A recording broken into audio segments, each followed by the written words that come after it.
Test, test, test, test. Test, test, test, test. Test, test, test, test.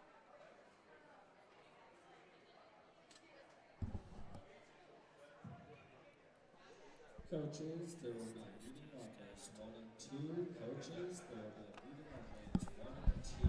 They'll be on the northeast side of the building.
Dude? Yeah. That's a lot of chords. That's taking up most of it.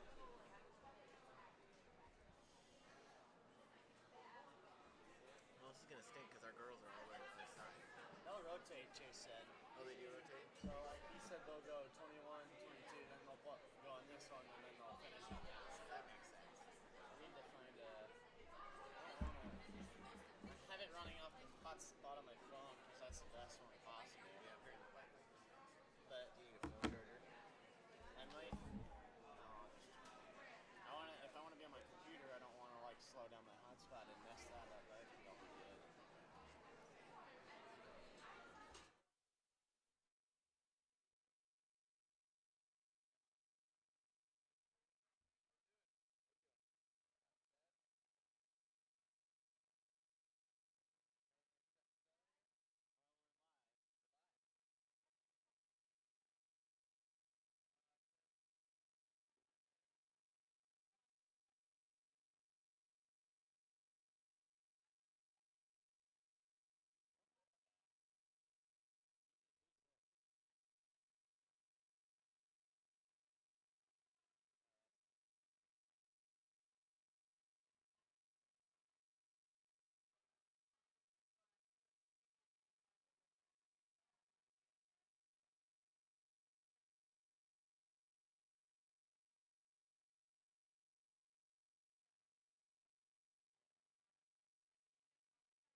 quick reminder, bowlers and coaches only in the bowlers area.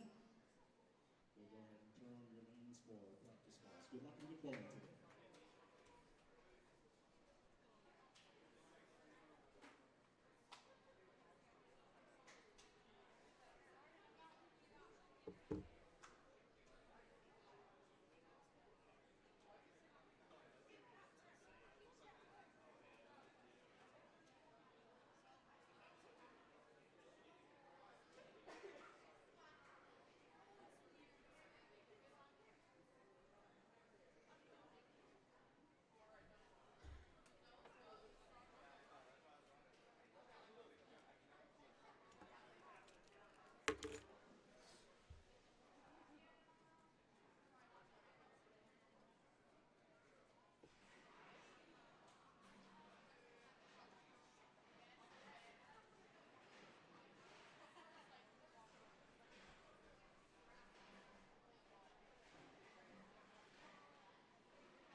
No, she could get it shared with me. You're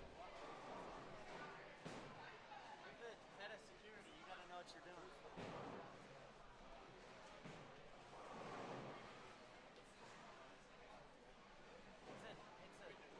Yeah, but it's Excel, but they should be able to share that with me. I'm just trying to see it so I can look at it and say something.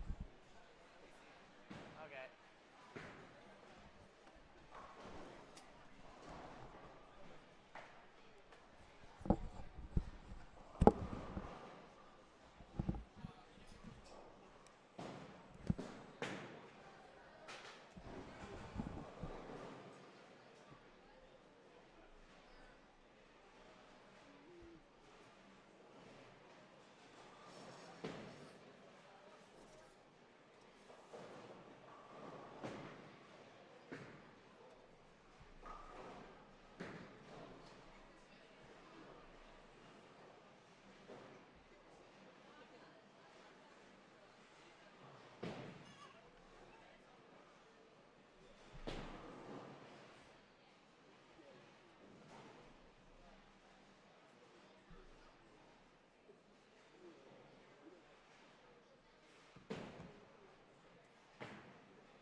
corner screen so we can start going.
I might.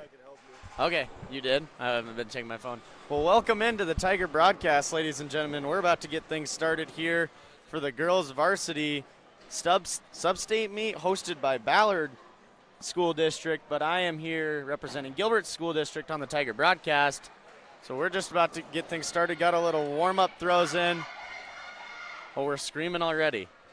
We're wasting no time. I think that's the Ballard girls there. Hopefully you can see that kind of on the bottom there. That's how the lanes are going to go across the bottom. It's going to go Benton here on our closest lane, then Ballard, Grundy centers next, then Vinton-Shellsburg, Tripoli, Gilbert, and Columbus Catholic are there on the far right.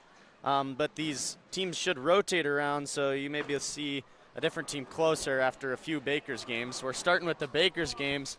I'm Joey Kearns, and joining us in the booth today is Cole Myers. How are we doing? His volume wasn't on. Try again. Oh, how are we doing today? We're doing great. We're ready to watch some bowling. Nash is at school, I guess. Yep, I got lucky, got out of it. Well, Myers is out. He's going to help us today. He's got a lot more bowling knowledge than I do, so that'll help things a lot, considering I don't know what's going on half the time. Oh, we got a spare. Who's that? That's Benton here on the far left is Benton. All right. Can we see Gilbert on there? You can see everybody. You can see Benton and Ballard the best here. They're closest to the screen. Camera's up here.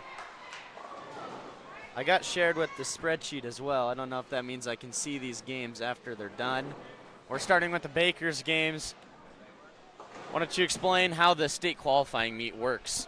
All right, so we'll do 15 Bakers right away, and then there will be a break for them to re-oil the lanes, and then we'll go into 3 solos.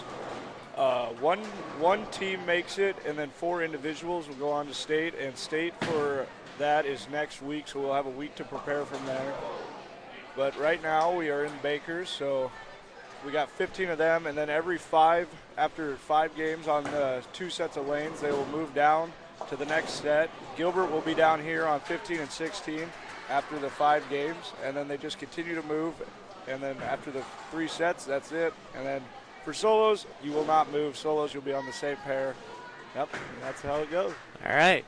It's kind of an interesting way to go about things that if your team qualifies, you can't actually qualify for the title yourself. Yeah. It's different than, it's an individual sport, but I know in golf, if your team makes it, you can still win the individual state title. Oh, you can too for bowling. Well, you have to qualify as an individual, though. Yeah. You can't, if your team makes it, you don't get to compete individual, right? No, if your team makes it and you make it individually, you get to.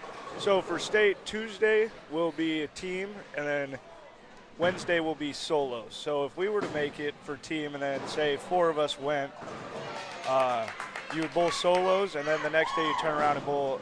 You'd bowl Bakers, and then the next day you turn around and bowl solos.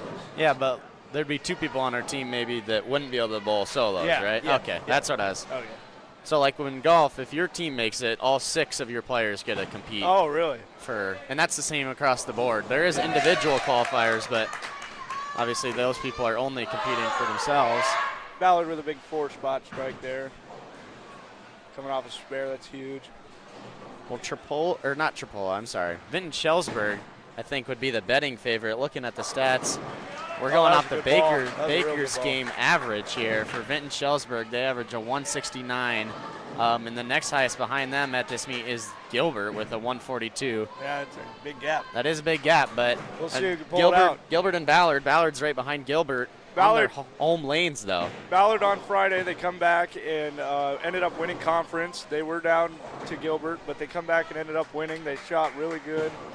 They had a lot of spares. The spare game is huge for Bakers to win. So it's all about who can make the most spares and then string a few strikes together. Yeah, 15 games. You just got to keep yourself composed. Maybe find a good rhythm. Yep, and find a way to distract yourself, because if you think about it for the whole 15 games, boy, you will be mentally drained after that. Well, I'm just trying to think of 15 games. That seems like a long time. It is. It takes quite a while. But if your team is into it and trying to get there, hey, big strike from Ballard there. But I can't stand that. That's pretty whack. Yeah. But it's just huge like that. Looks like a pretty good ball. Another big strike there. Well, we don't have names at the moment. Maybe we'll have some names at some point. Oh, yeah, that'd be. We have names of the people, but I'm looking at the girls, and I'm not necessarily sure who I'm looking at for sure. No numbers to tell who it is. No numbers. The Benton girls and the Grundy Center girls have some names on the back, but they're kind of hard to read. Yeah. Not really a easy to read font. Like, I think that might be Parkersburg there for Benton. I'm not 100% sure. Nope. I like the uniforms. I'm just not sure I can read what's going on. And we can't really see the scores all the way down there for Gilbert and Columbus. Nope. Can barely see them there for Vinton and Tripoli. Who's on 18? Is that the far one? No, lane 18 right here. No one's going on B. Yeah, there's nobody at that one for some reason. There's only 7 teams. Okay. So there's going to be one open one. Oh, that's lucky for them, man. That's huge. Don't have to Be don't distracted. have to really worry about distractions of the other team there. I wonder how that'll play out. Yeah, it's hard to really see what's going on. We can only see these closest lanes here. Tough lead. But for perfect games, we have one of the toughest houses to bowl at if you throw a hook, because there's oil on the lanes, and that is just everywhere. So us and Ballard have the advantage here because we bowl here literally every day. So it'll be weird to see what teams come into it and what they do, because we've seen a lot of teams have a lot drier houses. So they'll throw it out a lot farther and it'll come back. But here, if you get it out there, it's probably not coming back just because of all the oil down there. Oh, that's a tough miss. But it's cool to see how the teams will play with it and see how it works out for them. So That's so interesting that, I just compare everything to golf because they're pretty similar, both individual sports, but you're playing towards a team.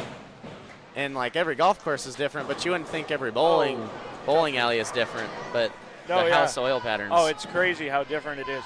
And in perfect games, the oiler machine has its bad days and its good days. Some days it'll be really good, it seems like, and then the other days it'll be everywhere, and it's tough sometimes.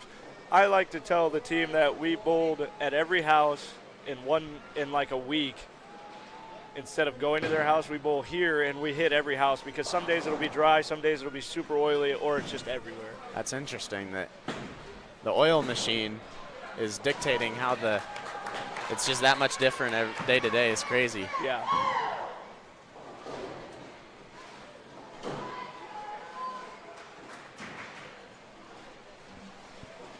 I'd like to see how Gilbert's doing down there.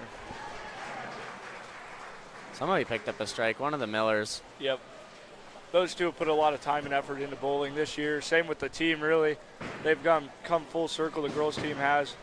And they only lost 2 meets this year, I believe, and they come full circle compared to last year. And you can tell they understand the game a lot better, and they got a good shot at winning it. They set themselves up for a good shot to win it this year. Oh, big strike in the 10th for Ballard there. Yeah, that was a pretty good toss there. That is Joni, second year bowling. She put a lot of time in. I can tell just by that action. Yeah. She's one of the top girls in 1A state right now, so.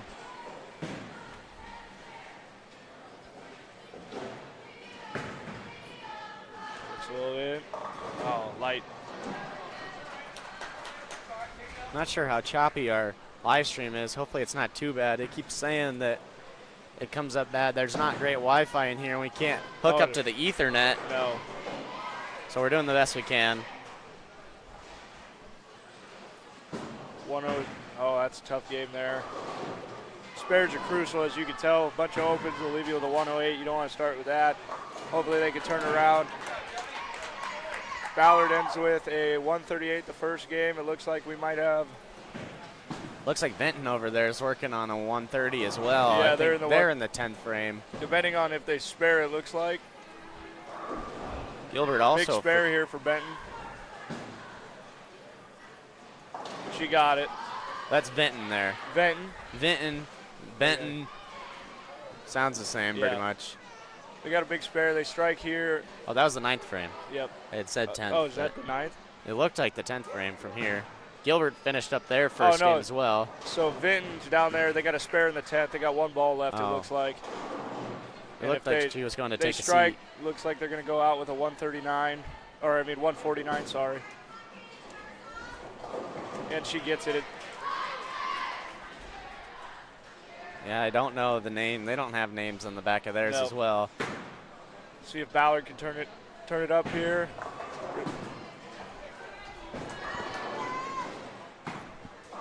So how will it work in the next 5 games? Who's going to be on the 17-18 by themselves, or how does that look? Or do you know? So 17 and 18, they're going to just move down. So Grundy's going to be by themselves the whole Grundy time? will be by themselves the whole time. Oh, geez. Because you move set to set, which if Grundy can get hot off of that, they might have a really good. Looks like they got the team advantage here because they get to be by themselves. They got a lot of room, so. That's nice. Yep. Oh, big spare there by Ballard. Wow, that was a good shot.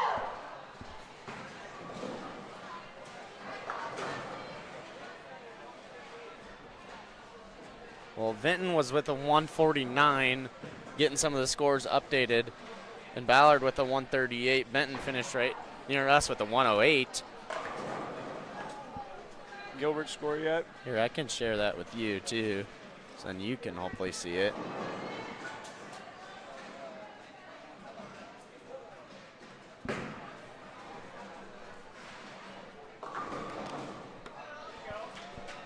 We have a for Ballard here, good spare.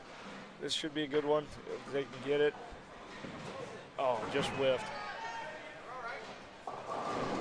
And then we're going to get Gilbert down here, which will be nice. We'll get him on 17 and 18 as well, so we'll be able to see him. Yeah, we'll get to see some of the other teams as well, Yeah. hopefully near the end. It's kind of hard to. It's the Tigers. I believe Columbus Catholic is the Dutchman down there on the far end. I'm going to try to see if I can work on this.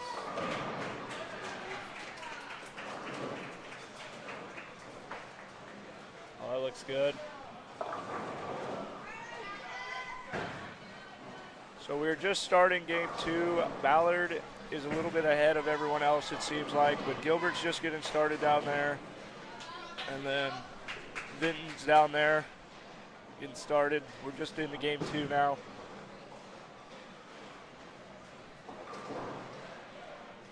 Hopefully Ballard can come back with a spare here.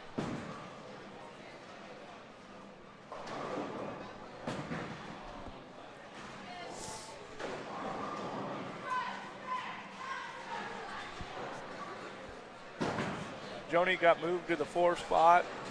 So you can move around right away after the first game. Yep, so you cannot make any changes in-game, but once the game gets over, you can change your order. It happens a lot just to keep things mixed up, or if you're sitting solid, don't make a move, but if you feel like you need to make a move to get a higher game, don't be afraid to change it. It's a great ball by Joni, cleared the rack.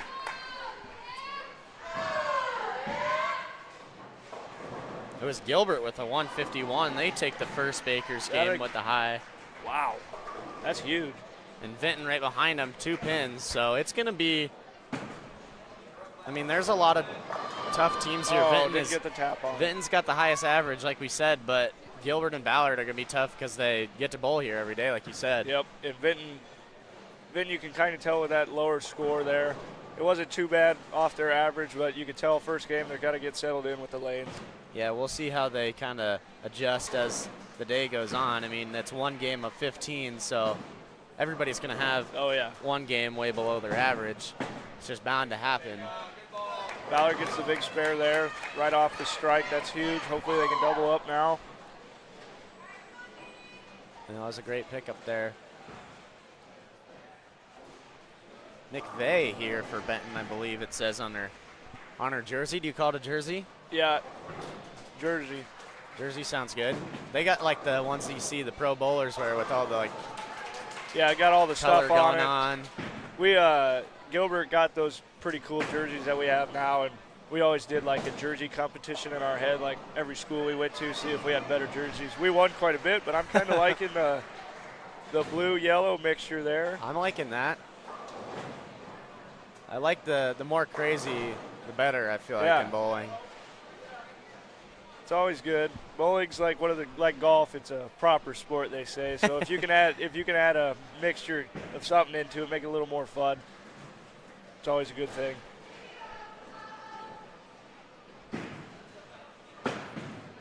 Yeah, you got to keep yourself distracted. I can't imagine doing this for. I mean, you're not bowling the whole game yourself, which I guess that's good. It's very nice. It's a good reset, especially for Bakers. It's a good big spare there off the strike. But it's good to have the mixture there. to just, you get to sit, talk it over through yourself, talk to your coach, and then you get to go back up there and hopefully make a better shot. Oh, that's a tough leave there. Is that going for the Brooklyn? Am I saying that right? Yeah, that would have been a Brooklyn coming across. That originated because so there's the pocket shot, and then if you go across the head pin into the other pocket, it's like going across town to Brooklyn. I got you. I mess with it. Thank you, Chief of Security. Chase Klatt, Chase Klatt, Security. Head of Security. Sorry, not Chief. Head of security, IT. Chase, if you ever want to join us, just let us know. Oh, that was a good shot at it. On those 7-10s like that, you got to just hope for a good bounce and hopefully it knocks it over. I've only seen it on TV, so. You've never done one of those? Nope, you got to throw it really hard, and most of the time when I try to throw it really hard, it just whiffs. But most of the time, you just want to try and shoot for one, take it what you got, and go on.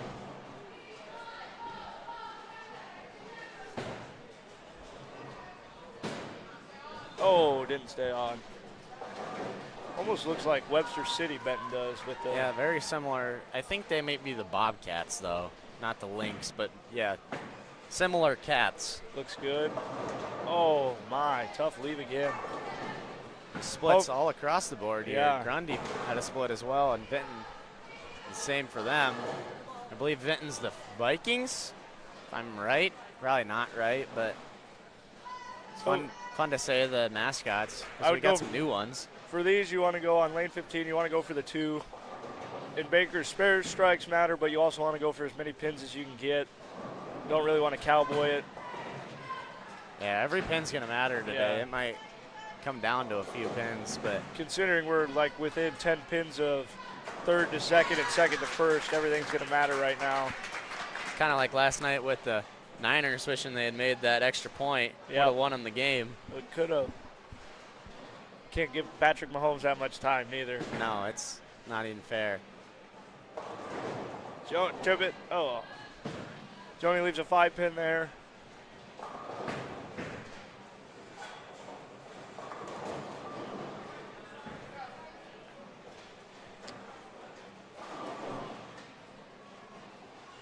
So Grundy's by themselves down there. Looks like they got a 7. That's a tough one. You could call that a split, but the reason it doesn't get rung up as a split is because it's got the head pin in there. So they don't really count those as splits, which it is a split. I don't know why they do that.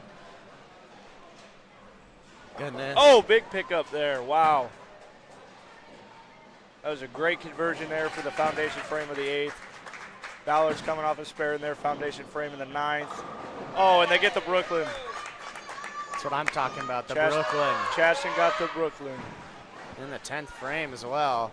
That's huge. If they strike out here, they get 147, I believe, if my math is right. Yeah. Would you say your bowling math is better or your school math is better? Bowling, just because I've seen it all the time. It's like looking at weights on like the barbell or something like that. You just know it's 225 with 2 plates. You don't have to count it. Oh, nice. Big pocket shot there. That was huge. Crushed it, cleared it.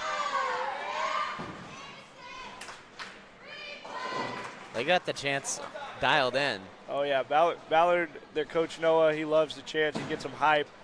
In conference, he was ready to go. He was up and hollering. It's like a softball game. Yeah. Chirping in the dugout. Our team really doesn't do much chance just because that's what we've always done. We were new to the program 3 years ago, and we just never knew any, so now we know some, so we'll do it. Oh, Selly a little early there. Head pin tap. She had her hand up. She was ready to get that chant turkey. That turkey chant, whatever that is. I'll take a 145, though. That's a good game. That should keep them in it. Yeah, good second game there from Ballard. Benton with a better game as well. That was a 131 from them compared That'll to bring a them 108. back. It's hard to see any of the scores down there on the far lanes. You really can't see anything. You can see what? Never mind. Never mind. You can see the Grundy game here. They're working on 100 here in the 10th frame. I think she's got a 9-pin. Trying to pick up that 7.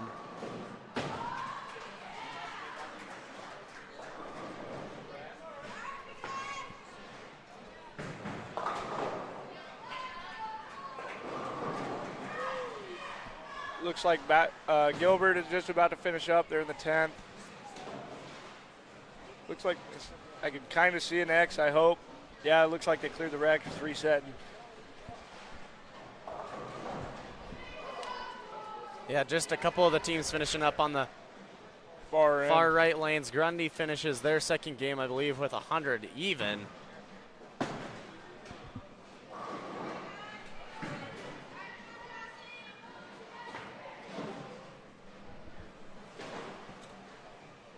Ballard starts off with a 9 open, and Benton relays that with a 6 open.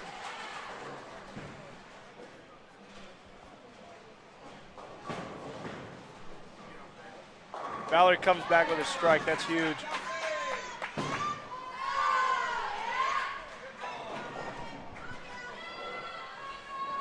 they're about to get reset there on the far lane, so hopefully we can get some scores from there. Hopefully Gilbert come back with a huge game right after that 151 to separate them a little bit. Do we know what Vinton's still on? Vinton's still finishing up. They're looking at a 1, only maybe a 1. It's either a 2 or a 5. So it's either a 120 or a 150. My guess is 150, but it could be. Yeah, that's a 125 it looks like from Vinton down there, depending on what they do in the 10th.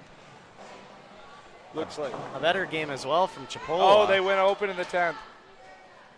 Vinton missed the 7th spare in the 10th. Looks like they ended in the 120s. Gilbert finished there. They got a 301. I believe it was a 151 in the first game. I'm going to try to find a way to get that pulled up so we can see it here for you guys. Did they have a 150 in the first game? If they got you said they got a 301? They have a 301 now. Okay, so that means they shot a 150 because they had a 151 in the first game and then shot 150. So that's a huge double there. What do we got for series right now? Ballard's right behind us with a 286. Not a great game there from Benton. No. Kind of dropped him. Looks like Gilbert's doing their job, stayed spares, only a few opens, keeping it limited and coming back with strikes, so hopefully they can continue that. The first 5 games of conference, they started off pretty strong, real strong. They had the lead by a couple, and then they kind of just lost a spare game there. Ended up getting 3rd. Do you do 15 games in conference as well? Yeah. Jeez, that's a lot of bowling. Chaston did not get the trip on the Brooklyn. Leaves a 9 pin from Ballard. And it looks like Benton's starting to heat up here. They got 2 spares in a row.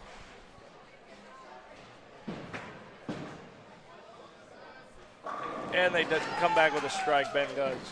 That was huge. Ballard gets a spare. If you couldn't tell by the chant. Yep, they're letting you know. Let's see what Benton can do here off the strike.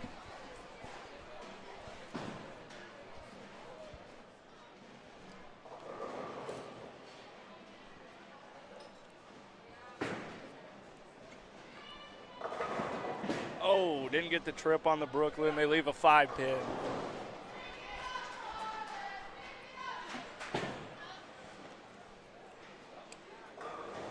Oh, that was a tough leave. Light ball there. Seems as like you could tell, left a split. Didn't get the action we were looking for there. Might be Vinton starting up a few chants as well. Conference, the guy before conference said he really wanted us to be loud. He said it wasn't a library, so everyone went nuts. So it was really loud in there. I don't think Kelly did that today at Perfect Game. We're gonna keep it tame here. Keep it civil. And everyone's probably a little more locked in today than the conference meet just because there's a lot riding on today.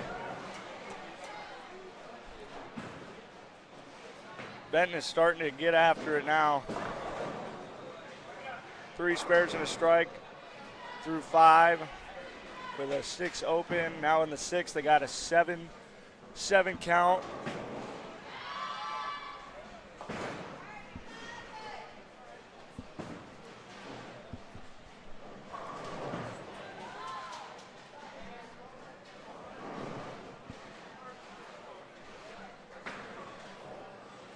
Oh, just didn't quite hang on the edge there.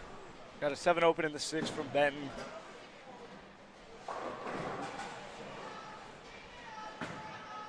Trying to get things situated so we can see Oh, some team scores for when they pop up and kind of compare them to what we've seen before. and if you could see, I don't know if you could see it on there, but you could tell all the girls are going down the right side, going down and in.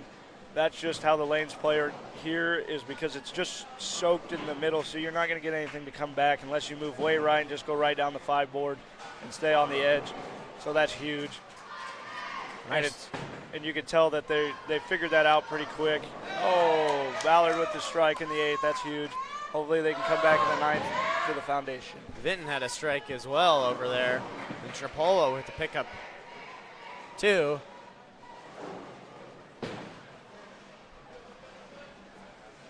And Benton gets the spare 2. That's another big one there.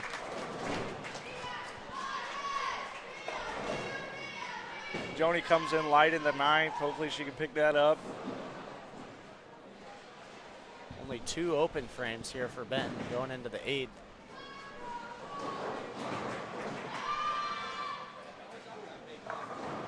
Oh, trip it. Oh, didn't get the trip quite from Benton there, and they leave a 7-pin. Those are the worst. I hate those. The old 7. Stone 7 is how you Especially- call it. That would be like a stone 7 or a ringing 7, but for a righty, that's very, very weird to leave. And it's hard to see a pin go right in front of the other pin and not knock it over. Yeah, I bet it gets really frustrating. I mean, you throw the ball in the same spot and not the same outcome is. That happens a lot at perfect games, too. The pins are a little bit out of alignment sometimes. You never know what you're going to get at perfect game someday. Chaston with the Brooklyn strike again in the 10th for the first ball. Hopefully she can get a double here. That would be huge. They could strike out for a 160.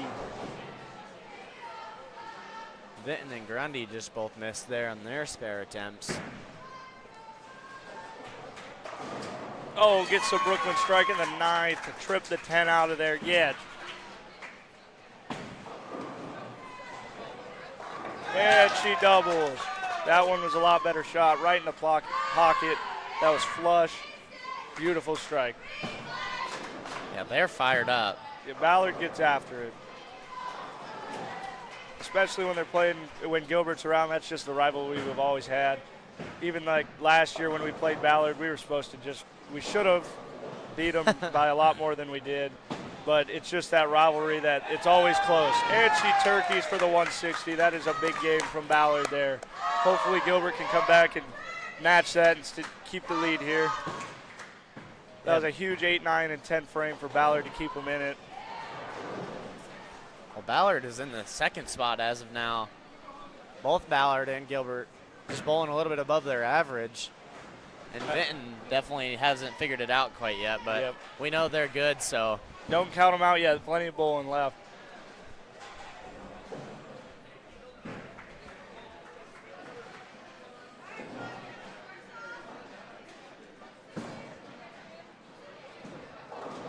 That's Sarah there on the far lane for Gilbert. They're looking at their 6th or 7th frame. Yep. And Ballard and Benton right now are bowling pretty quick. Definitely quicker than the rest of the pack. Yep. But maybe this is their advantage. They keep bowling like this, and then they get a break, even longer break in between the moving sets. So maybe it'll work out. They're even bowling faster than Grundy, which is hard to believe. When you're bowling by yourself. Bowling by themselves. Grundy's got a 109 going into the 10th.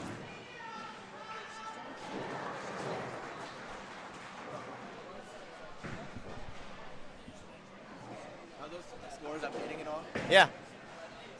That's pretty good, actually. I just like screenshot it and send it over to my computer and I can kind of see it. Ballard starts off with 3 in the first frame.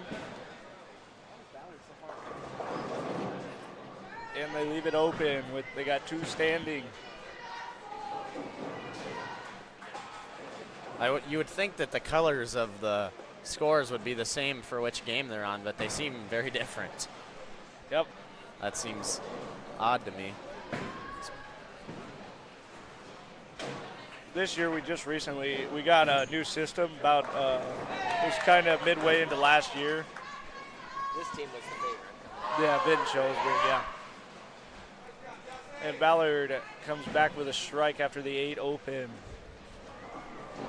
That was a big game from Ballard. Takes their 3-game total to 446. Just waiting for some of these other scores to get updated. They're kind of coming in waves, but those far right teams still haven't even finished their 3rd game, and Ballard and Benton working on their 3rd frames here. Oh, big my trip. goodness. Wow, huge trip there. Good break for the double. Now they're right back onto it. In bowling, after you go open, you were hoping for a double right after that because that'll kind of bring you back to where you were. That way you can have the ability to leave a spare. It'd be just fine. So you're always hoping for a double because that's huge to replenish your game and bring you right back into it. Yeah, Ballard's been bowling good as of late, like you said. Took conference. Took conference from us. They were the underdog for sure in that one. Never saw them coming until the end. The Newton girls probably would have been the favorite going into that meet, be my guess. Yeah, Newton girls are really good bowlers, but I think they got second, I believe. And Ballard got first, Newton got second, we got third. So either way, we're on the podium, which was a good warm-up to forget about and hopefully take it in districts because that would be huge. Yeah, you got to take some of that. I mean, and you guys can speak to that too. I'm not sure the full details of what happened for your guys' conference. I just know a little bit. Obviously the favorite going in, but weren't able to get things done, but that doesn't mean anything for tomorrow. Like that conference, yeah, it's cool to win. We won it last year. It was pretty cool to have that. But it doesn't really mean anything. It doesn't count on your record or anything, but we're here for the bigger picture, and we want to go to state. So we're hoping for girls and boys to go to state and hopefully take some solos too. And Chaston seems like she's found her mark because she's just flushed the pocket 3 times now. Yeah, she's rolling here in the 4th game. She's really found her stride. Ballard's got 2 really good girls that are one of the tops in the state. They put a lot of time into it, and we get to just watch them with Ames, Gilbert, Ballard, because we all practice together pretty much, just on different lanes. And you see everyone like coming in all the time, who puts in the time and effort, type deal. Yeah, it's different too. You get to you don't do that in about any other sport where you're practicing really right next to somebody, and then even when you come in on the weekends and stuff, it's the same people. Yeah. Coming in trying to get better. Yeah, I'll come in with Chase on a Saturday or something like that, and then we'll see either the Ballard girls, boys, or so a couple of Ames kids will be in here, or we'll all just be in here, and it's like practice again during the week. It's weird that we just want to keep bowling after we just bowled.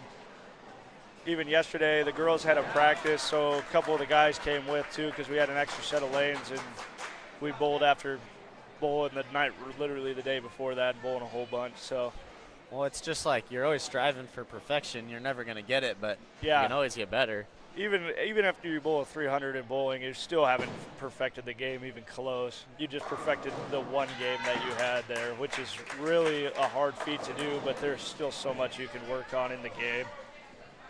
It's interesting to me too, when I think about golf, you're never going to be able to perfect that, but there's a lot more going on. You're not just doing the same thing every time. Oh, no. You can use different balls here, but you have 14 clubs in your bag. Yeah. But you guys are always using, I don't understand the different balls or anything. Everybody's got strike balls and spare balls and all this. So strike balls are going to hook, the cover stock on. Oh, big spare there. Wow, that was huge. That keeps them going. So the cover stocks on the ball is a huge thing, and then you go into the drilling of the ball and how it's going to hook, and then plastic balls or spare balls you want to call them don't hook at all. They just meant to go straight. It's almost like a house ball when you're bowling with it, but there's just so much that goes into it. You can have the same ball, you can have 2 of the same balls and drill it different, and it's still going to hook different. That's just how much goes into it, and it's a crazy game. I just try to throw it as hard as I can right at the head pin. And hopefully something good happens. Hopefully something happens. I bowled a 160 the other day. That's my record, I believe. There you go. Now. I was 166, actually. Well, we're looking here at our 3rd game totals. Ballard is actually in the lead here with a 446, just 6 ahead of Gilbert at 440. Vinton trails those 2 at 412. So that was a great game from Ballard. They're working on another good game here in the 4th. It seems Gilbert bowled a 139 there in that 3rd game. It's all right. We're still in it. What are we down? 6? We're only down 6. So that wasn't. If that's our worst game, right now, then we could take that. Just don't want to get super behind, but even if you get super behind, one game can change it all. Considering the boys on conference, we were down 100 pins, and we ended up beating we rolled one game and we've come back and won by 107. So we were down 100 pins. What game was this? So meet was this? This was the conference meet. I thought we didn't win conference. We didn't. Oh. This was like game 10. Okay. And we were down 100. So we bowled a 266. Okay. And Newton had a little smaller game than they should have. And so we just come back that, and then it was just a tight race from then on. We ended up losing by 25 pins in the last 5. Dang. But they're a good team. Yeah. I see them at state, but they're 2A. Yeah, they're 2A, but they're in our conference. We've always battled with them. Like last year, they were the only team we lost to last year. Yep. But we come back this year, beat them, and then we lost to them at conference. So it's just like a kind of a rivalry, you could say. Ballard's got a 138 going into the 9th. Chaston is up in the 10th. Hopefully she can get another Brooklyn strike, see how it goes. Yeah, they're coming off a That looks like 160. another Brooklyn. Oh, too much head pin there, left a baby split. That is the 310 split. It's like we call that the baby split because your ball can fit between them. So Through that? Yep, your ball can fit through that, and that's what you're trying to aim for because that is the most reliable way to pick it up. So hopefully she can squeak it in there and get it. If not, they will end. Oh, they had a 146. This is a huge game from Ballard, especially if they can pick it up. Oh, wow. Picked it up the unconventional way, but it works. It's still a spare. She strikes here. They get a 166. Yes, 166. And that would beat their total in the last game, which was a 160 flat. Yep. So that's another huge game for Ballard. They are dialed in right now. You can tell.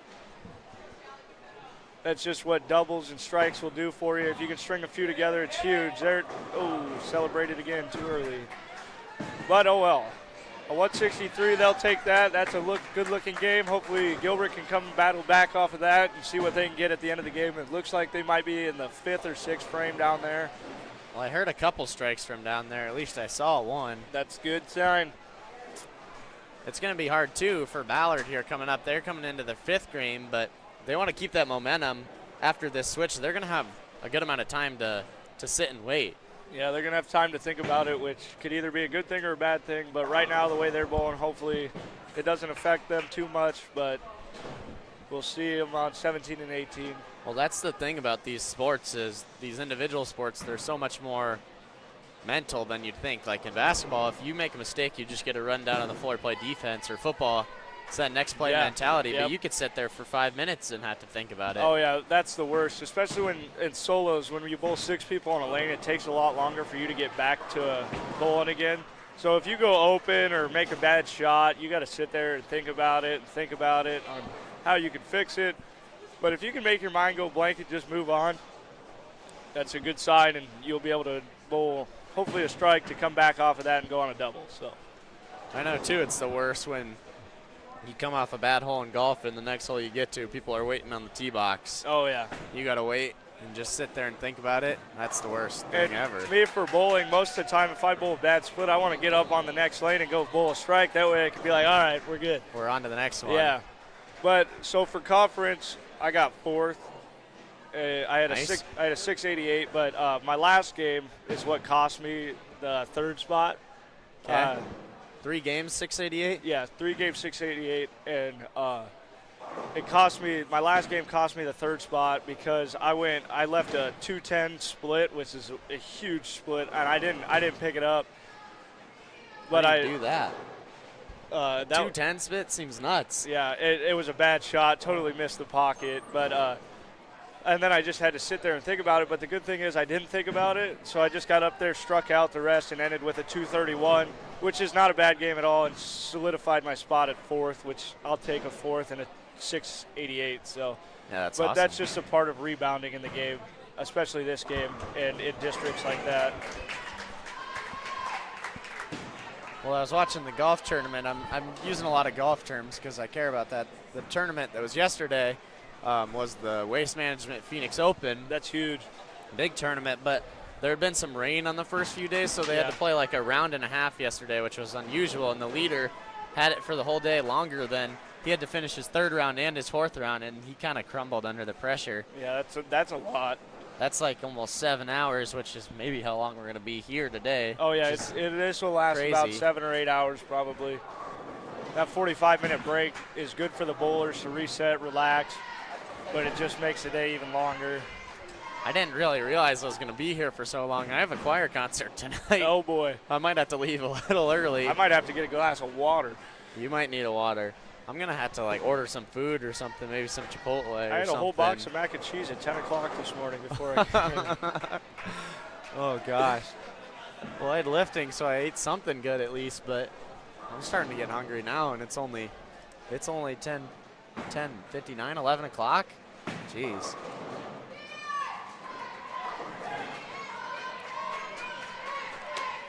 Well, my attendance got updated. That's good to know. That I is will good. be able to bowl tomorrow. That'd be not very that's good. a tough leave there. Pin went right in front of it. 6 pin is left standing for the 9 open for Benton. Ballard is, get it. Oh, moved it about a foot, it looked like, for the 10 pins. That's a ring and 10 pin. That is that is an absolute mixer of a shot just to leave like that. But hopefully she can spare it up and they go on a double spare here.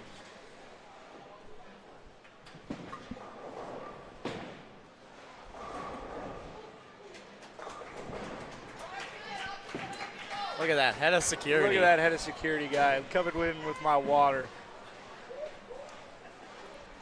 Well, Ballard and Benton on their 5th game, and we're about halfway through, just a little bit over halfway through the 4th game for some of these teams on the far right. Yeah, Gilbert's not even done with their 4th game yet, but I'm curious on how this is going to play out for Ballard. It kind of looks like they're slowing down this game, though, trying to let everyone catch up, which hopefully can help them recoup. But I wouldn't want to mess with what they got going on right now. Oh my, tough leave there. 10 pin again, wiggling like crazy. Got to watch the head pin there. Oh, big pickup there by Benton. That's a huge pickup. Those are some of the tough ones. They're very deceiving on how to pick it up, but if you can throw it right and hit it perfectly, you will be just fine.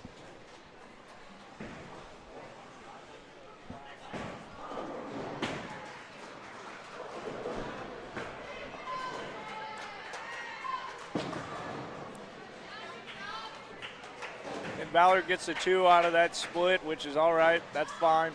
You want to take as much as you can here. Ben's got another spare chance here. It's a pretty good spare chance here for Benton. That's a huge strike there. I want to see what Benton's at down there, but I can't see it. It almost looks like they're looking like they're going on a good one, maybe a 150. Yeah, it looks like they're on a 150. I see a double down there and a couple spares coming in late, so that's huge. Justin needs to find the pocket on that first ball. A lot of Brooklyn. Which a Brooklyn strike is still a strike, but it's not what you're looking for because it can end very badly sometimes. And then in bowling logic, there is the Brooklyn curse. So if you Brooklyn, your next ball will not be very good. But that's what the pros think and say because they hate when they leave Brooklyn. But me, I embrace it because I'm like, it's a strike. I'll take it. Yeah, it's hard to not want the pins. Chopped it. I had a couple of those when I was bowling. I was bowling with Nash and Jackson, I believe, a couple weekends ago, and they kept telling me that. Yeah. Chopping it. When you don't hit that one, what's that? So what's the one behind it called? Sleeper? Yeah, the one behind it is a sleeper, and then if you hit the front pin and not the back one, it's called a chop.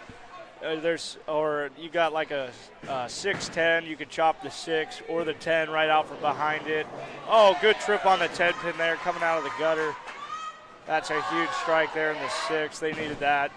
Vinton's working on a double here in the 10th, looking for the turkey, it looks. Or she was trying to pick up a spare, but. Oh, missed the 10 pin.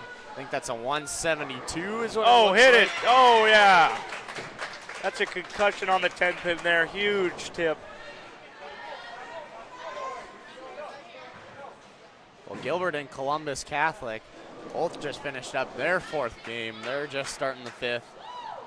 And Tripoli, the last team working on their 4th game. And they just finished, it looks like.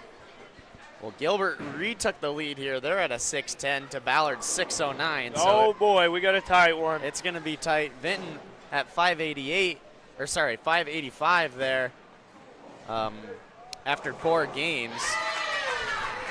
Try to see if we can compare that there. Second by 1 pin to Gilbert.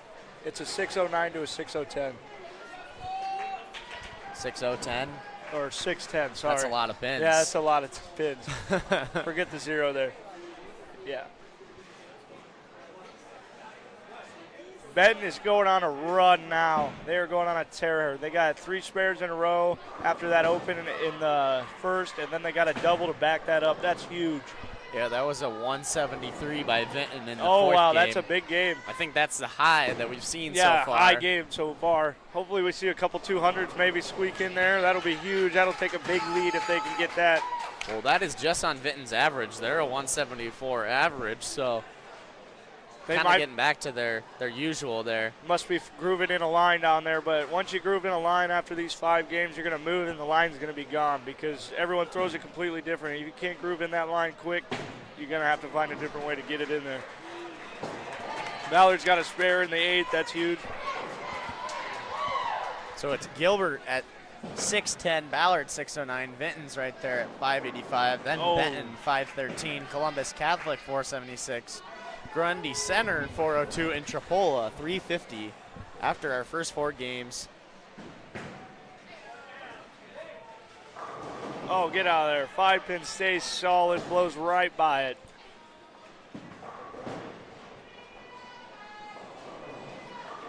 Oh, Benton is on it. There's another bounce back there from the open in the 7th. They are at a 129 or 119 through 7, and then they just got a strike added onto that, so it's looking pretty good for them. We'll see if they can double up. Hopefully, we're going to see a big game here. Yeah, this is a big game for Benton, and Ballard's struggling a little bit this game. Picks up a spare there, but Ballard seems to find it in the 8th, 9th, and hopefully the 10th here, like they have been, and keep their 140 average, it looks like.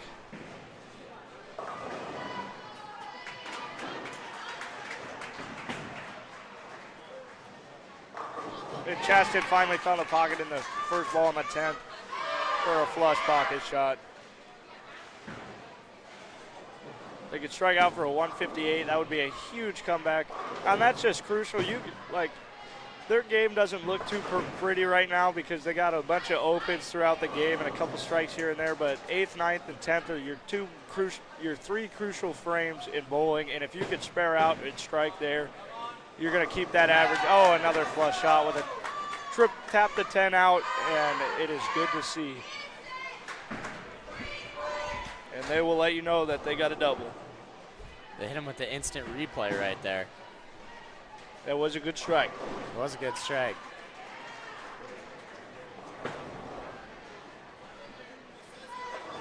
Oh, just light on that. That's a good spare, though. They can keep their game going here. And she turkeys. And she could finally Shelly.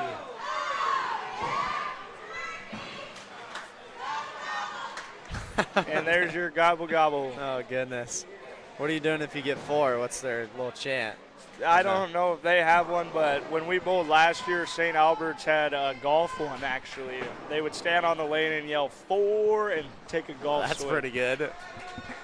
St. Albert, were they pretty cocky? Yeah, that was a rough meet. But I enjoyed it. I love the cockiness and the competitiveness, but that's just me because I just laugh when people do that. They gave it to us pretty good there at the end. We were neck and neck the whole time. We were literally on the same pair as them as well. So it was back and forth.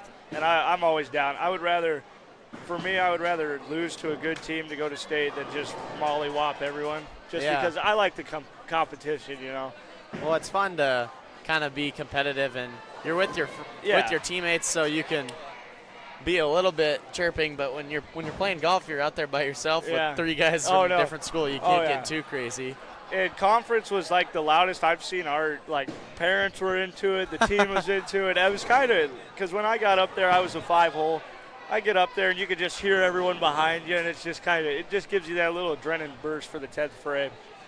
Yeah, it's going to be fun when we get down to these 13th, 14th, and 15th games. I mean, it's already close through 5. Yeah. 1 pin through 4. I would assume it's going to be close again. Benton didn't finish off their 10th frame, but they ended with a 166, which is a very good game. And then Ballard come back and struck out for a 158.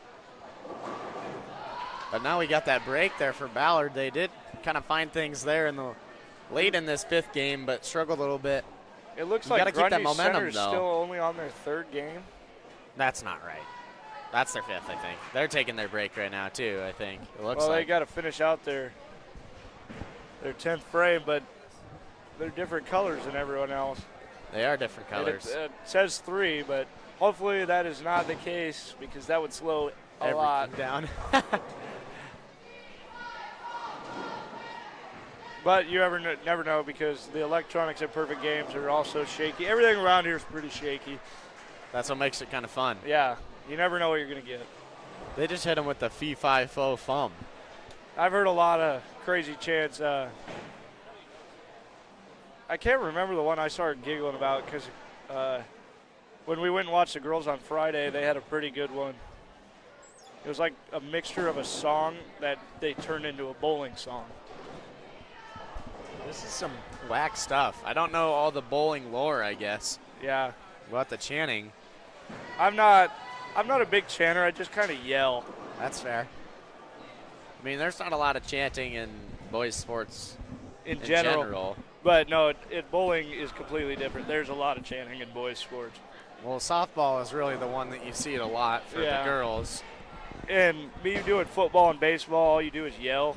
Yeah, So yell. I Maybe just like kinda- a defense chant or something. Yeah. Maybe there's more smack talk going on in these lanes than I realize it, but that's usually not as common for the girls either. Not for the girls, no. But, I mean, I do get into it with a couple of them. Just to keep my mind off of actual bowling. That's fair. Anything you can do to. Yeah. Just keep them on their toes, let them know what they're working with, you know? Usually you're bowling your best when you're just having fun. Yeah. It's the same for most sports. When you're Well, having fun out there, it's when Yeah, you and play that's your how I best. started bowling was with, like, friends and family, and we were always just dinking around, you know, having a good time. So that's how I've always looked at bowling. That's how I've always done bowling. So if I try to take it too serious, oh, boy, I'm bad. Well, you drive yourself insane. Yeah. Just thinking about everything, and that's not good.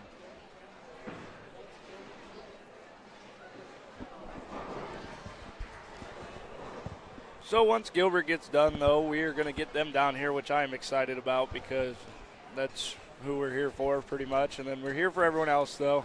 Yeah, we're here for competition. Yeah. But we kind of commentated the Ballard and the Benton lanes the Yeah. most. It's the easiest to see, and you can really know what's going on. And I already got bad eyesight, so if anything's farther away, I'm not going to be able to tell you what it is.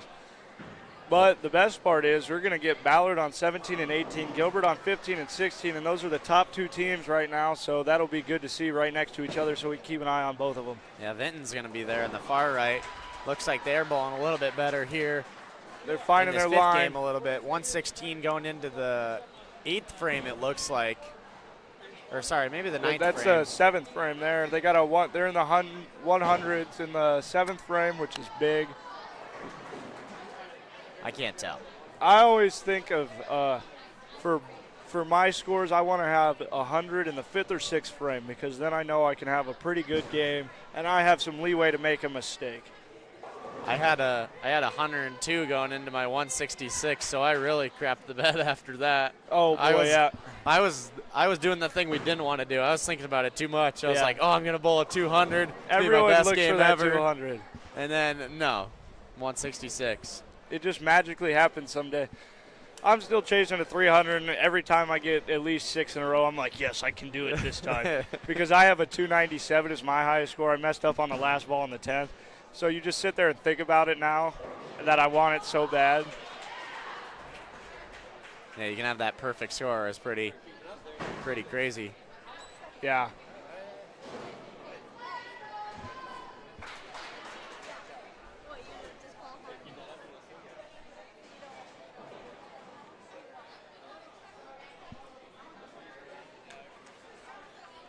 Solos will be fun, too, to watch. I'm excited for that as well. So you said they have 6 on one lane? 6 will be on a pair.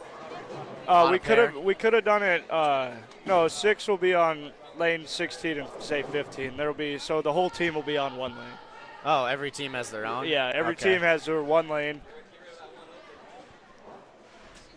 I figured it'd be kind of mixed up. I guess it's not. Yeah. You can't really like cheat, I guess, and No. everybody's watching everybody.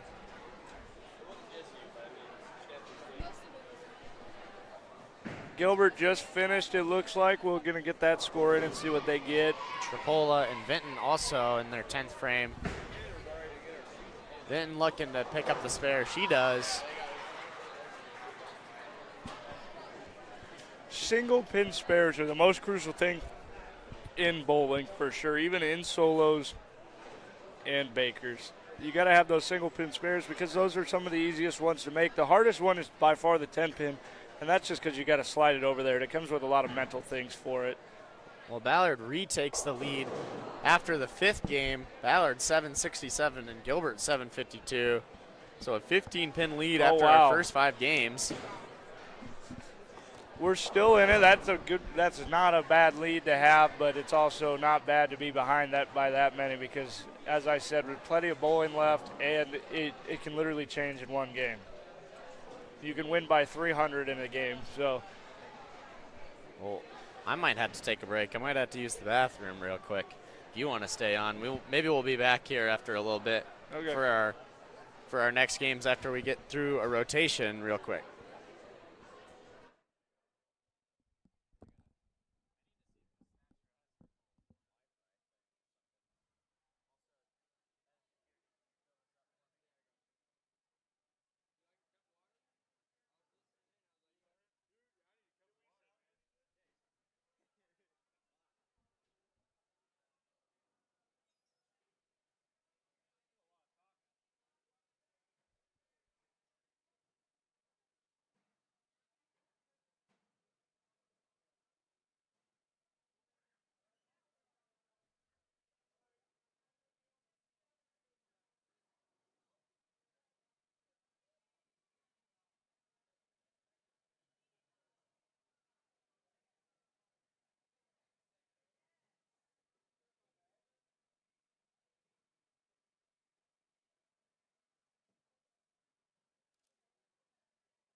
Well, welcome back, ladies and gentlemen, to the Tiger broadcast.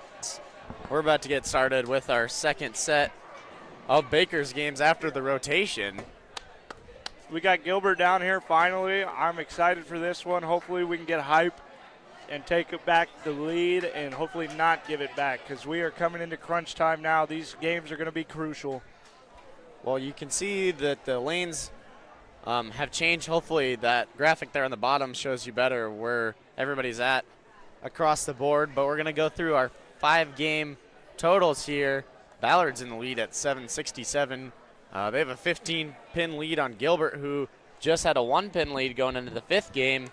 And then Vinton's kind of finding their stride here. They're at a 743, and Benton's behind them at 679. Columbus Catholic at a 632, Tripoli at a 566, and Grundy at 524.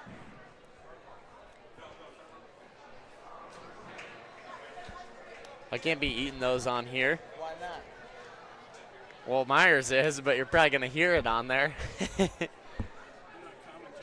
Oh, I am, Todd. No cussing. I haven't yet, have I? Not yet. You do a good job. Todd's forehead.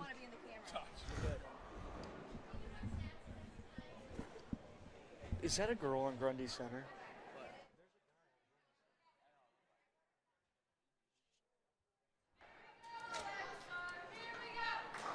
Well, Columbus Catholic is getting started with a little bit of a chant as well. Ella's getting things started for the Tigers. What? Thank you. More chanting. Sorry, I didn't have you on there. Oh, I was muted.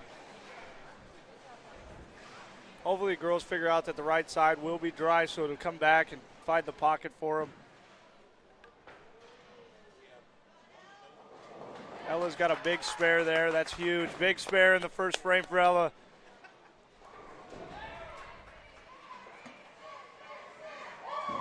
Next up is Ellie O'Brien.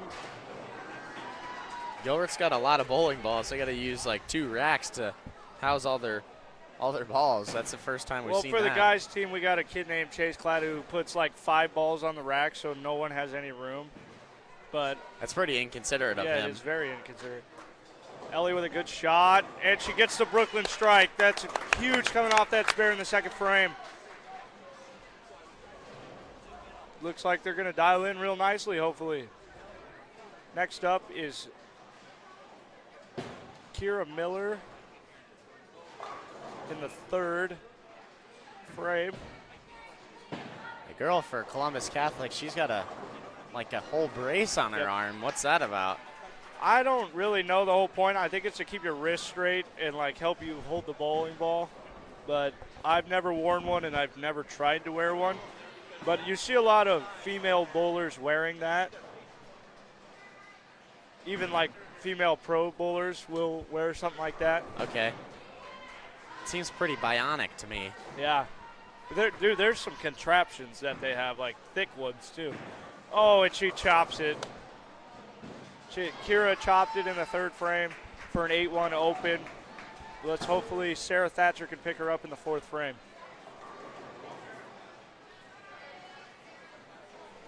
Well, we've been requested to update on the structure. So we have our Bakers games here. We're going to do 15 of those. That's done by the whole team, kind of like an alternate shot. Everybody's got 2 frames. If you're bowling the first frame, you're also bowling the 6th frame. Same thing goes 2nd and the 7th, and then if you bowl that 5th frame, you're also going to bowl the 10th frame. 5 bowlers for each team. They bowl 15 of these, and one team, the team with the most pins at the end of this 15, is going to be our qualifier for state. And then we will go into solos.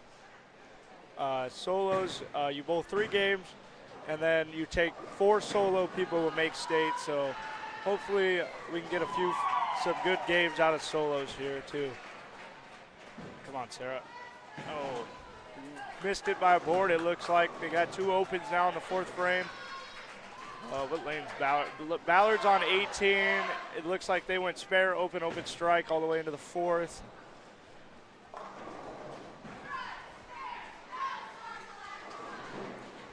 And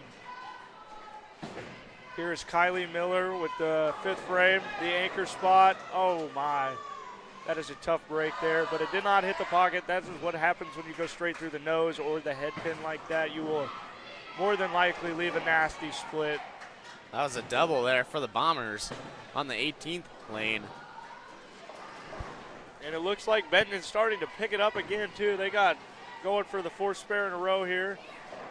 Oh, didn't get the kickoff that we wanted to see in the 5th frame, but she got one. Yeah, it's hard to see now. Vinton is one of our far right teams along with Tripoli. Not going to see much from them, just due to the sheer distance that we are from those lanes, sadly. Ben got another spare there. They're on 4 in a row.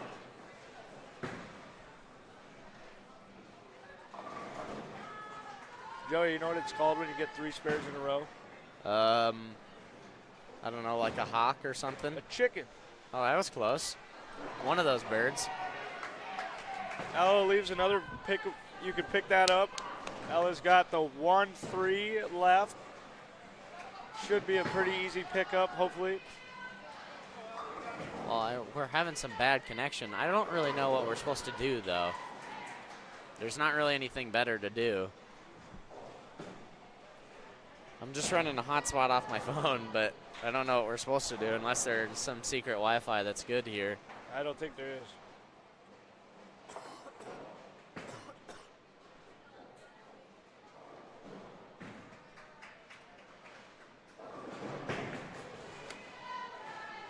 Now we got Ellie O'Brien in the 7th frame here. There's markers on our little thing so I can turn up the volume, but you can't see them. It's so dark in here. It is pretty dark in here. It sets the mood for some bowling. Ellie didn't hit the head pin quite there, so she's got the 1-2-8, got the sleeper in there. Hopefully we can knock it out and not trip it. Ballard left. Chop it, sorry. Chop it. Yeah. Ballard left a couple opens after their double.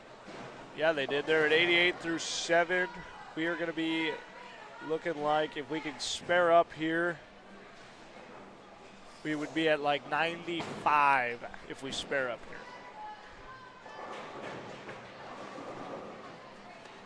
Looks Vinton. good. That looks good. There you go. She knocks out the 8-pin with the 2 and trips it up for the spare. A few open frames in a row there for the Tigers, and then just try to pick things back up. 8, 9, and 10 are the crucial frames here.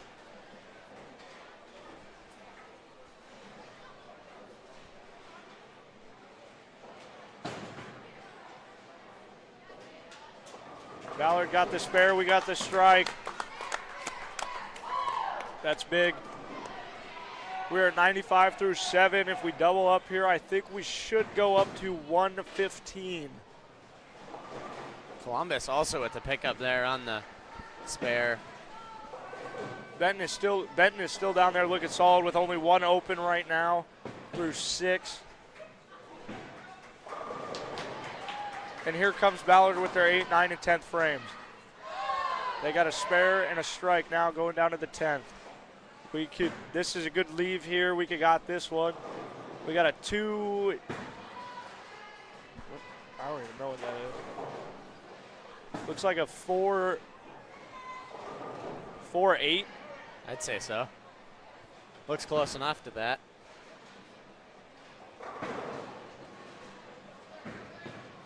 Ballard.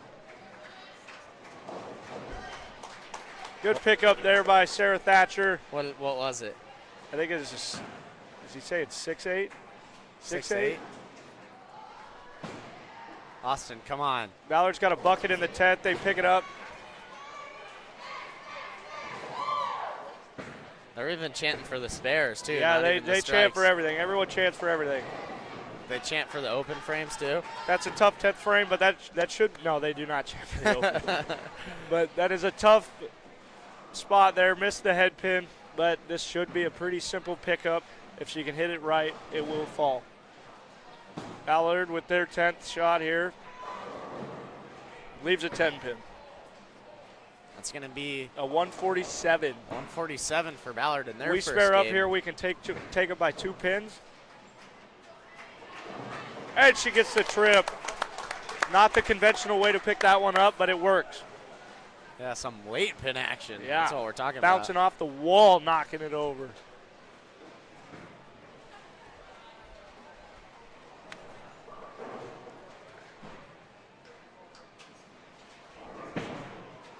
Well, There's PG Public. Is that good? I don't know. It says it's got all the things. I know, but it says my phone does too. Sorry, we're having some troubles. I'm not even sure if you guys are going to be able to hear this or not. Could she bring it back with a strike? Oh, and she clears the pocket, rips the rack, and finishes out with a 152 off with a 9. 9 count, not bad. Leaves the 6th pin.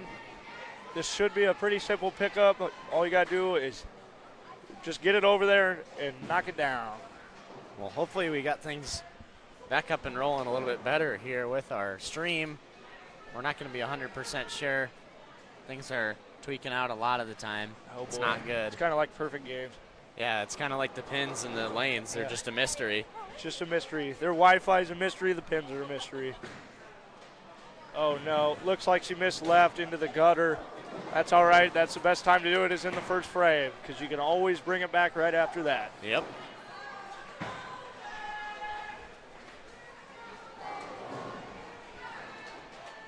Looks like Ballard might leave a 7 count. Yep, 7 count in the first. Looks like Vinton and Tripoli just finished up on the far right there. We'll get that score in soon. Hopefully. To get the new standings on it. Gilbert's got a 1-2 lead.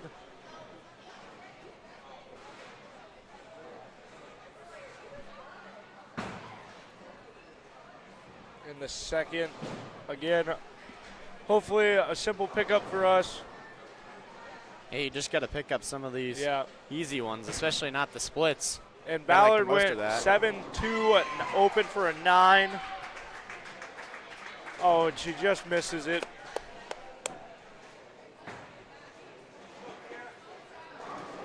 Now hopefully Kira can bring us back in the 3rd frame with a strike, and then we can just feed off of that the rest of the game. The strike right now is always huge. It looks like Benton went gutter spare. That's a big pickup there. Oh, got lucky on the leave there on straight through the head pin. Tripped the 610 out of there. So we have a 4-7 on Gilbert's lane right now.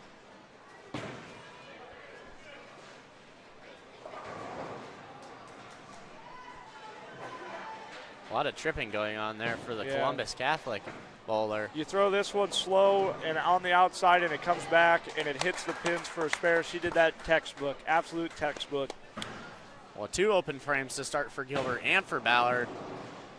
The toss there in the 3rd frame for Ballard. You can't really see I see a that 10 much. pin down there, stand still.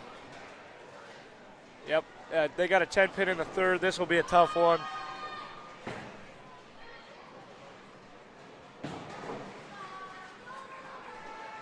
We're not getting any updates on our standings. After that, Oh, Sarah slides the 4-pin out of there for the strike. That's huge. Come back there with a spare. That's a big one. We're at 37 through 3 right now. Ballard, if they pick this up, is it going to hang on? It hang on. Ballard had just finished their 3rd frame.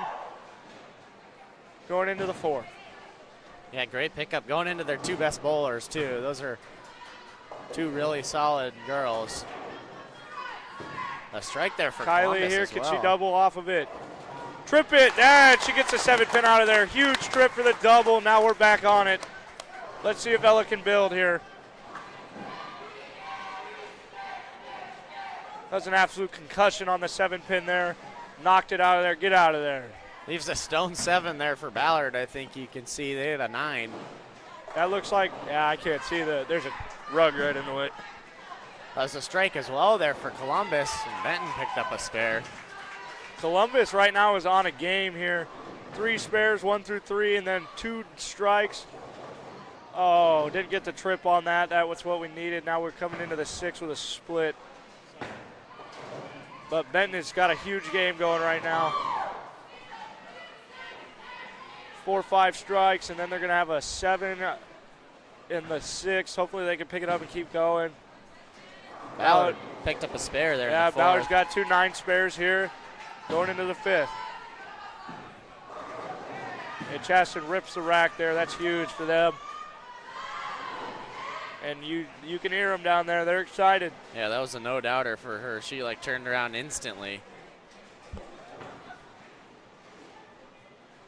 Ella gets us the 2, what we needed there. That's big. We'll take the 2 anytime.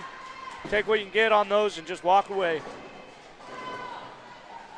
Oh, and Columbus goes open in the 6 off of a tough lead. Still got a good game going, They've though. got a good game. If they could bounce back with a spare or a strike, that's big. Here comes Ellie O'Brien in the 7th. Can she trip it? Get out there. Oh, Oh! goodness. Almost got the whack on the 10 pin, but it stays solid. A lot of movement there. Yeah, that had some pin action, but not enough. Hopefully she can bounce back here with a spare.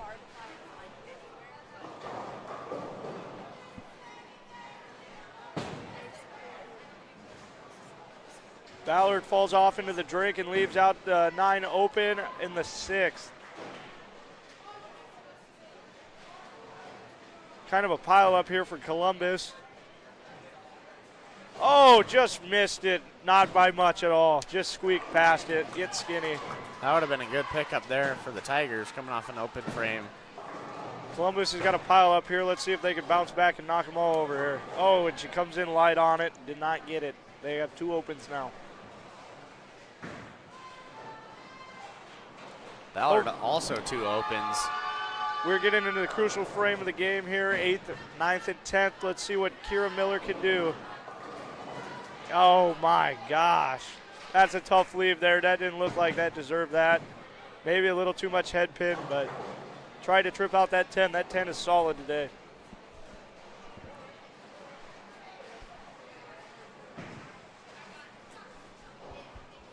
Ballard's looking on 2 opens in a row on 9 spares going into the 8. They're so reliant, though, on their 8, 9, and 10. 8, 9, and 10, especially the 9 and 10. Kira gets us 1 off of that. But yeah, they're 8, 9, and 10 right now seem to be carrying the squad.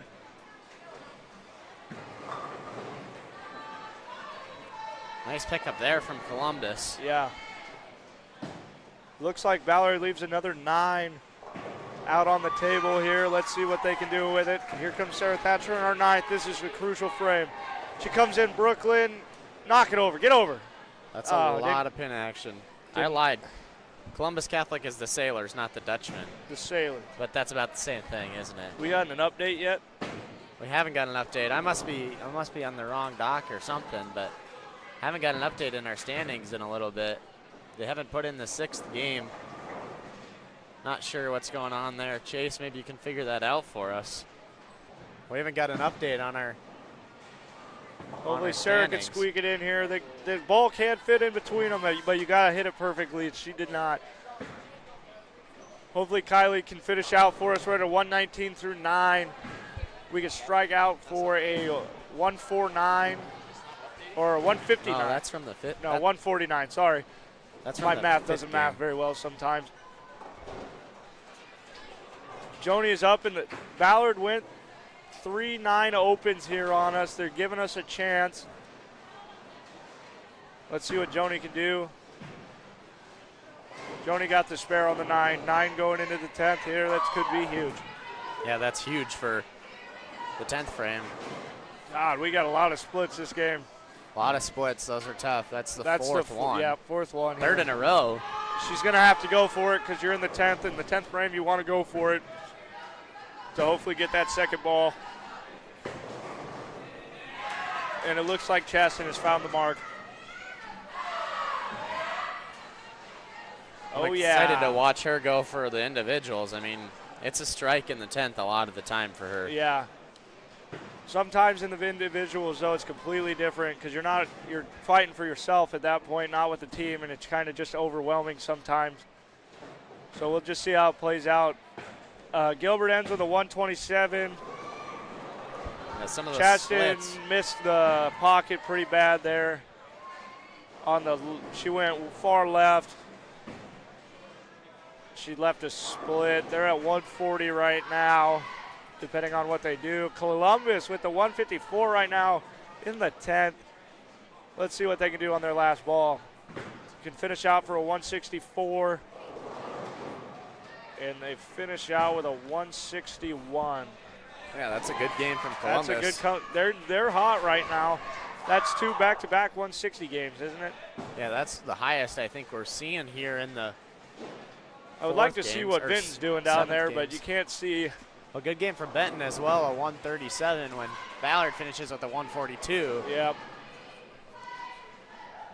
So yeah, no updates on our team standings so far since our rotation. We got Miller hyping up the girls team. Hopefully that we can get going. Let's go. It's still a tight race by far. They got us by 20 pins there, I believe. We're not even halfway through. Not even though. If they want to turn the table and really knock Ballard down a little bit, they would. Huge game here. It might lower them down a little bit, but there's so much time left right now. It's hard to stop the momentum of anything. Just can't give up and just keep bowling here. Ella's going to lead things off for the Tigers here in this 8th game, I believe. Yep, we're on number 8. She misses the pocket, hits the 3-pin pretty solid, leaves a 1, 2, 4 standing.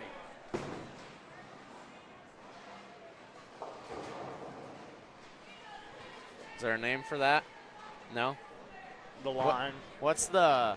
They were trying to explain the bucket to me, and I wasn't understanding how that works. I believe the bucket is the 2, 4, 5, and an 8-pin. Seems odd. I could be completely wrong. You're probably right. It just seems. They said there was like a bucket for a left-handed and a right-handed, but I didn't know what that meant.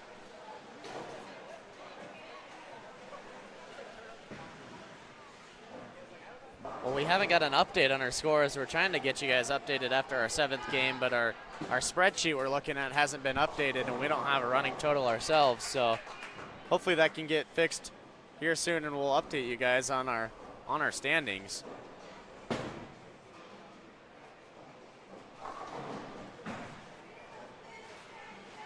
It looks like it's Katie O'Brien in. She's going to be bowling here in the 8th game. Yep, so the bucket is the 2, 4, 5, 8. I got you. Oh, and Katie chops it in the 2nd frame. Those are tough because if you miss it by just that much, it's going to take 1 pin out and the ball is going to roll right by the other ones. Ballard's going on 2 opens right now into the 2nd. Columbus has got 2 opens. We have 2 opens. And Ben's got 2 opens and a strike in the 3rd. Oh, that was a great ball. Coming in a little light, though, it seems. Not enough power to knock out that 10-pin. I need our head of security, Chase Klatt, to let us know what's going on with the scores.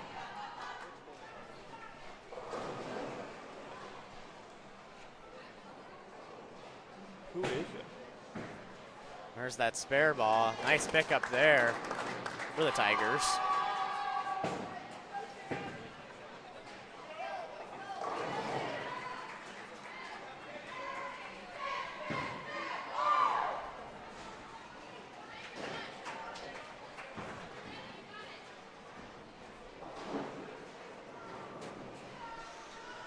Big spare in the 3rd frame there. That's huge. She made do with the 10-pin and took it. Sarah comes way left, a little slower. It looked like kind of pulled it across her body. That'll happen. To pick this up, it looks like she's got the 1, 3, 8. Let me check on that. Looks close enough. Yeah, it's the 1, 3, 8, it seems like. And for this, you want to hit the head pin, the number 1 pin, pretty flat on, and hopefully knock out the 3-pin, and then the 1 pin will carry right through and hit the 8-pin right in the back. Looks like Ballard went on a double in the 4th and 5 frame. Oh, just missed it. That's a tough one. That's a hard one. Seems to be a common theme for the Bombers is 4 and 5 frame strikes. They are by far, it seems like, carrying the team right now. That 3, 4, 5 right now for Ballard is solid.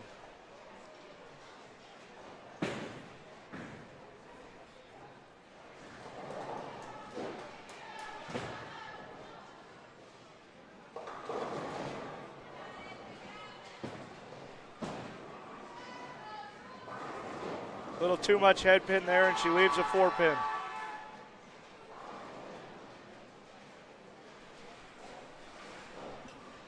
And that was Kylie in the 5th. She's still sitting there. This should be a pickup. Again, you just throw it on the outside really slow, and it comes back nice and gradually and hits it. Well, a lot of opens here to start for the Tigers in this 8th game. Got to have this one. Got to have it, especially with Ballard having a good game over there. She got it. Great pickup. Now we start over and go on. But Ballard, when spare, strike, open in the 6th. Let's see what they can do in the 7th here. And they got the strike. Wow. And there you hear them. Let's hope Ella can build off of this spare here and get something going. We're not out of it yet. Strike out for a 214. That would be pretty cool to see. I don't think we've seen anything more than a turkey here to start in our Yeah. Bakers games.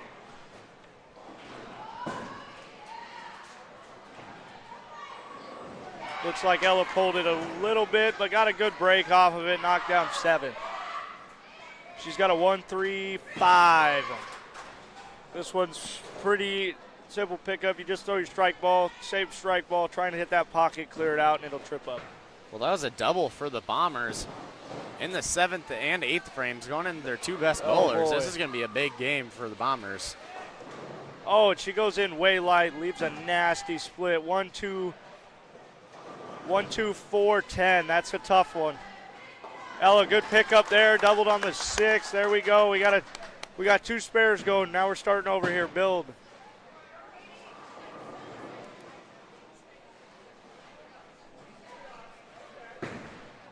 Ballard's going to try to pick up a spare here, going into their 10th frame. To They pick had a up- good game going. To pick up that spare, you're going to come in Brooklyn on it, knock a pin over, and hit it. She got she the hard one there, but Didn't missed, get the front one. missed the 2 pin. Katie misses the pocket, clears out the 3. Now we got another 7. We got a 1-2-4 again. Well, our sheet got updated. Why is that not getting updated on my screen there, Chase? What are we sitting at? Well, Looks like Vinton-Shellsburg took the lead with a 10.68. Ballard's in second with a 10.56. And Gilbert is in third with a 10.31. This is a tight match. It's anyone's game, really. And Katie O'Brien misses it by about an inch. you got to find a way to get that to me somehow. Just take pictures, send it to you every day. All right, that works too. Here comes Kira in the 8th. We got to have a Ballard struck in the 10th and looks like a 9. But here comes Kira. Flush the pocket. Oh my God, moves a 5 pin over and leaves a nasty set. Well, it was a 5 pin, but that looks more like a 4 pin, but 2 pin. It's kind of weird. It just slid over that far. To pick this up, you want to come in Brooklyn real slow and trip them out and knock out the 7. A 164 for the Bombers over there on one of our far lanes. You can tell Ballard's locked in. That 7, 8, 9 right there was huge. And then the 10th frame has always been finished out these couple games here, and that's a big part of it. Oh, and she comes in on the other side, tried to knock it over, but didn't quite have enough power to kick it over there. Well, we really need to see what's going on with Vinton-Shellsburg. They took the lead. What you just heard from the score update there. They kind of found their stride there at the end of our 5th games, and then going into the 6th and 7th. Not sure what they're working on here in the 8th. Ben goes in the gutter. Oh, come on, trip it out. Ben went into the gutter in the 10th frame. That's not what you want to see in the 10th, but hopefully she can spare it out. We need a big spare from Sarah here in the foundation frame in the 9th. The foundation frame. That is the foundation frame. That's new. Glad I know that, though.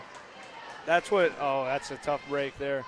So the 9th is a foundation frame because that's what builds you into having a great 10th frame. Sure. Because if you spare up, you add 10 to your total, but if you strike, it's going to double it because Yeah. it moves on to the next 2 throws and a spare goes on to the next 1 throw. So those are huge, crucial frames. I like to think of the 8th, 9th, and 10th as those are the 3 biggest frames of the game. And that's why Ballard's shooting what they're shooting right now because the 8th, 9th, and 10th have just been solid. Yeah, if you can take a poor game to a pretty decent game for your average just in those last 3 frames. If Ballard really hasn't been that impressive in the earlier frames there besides the 4-5. but then they come back with the 7th, 8th, 9th, and 10th there, and it's looking so good right there for them. And that's what's causing those 164s like that. 164 average in districts is nothing to be ashamed about.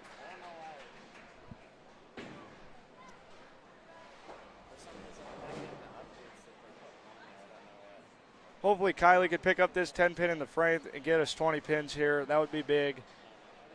To hopefully keep us rolling down the road here. Just ask them maybe or something if maybe they're doing it on a different sheet now. That's a great pickup. That was textbook on the 10 pin there. Absolute textbook. Never a doubt on that one. We're at a 112. We can strike out for a 122. Yeah, all those pins are going to matter come the end. I've always had a problem with the 10th frame too. The 10th and 9th have been my biggest deal lately, and I'm just starting to figure out how to just like stay calm in those frames and keep my big games, because sometimes I get too anxious like that, and you just really got to focus on that. Kylie with the strike. We struck out for a 122. That was a good 10th frame there to save us a couple pins. Columbus with the trip in the 10. Trip on the 10 for the 10th of this first strike. We're at a 105 for them. And Ballard is still ahead of everyone. Well, Vinton and Tripoli and Grundy also just started their 9th game. Columbus and Gilbert here. Not Taking quite it a as little quick. slower, probably trying to find a rhythm, hopefully.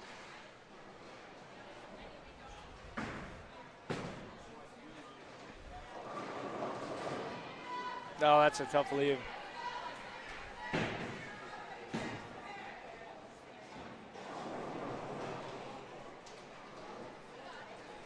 They're going to find out a new order. Might have a new order coming from Gilbert. Little change up, maybe get things rolling again.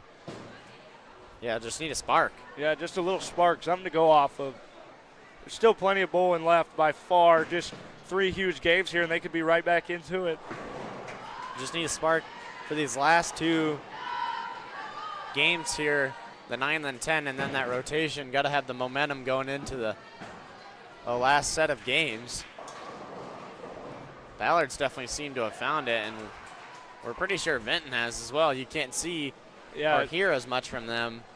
We'll get to see them in our next rotation. Yeah, we'll see. So the lineup's gonna be Ballard at 19 and 20, Gilbert at 17 and 18, and then Vinton right here 15 and 16. So it's a good spot to be in right now for the last 5 games, because it's gonna come down to them for sure.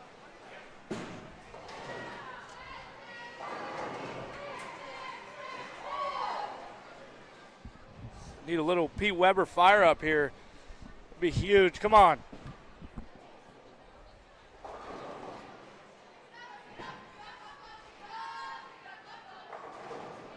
Looks like Katie just pulled it a little bit. She can straighten that out. She can spare up here. Ballard went 6 open and then a 9 spare. Yeah, the Tigers just got to pick up a couple of these spares early. Looks like Ballard might have an 8 count, I think. Yeah, they got an 8 count. If we could spare here in the first frame and just totally bring it full circle here, that would be huge.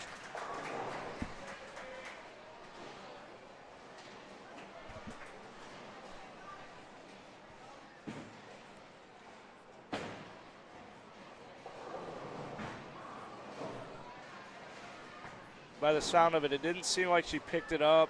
Yep. Looks like she went either 9 or 8 open. I can't tell. They're at 32 through 3. Katie gets 1. We're at 8. And so she went 7-1, so we're at an 8. Hopefully Ella can pick her up here and bring it all the way back. Yeah, just let a couple of these spares in the early frame slip, and kind of rates the tail for the whole game. Looks like they need a little fire up here. Hopefully Ella can give them that with a strike and bring them right back to life. Well, we saw a strike all the way down there in the far right from Vinton. Vinton must have found their line here. Oh, come on, Ella. She got it. So Ella just went 8. She's got a 6-10. It's a lot easier than picking up the 10 pin, because you can miss a little bit and get that one to kick over and knock out the 10. I think Ballard just went gutter spare in the 4th. We haven't seen that, but it's still a spare, so that's pretty huge. Yeah, and that 4 spot. They're picking up a lot of spares and strikes there, not a whole ton of open frames. There you from go, their Ella. 2 best bowlers. Ella got a spare in the second frame there. That was big. Now let's build off of it. We can build off of it. Let's see what Ballard's 5th frame has been pretty oh, that looks rough. That was a strike from Benton as well over there. Yeah, Benton's got a game going here. They got a spare from 1 to 3 and then a strike in the 4th.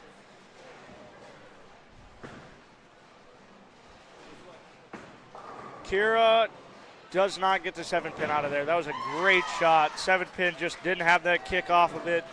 Could not knock it over.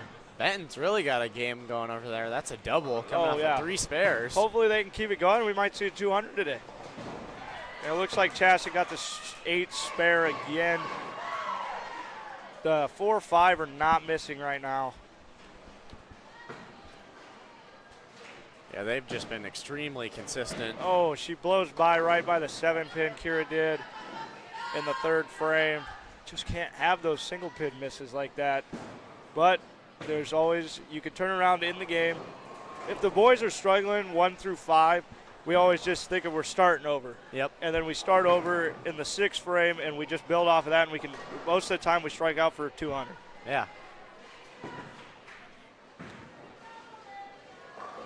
Sarah comes in, Brooklyn. Looks like it was a little slow. It's got the 1-3-6. This one, you just throw your strike ball at it and aim for the pocket, and it's a spare. Well, Benton just had their first open frame of their 9th game. Oh. Ballard just went open in the 6th. They're at 75. They went 7-1 open.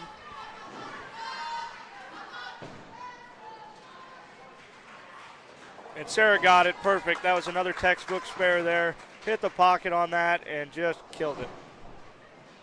Yeah, great pickup there for the Tigers. That was a big 4th frame there. If we can get a strike here, that would be huge to come build up again and start over in the 6th. Kylie Miller is up.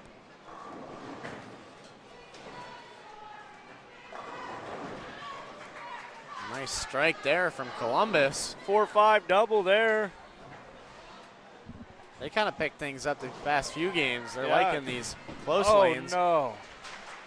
Benton just went double open off of the 6th and the 7th again. Kylie's got a 6-10 in the 5th. Hopefully she can pick this one up. And, I mean, double spare is nothing to be ashamed of there. That would be a good start for the 6th frame.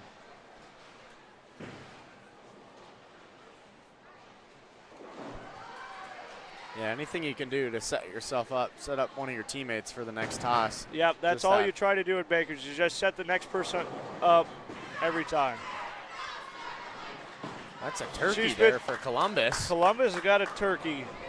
But Kylie picks up the 6-10, and we got 2 doubles in a row. I mean, 2 spares in a row. Looking Going- for the chicken. Maybe the chicken. That's one of the few turkeys we've seen. Ballard's had a couple. That's- I would assume Vinton's had a couple as well, but we haven't Yeah. seen those. So far, what we've seen is 2 turkeys today, and that's huge for Columbus there, going with 3 opens, then 4-5-6 turkey there. Their 7th bowler just hit too much of the head pin, leaves that baby split. There, Katie, that's a huge strike there by Katie O'Brien in the 6th, coming off a spare.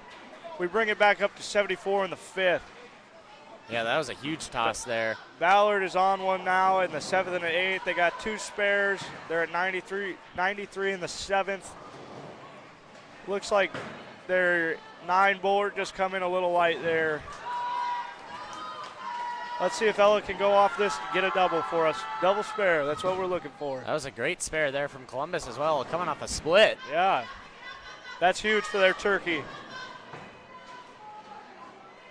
Kind of looks good, little light. Oh, Not enough pin action. leaves a 2-4-7 and a 5 pin in there too. And it looks like Ballard's got another spare going into the 9th.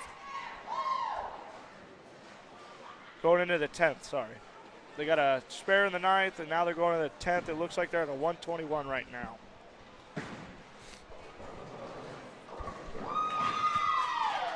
Benton picks up a spare there, and they're Benton's keeping 9th their frame. game alive. I see a 10 pin in there. I don't know if that's the only one left. Yep. So the Ballard's in the 9th frame, they're at 130. They could strike out for Ella with the spare. Yep. Gilbert's kind of picked things up here in this 9th game. They're changing it. They could change it here. Well, they had struggled a little bit in the 8th game. Just want to keep that confidence building and that momentum building each game. Chaston walks it off, doesn't even look at where it went, but she spared up. They could strike out for a 150. Here, almost a huge Brooklyn, but we didn't get the trip on the 6-10. Hopefully we can spur up here and keep it going, because if we keep it going, it's going to be a big game.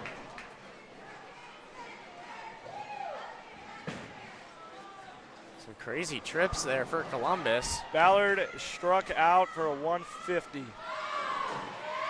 Ballard is killing it right now with their 8, 9, and 10s frames. I can't see what Vinton's doing down there, but I think they're doing pretty well. Looks like they found it. Yeah, hopefully we get a score update here soon.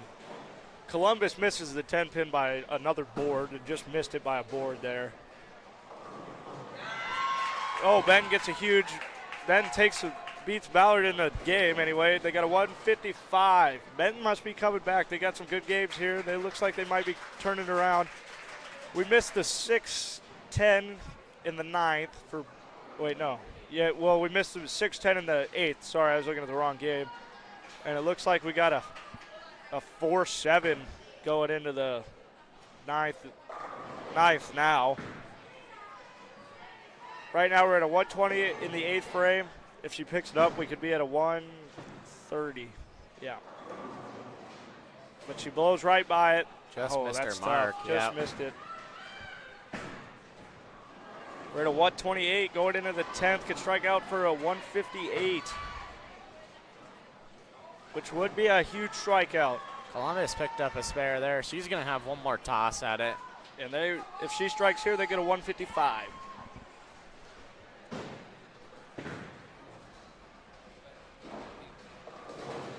Just missed there for Kylie. Oh, wow, that's a tough leave there. Gonna have to go Brooklyn at it and hopefully get the kickoff to take out the 10-pin. Some good last couple games here from Columbus on your closest lane, a 152 there. Yeah, that's a big one for them. That'll move them up hopefully a little bit. Can she go Brooklyn at it and knock it out? Oh, not enough Brooklyn on it. Close to her mark, though. That was pretty close. A little farther to the left. We finished with a 137. Gonna have to really dig deep. We've got 6 games left, and these are the big 6 games. We're gonna have to shoot really hard here because it looks like Ballard shows no signs of slowing down right now. We know Vinton's doing well over there. You can kind of hear them down there. Hopefully, they're a little bit quieter than Ballard is, Yeah. but they had the lead going into this 9th game. we need a score update. We do need a score update.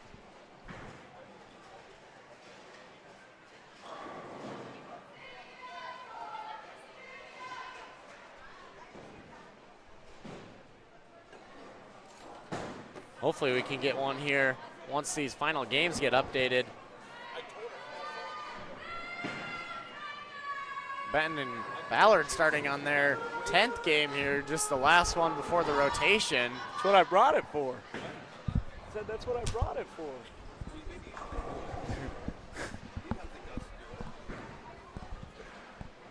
We're waiting to see the Gilbert flag start waving in the background, get everyone hyped up here. Maybe you should streak out onto the lanes. Yeah. Did you have the bet on the Super Bowl streaker? I don't know. I didn't think it was. I had the under on streakers at 0.5. Oh, good ball there by Katie. It leaves a 10-pin. That wasn't even a light strike or like a light strike on the pocket or nothing. It was just a stuck 10-pin, ring at 10. Those are wrong. Yeah, those are like 4th game. They're not right. It's like our sheet's not updating well, so we need to somehow get our total here from the 9th game.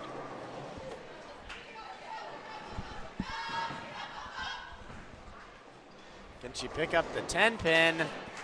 She got it. Beautiful. So I got to take all this stuff back Looks like Ballard now is, they've spared up in the first frame, second frame went open, spare in the third, and they're going for a spare in the fourth here. Oh! Gilbert looks like they're getting excited. We got a 9 spare and a strike. Let's go. Looks like they might have gotten a second wind here in crunch time, hopefully. One camera's still there. One of them is still it's in the coach's office. And Ballard spared up in the fourth. But if we can keep this train rolling, it'll be good. We got our updates here for our after. Oh, Ella with a beautiful strike on the pocket, leaves a 5-pin. This is very pickable. You can pick this up. Vinton is kind of putting it on here late. They're at 1,425. They're up by 55 over Ballard at 1,370, so 1,370, and then Gilbert 1,290. So Vinton really kind of finding their stride. We don't get to see them much. They've been so far away most of the time, but they were a favorite coming in, and they're kind of finding it here. Ella in the third frame with the spare. Looks like we're getting excited. That's good. The But change of the orders looked like what we needed there. Huge coaching move there by Mrs. Miller. by Mrs. Miller. But things can change really quickly. Vinton was not, I believe they were in third place after the first 5 games. It takes one lane change. Yeah, and they kind of found it now, but if you can have this momentum going into your lane change after this 10th game, or sorry, this would be the, this is the 10th game. Yep, the boys in our 10th game, we shot a 266 at conference to take back the lead, and it just carried momentum into it, and then we did fall short, but we had a lot more momentum going into it. Sarah Thatcher with the 6'10", and she gets it. We're on one. We got a 1, 2, 3, 4 close frames. We're at a 68 right now in the fourth, about to be a 58 if we can get another mark. Looks like Ballard doubled 5-6, and then they spared in the seventh. Big split conversion there. They're still hot. Yeah, they are rolling here in this game. This is going to be a huge game for them. They're going to try to catch Vinton along with Gilbert. Yeah, Ballard's going to have to make a run. Gilbert will have to make a huge run here, but we can still do it. It's still very doable. Starts here Looks in this like 10th Kylie game. smokes the pocket, absolutely cleared the rack there in the 5th frame. Huge 5th frame. We're at 78 now in the 4th. We are looking solid. Yeah, this is a good game. Kind of, like you said, get things exciting again, get fired up. That's what we needed. Looks like they got a post-game talk and just absolutely got it. I might have to order some lunch here, make sure it gets delivered before we get the next break. Yeah. I might have my head of security buy me some food. Yeah, we might have to. How long of a break is it between the... Katie O'Brien with the Brooklyn, tripping out the 9-pin. That is huge for the double, 5-6 double. The Tigers are really finding their stride here in the 10th game. That pep talk from Mrs. Miller. Looks like they're having some fun now. It's more fun when you see the pins knocking down, but I mean, that got them fired up. Absolute massacre in the pit right there.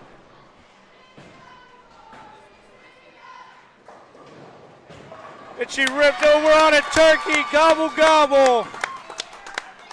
What a game going here for the Tigers. We're in stride now. 5th frame at a 108. That's what you like to see in the 5th right there. Canella Gebhardt, keep it going.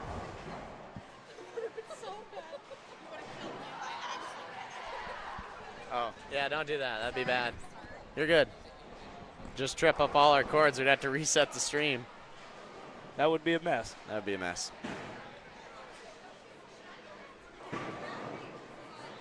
Ella here in the 8th.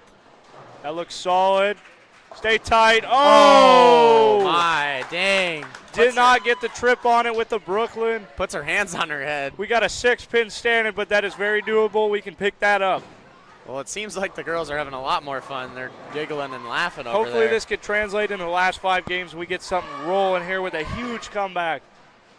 This is the game you need to have a huge comeback, though. This might be the highest game we've seen so far Right now it already is. We're at a 165, and we haven't seen anything really above that yet. Me and Joey, anyway. And she gets Nice it. pickup. Smooth as ice there. Things are starting to heat up. Look out. Comeback is coming.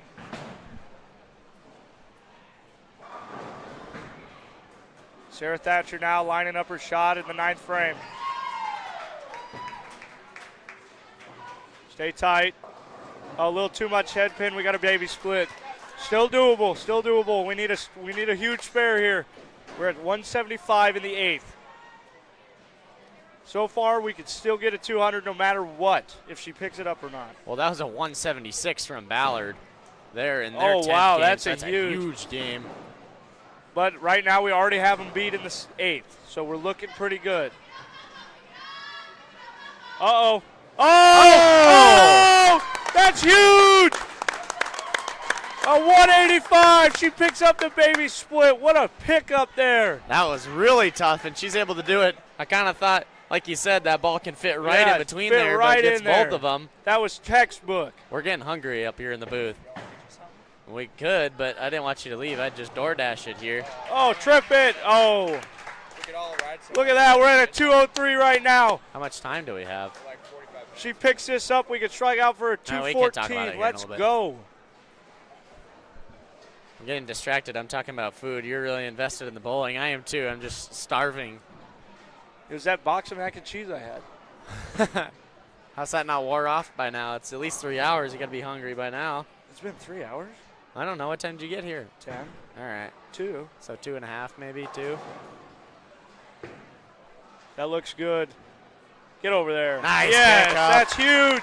Big game coming from Gilbert here. Let's finish with a strike now for a 214. I believe our first 200 we've seen, but we don't know if Vinton has seen I one. can't I tell think what it's the Vinton's first. down there, but I think this is a first one of the day. Our head of security says it's the first 200, Chase Klatt. So that's huge, This especially is with a the huge momentum. game to go into the last 5 games. This is big. Just taking a breather, moving the balls around, getting resettled. It's amazing what happens when you have some fun with it. That's what we were talking about earlier.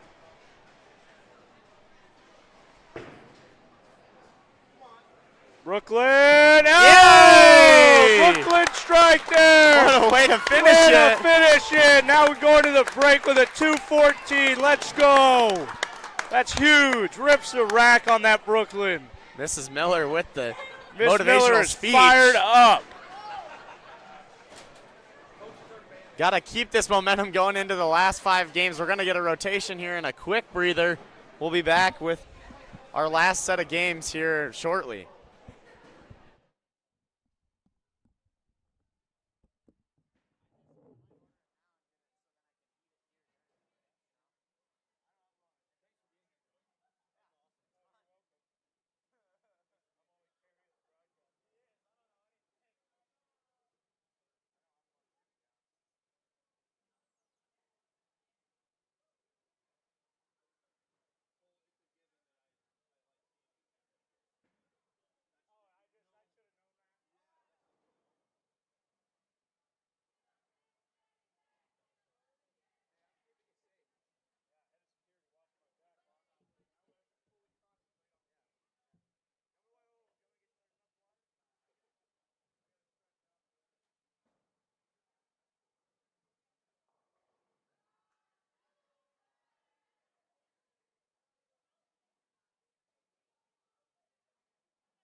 Well, welcome back into the Tiger broadcast, brought to you by Wilson Toyota of Ames. Make sure to check them out if you're in the Ames area for all your automotive needs. And also, I forgot to do our plug. Make sure to subscribe to the channel. We're on a road to 3,000 subscribers. So if you have the opportunity, make sure to subscribe to the channel. We got a score update here after our 10 games. Vinton still holds the lead at 1,614. Just some great bowling from them the last few games. They're up by over 60 over Ballard at 1,546, and then Gilbert trails at 1,504. So Gilbert down by 110 with 5 games to go. That's going to have to be some more huge games here. Couple more 200s and we got it. Yeah, going to have a crazy game like that. Just hopefully they can keep that momentum that we just saw here on the close lanes. It's going to be Vinton and Tripoli here on our closest two. It looks like Gilbert starting on lane 17. We got a 9 right now. Katie O'Brien's winding up here. And she gets it. We're starting off hot again. Looks like the momentum is carrying over. Yeah, you just want to keep that momentum for as long as you can. Huge momentum bust here. Vinton-Shellsburg is taking a little bit more time to regroup here. They just got to try to hold on to this lead that they got. They got a pretty sizable good one. lead. But one bad game could change it all. Looks like Kira just missed.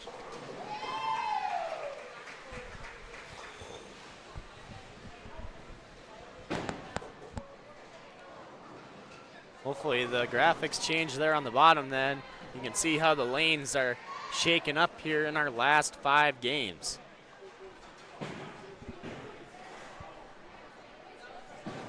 Here comes Kira Miller. Hopefully going to get the spare. It kind of looks all right. It looks all right. She got it. 6 spare there. We're on 2 now. Looking very good right now. Looks like the momentum's carrying. The fun is still going on, and that is what we need to keep going.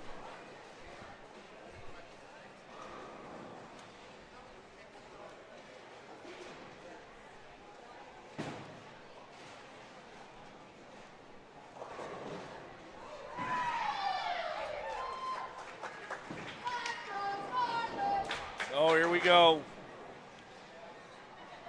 Vinton-Shellsburg getting fired up for their first throw. Let's see what they can do. Ella Gebhardt's up on 17 in the 3rd frame. Vinton-Shellsburg's got one up, ready to go.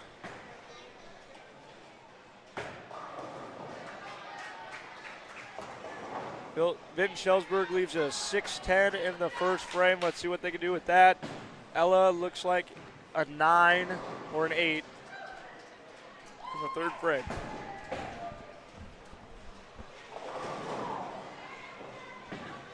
Hopefully Ella can get the chicken going here. That is 3 spares in a row. Vinton-Shellsburg gets a spare. Can Ella get the spare here? Looks like she got it. That is the chicken from Ella. Looking very good right now. Looks like they're loose, having fun in the last 5 games here.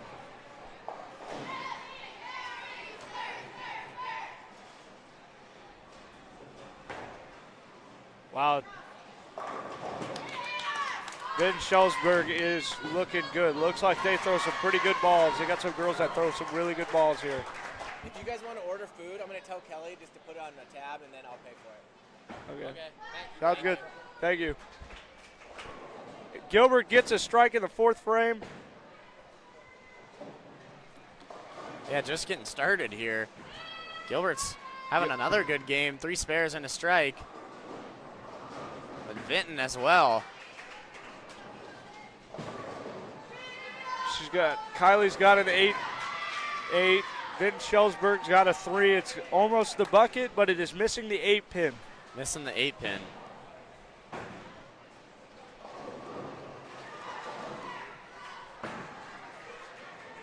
Would they care if I brought Chipotle in here?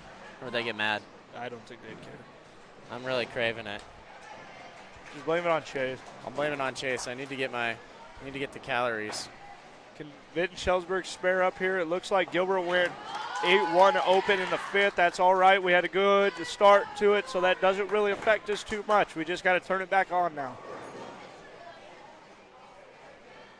Just need to shake that one off and keep having fun, and they will be right back to it. Let's see what Katie O'Brien can do.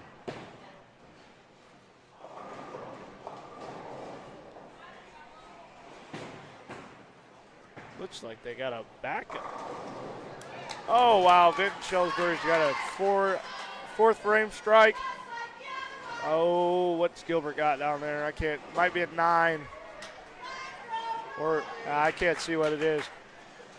Got that curtain in the way.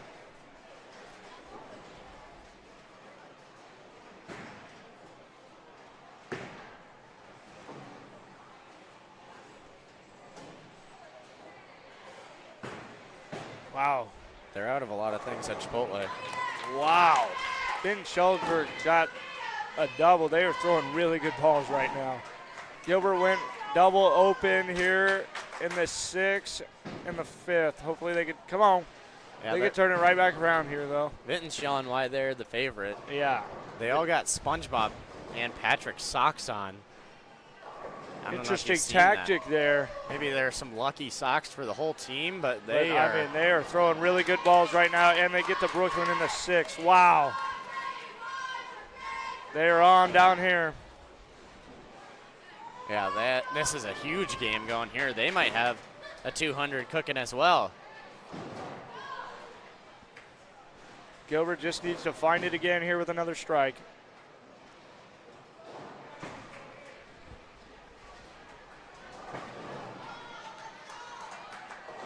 Oh, Vinton-Shellsburg comes in a little light, leaves a 4-pin, didn't get the trip on it like she wanted.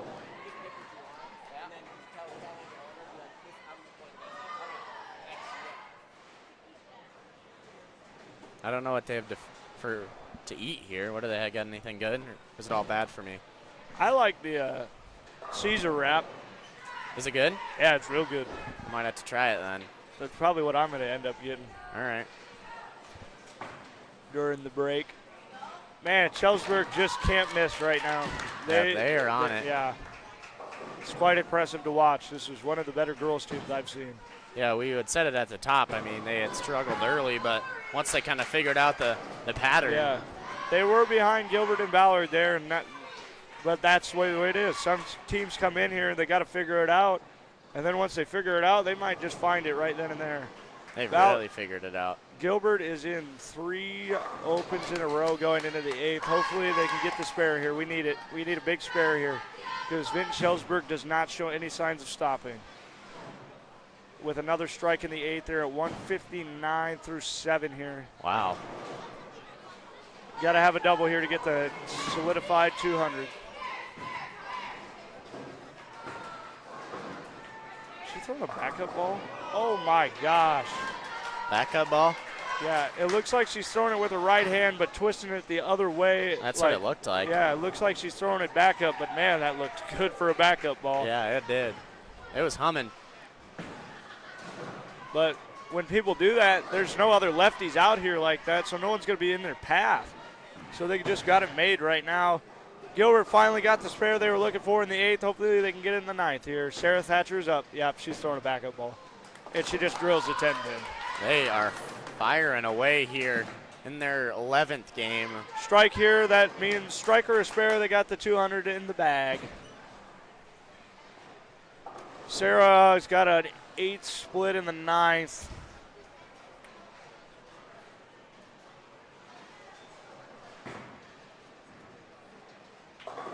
Oh, wow. Tripped the 7 and the 4 out of there. Yep, 209 right now. They could strike out for 229. Yeah, 229. Sarah there in the 9th. She's trying to pick up a split. Or 219, sorry. Hopefully Sarah can, oh, no, that's a, what That is was it? a 7 split. 7? Can't see it. Oh, wow. Absolute light strike there, but got the mixer in the pit. Got it. Yeah, 229. They can strike out for 229. Vinton-Shellsburg could, and this could just take the lead away from everyone. Vinton had 4 girls in the top 5 scorers per game, all Wow. averaging over 172. With 3 girls averaging over a 180. Yeah, you could tell by the way they're throwing it, man. It is smooth as can be right now. Little high, but that's all right. Oh, trip it out of there. Wow. What a finish there, the pin action. Yeah, wow. The trip. Absolute tripped it out of there. We got a new high game of the day so far with a 229. Wow. They are rolling here. That should put them up there quite a bit. I don't even think Ballard got that close. No, I don't think they're going to be touched now for the rest Yeah. of the day. They're 4th in 1A pin average, just behind 3 teams, Comanche, Comanche is Louisa, good, Muscatine, and Clarinda. Even the girls for Comanche. Comanche boys are also. Yeah, Comanche boys are number 1 in the state. We're 2nd right now. But they also lead in the girls, averaging a 201 for their Bakers games is insane. Yeah. That's crazy, actually. They're fired up now. They got the chance going and everything. Vinton-Shellsburg is ready to put it away. Gilbert and Ballard are going to have to really figure it out here to get right back to it.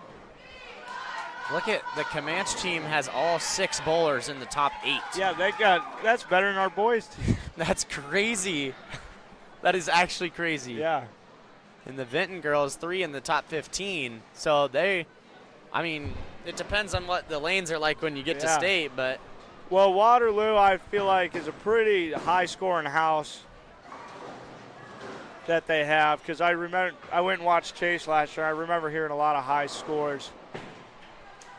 Uh-oh. No. And Vinton-Shellsburg shows signs of they are human, I guess. They got an 8 split, and they didn't hit 1. Hopefully Gilbert can turn it around here in the game 12. I can't really see what Ballard's doing down there. It looks like they got a strike in the first frame and then a 7. Yeah, we don't have our stats updated again for our 11th game. Hopefully we can get that here sooner or later. Comanche comes back with a strike. Wow. That's picking up your teammate right there after an 8 open in the first, and then they come back with a strike. Let's see if they can double up here.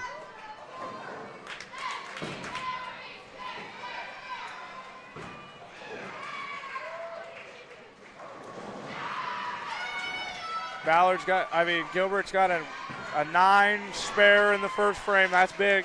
Another big first frame there. Yeah, great pickup there from Katie. Really can't just roll over and give up now, though, because there's still signs that this could go very bad. I mean, yeah. It's not hard to bowl a 100, I'll tell you that. I've done it. If you can string together 2 200s, I mean, we've only seen 1 from the Tigers, but they were pretty fired up. They can get fired up again. And Katie let things off there with the spare in the first frame, so. Yep, it could be a huge game, and then all they need is 1 bad game, 1 or 2 bad games from the other teams, and they're right back to it. So you just can't give up in the bowling because it only takes 1 bad thing to go wrong. They double, and Vinton-Shellsburg with the strike, and in the third frame, 8 spare. That's huge. Another huge one. Ellis going there for Gilbert. She picks up a split. Well, she doesn't pick up the split. I don't she think. gets I a don't. split. Yeah, that's a split. Yep. I don't even know what that is. It's hard to tell. All the way We're down off. there. We're off on the side. Yep. Would be nice to be right in the middle, but be hard to get every single team in frame. Yeah. And it looks like Vinton-Shellsburg has got a 5 pin here and in the 4th, but the thing is they're just not missing those spares that should be like an easy conversion, and they get those, and then that just helps them out for the huge game. Yeah, they don't miss a whole lot of the single pin spares, and that's where the other teams kind of struggle. Yeah, you could tell that they hit their mark a lot. They are hitting their mark, yes. And they're just laying it down so smoothly right now. You could just tell. Like, their 5-hole right now is just absolute money.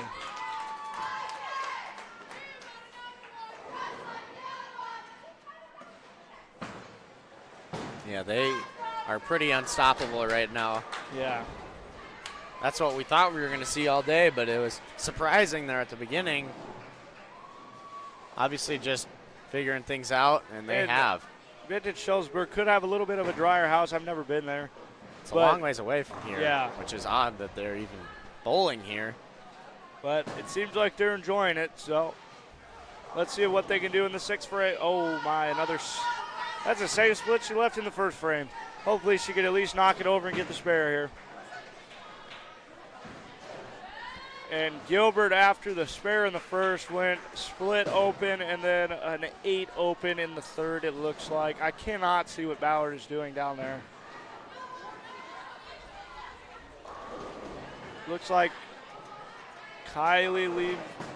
She left the 10-pin out there. Yeah, if that was Kylie, it was a 10-pin. Vinton-Shellsburg 6-hole does 1 and 6. Did the same thing in both of the frames there. I wonder if she's just coming in a little bit too light, not getting that carry that she needs. Hopefully her 7-hole can pick her up with another strike again and get everything moving again. They're still on pace for another 200 if they can get a few more strikes and like 1 or 2 more spares here. Here they go in the 7th. Oh, and in the same exact back-to-back splits. Welcome to perfect games, folks. That is what happens when you don't have the power to kick out those pins like that. I've done it myself several times. Hopefully something else. You might have to, I think they're going to have to go a little bit tighter, maybe get that extra hit on the pocket there and carry through it. Yeah, it's tough. We've seen a lot of some wacky splits off of some really good throws. Because my first year, I used to throw like a 14-pound ball, and those I throw 15 now. But those, I leave those splits because it just kind of bounces off the pin. It's not getting that carry you need. Vinton-Shellsburg 7-hole gets the 1 pin that they needed, and it looks like Gilbert got a strike in the 5th. Oh, they got the spare on the 10-pin and the strike in the 5th. They can rally here. Kind of looks like Ballard's falling off down there. Yeah, we haven't heard as much chanting from them as of late, but that doesn't mean they can't pick it up in an instant. Got the strike down there, though, it looks like. Here comes the 8, 9, and 10 for Ballard. Just missed there on her mark for Vinton. Tripoli picks up a nice spare there.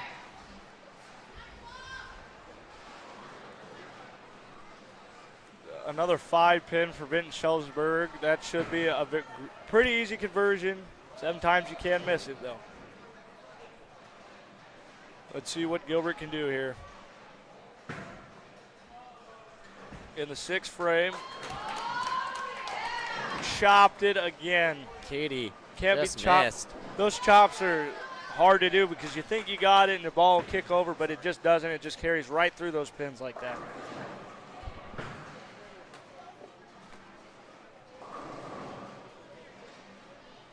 Vinton-Shellsburg kind of trying to find it. They're keeping themselves alive, though. You can see they're having a little bit of trouble with this lane here. Yeah, there's a couple of times. Not getting the carry they want. Yep. And you can tell they're kind of missing their mark. Maybe they're hitting their mark. The lanes are just playing a little bit different. But I couldn't tell you because they're just barely missing it at some points. And maybe the push, like they're not getting that carry with those 8 splits like that. It's just because the oil's pushed down farther on that lane than it is on the other one, and they're not getting to the hook back right in time soon enough. Got the pickup there. That's what they needed there. 8, 9, looking solid. They can still get a 170, so I would take a 170 right now after that 229 game. That is not that bad. They got a lot of leeway here. Yep. We're going to try to get scores here after this 12th game so we can keep you guys posted. Vinton's going to. Oh, my God. Their 10 holes just laying it down on the 5 board, and it's just coming right back in. She is killing it right now. I think she's had all strikes since we've seen her. She had a turkey in her 10th frame. And she's getting some great pin action off of it, too. Just looks so smooth and really easy for her. Yeah. And that's the best part about bowling, though, is you be a woman or a guy, and they can still compete and beat each other anytime. It's a fair playing field, by sure, because it doesn't take strength at all It's It doesn't- precision. Yeah, it's all precision and accuracy. It doesn't matter what ball you throw, too. And she's got a double in the 10th. I mean, she has been unstoppable. Yeah, it doesn't even matter what size of ball you throw either, because you can strike with any ball. Yep. It's just all about how you hit it and where you hit it.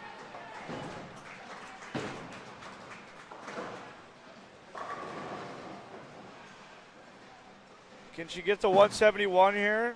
For her second turkey in the 10th frame, Yeah, 2 games in a row. She has not missed the 10th frame. Looks like Ballard kind of, is that a 110 down there on Ballard's lane? Oh, she didn't get the 10 pin. That is Still all a right. Got a great 170. I'll take the 10 pin on the last throw in the 10th because it's only 1 pin. It's going to be hard for anybody to catch. Yeah, they're They're going to be way clear now. Yeah, it looks like they're clearing the way. We're having games we don't need to have. Nice pickup there from Tripoli there in their 10th frame. They're having a good game. 142 here. She's going Striking to have out. one more toss Yep. for 152. Sarah's going to go here for the Tigers. 123 through 9 frames.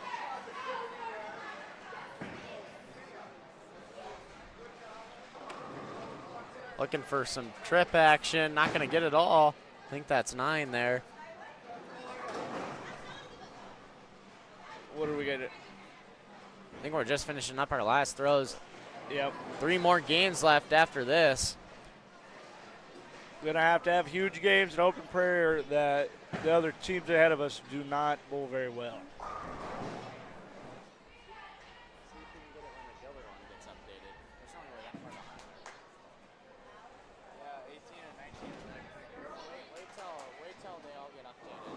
Looks like Gilbert might have a 10 pin stand-in for the spare here. There, nope, wrong lane.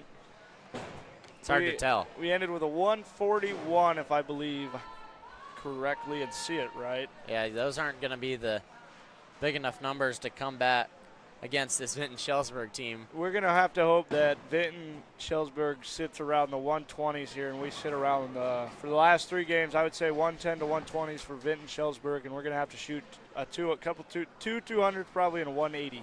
Yeah, it's going to have to be something pretty decisive. unprecedented. And yeah.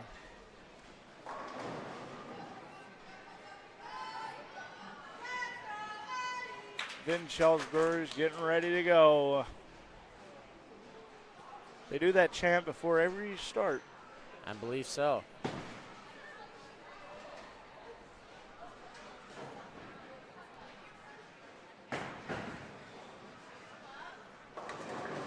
Just not getting that carry there. Might have to get it out a little farther, get that dry stuff, get some more power into the back end of it. Well, they don't have a whole ton of, a lot of holes in their team, No. top to bottom. Even the one hole could spare this pretty simply. And Yeah. She's got a lot of confidence. You could tell they have a lot of confidence at picking up spares. It helps too when your 5'10" hasn't missed hardly No. at all. But And you got, even if you did miss, you got someone behind you that can pick you up, and you're confident in that person behind you. yeah, they're Oh, and she chops it. dang, just misses. But Those chops, I've seen a lot of those today. yep, Just not getting it over far enough or throwing it too soft, something like that. A little mistake like that can cause it a chop. nice start here from Tripoli. That's a double. There you go. They're going. They got 3 games left.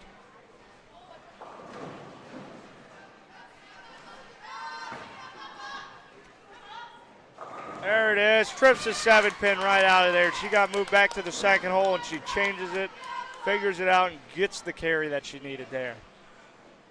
Looks like we're going to have mimic games here if we can get a double.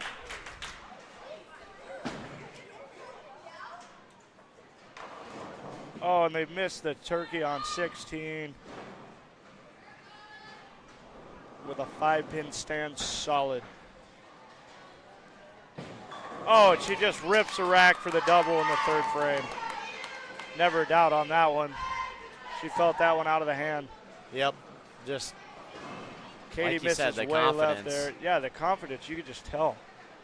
And that's the key thing is they didn't have a very good 5-game start, you know. But now they're just running away with it because they just figured it out and went with it. But that'll be good for them coming up to state. Like if they start out hot, they're gonna know they're gonna keep bowling well. But now they know they start out slow, they can pick things back up. I pretty wonder how they quickly. did in state last year. I'm not sure. We can try our best to check. I don't even think it shows up on Varsity Bound. It doesn't? No. Dang. Some of the state meets show up and some of them don't. It's kind of interesting.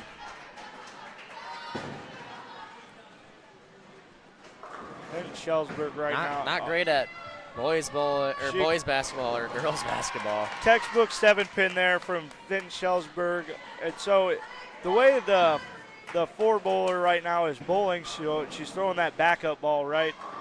Well, so her 7-pin is like a right-handed 10-pin, and a 7-pin is a left-hander's 10-pin. So it just goes either way. It's just those pins, those 2 corner pins for a righty or a lefty. But the way she's throwing it, she's righty, but she throws the ball hook like a lefty, so she's going to leave those 7 pins. Oh, and we see the first myth out of the 5-hole. She comes in flat. And, I mean, that's still not even that bad of a miss. Just didn't have that carry through. But I have a pretty good feeling she's going to drill this one. She has been very solid. Missed too often. Well, we're going to get a score update here. Vinton-Shellsburg, 2013, just way ahead of the competition, 200 pins ahead of Ballard at 1,798. And Gilbert's just behind them at 1,773. So it looks like right now might be a battle for second place, but that one will just be bragging rights, sadly. They got second at state last year. Really? Who? I'm not sure if I can, let's see if I can find out who won. So these are the state runners-up we got in our district. It does say that, but I'm not sure if that's 100% true. I could Oh, wow, got the trip in the 6th frame. Big trip there. Wow, they're looking at back-to-back. They might get another 200 on this lane here if they keep it up. Yeah, they're just firing on all cylinders, Yeah, 1 through 5. Everything's going their way right now with the trips and all. We haven't seen a whole ton of teams that can strike in the 1st and 6th frame, and that's kind of been the Achilles heel. Yeah, even like the 1-hole went open this one, but they're still killing it right now. She comes back with a strike, totally redeems herself. Oh, flat 10 there. Wow, ring of 10, not even a flat 10, just ring of 10. And you can tell that pin that it's the 3-pin that normally shoots right around it and just misses it. That's supposed to trip it out and knock it down. The 3 or the 6-pin. Sarah's bowling in the 4 spot for Gilbert Coming now. off a strike. Leaves a few out there. 8, got 8, but should be able to spare out here.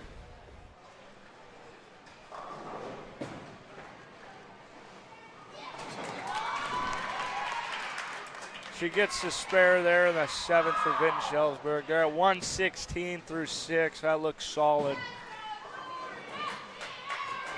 Yeah, they are really just pouring it on here. They probably aren't even going to need to bowl their last game up by 200 pins. They might not need to. It'd be interesting to see for solos if they take all 4. I'm not sure. There's going to be some good competition Yeah. there. It'd be interesting to see, though. Oh, got another flat shot on that. Just not getting the carry on those. On a 5-7 split. Most of the time, you will either trip out a 7-pin on a shot like that or the 5-pin. But sometimes it doesn't trip out either of them, goes right around. A nice strike there from Tripoli coming off of 2 spares. The 6, Kylie 7, got 8. a strike as well in the 5th, trying to bring him back around here. Looks like Ballard's working on a great game as well over there. They're at a 130, I believe, through 8 or 9 frames.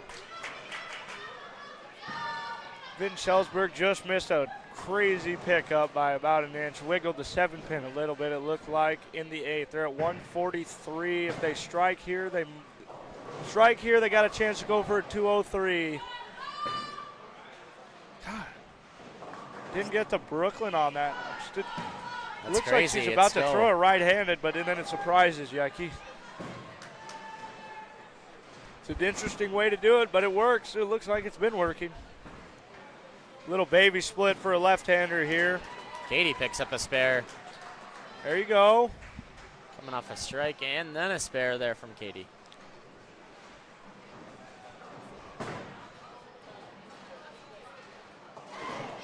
They can finish out strong and hopefully give it to Ballard, because that would be pretty cool to beat Ballard, get the revenge for conference. Yep. Oh, didn't quite get the baby split there. Just a little too high. They could strike out for a 182, sorry. 182.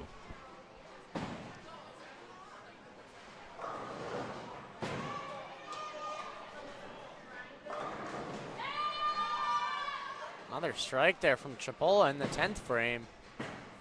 Having a good game going here. Oh, and the 10-hole is just pouring it on. They can still strike out for 182 and just keep cruising.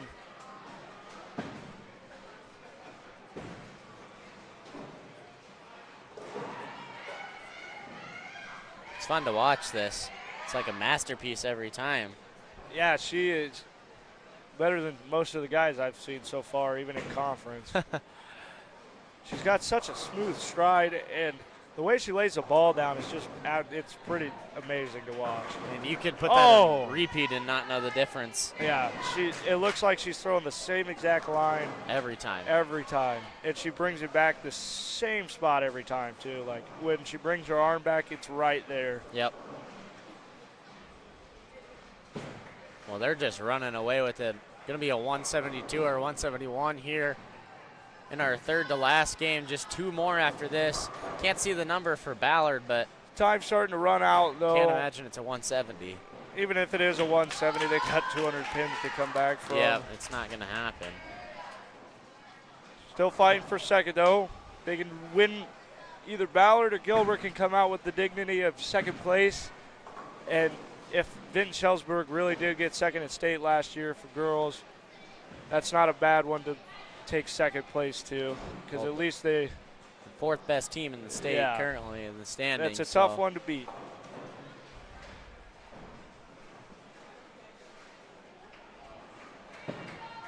But the Ballard girls and Gilbert girls had a very good year this year. Vinton-Shellsburg's on one this year. Yeah, they might have a revenge tour. Maybe they did win, and we're not sure. I'm not sure. We'll find out here eventually. I'm going to try to find out. And this was a pretty tough district for, actually, it's been pretty close here through at least 4 teams right now. Yeah, there's some good bowlers here. I'm excited to watch the individuals. The individuals will be intense for sure. Trying to get those 4 spots. I wouldn't be surprised if we see at least a couple bowlers from Benton, but I wonder who we're going to get down here. Yeah, I'm not sure. Because right now it says Ballard and Benton at the bottoms of it, so I wonder if this is their starting lanes or something. Must be.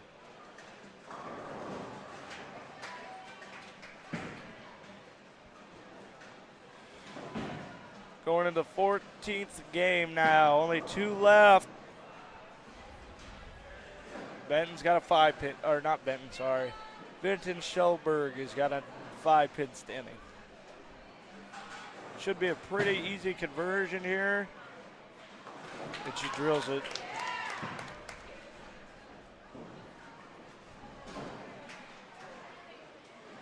Vinton made it as the 7 seed in the bracket. They lost to Louisiana Muscatine. So they, I guess I don't know what place that'd be, probably a quarterfinalist in last year's state tournament.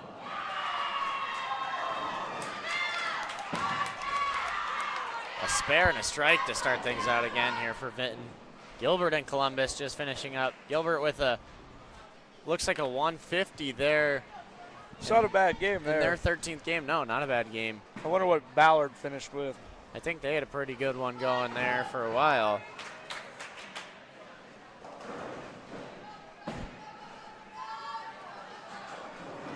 Quo could have won the state championship last year for the girls. Vinton-Shellsburg with a double, on pace for a 290 right now if they can strike out.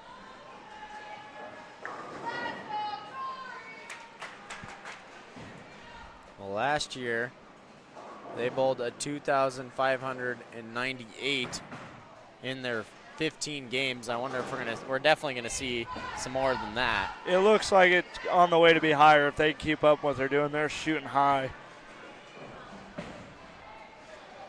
Oh my gosh. Comanche, who was also the best team last year, I guess, they've outbowled the 3,000 in their qualifying rounds. Whoa, that's what we're shooting right now. That's crazy. Oh, almost, she gave it a shot for a 7-1 to open in the fourth from Vinton-Shellsburg.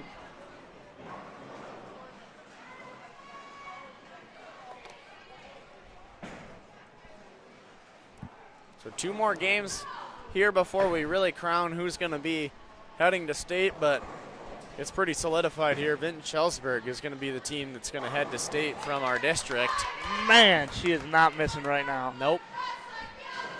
Might have to get a score update here for you guys after this game. See if our head security officer, wherever he went. If he's listening. He better be. Head of security, sorry. Yeah. Chase Klatt.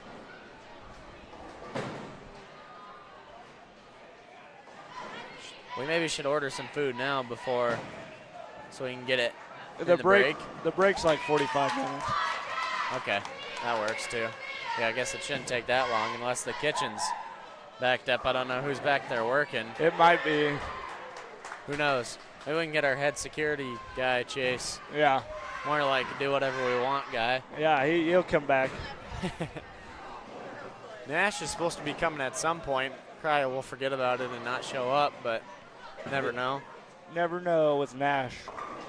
Time is not really on his mind ever. Vinton-Shellsburg got a double, and now they're on to the baby split in the 7th. Just another great game from them.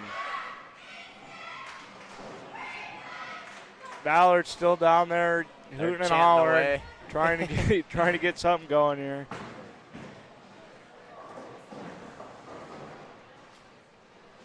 There goes Katie for Gilbert. She just misses. She was the opener. Got a 6-3 for the 9. Her sister's going to go here right after.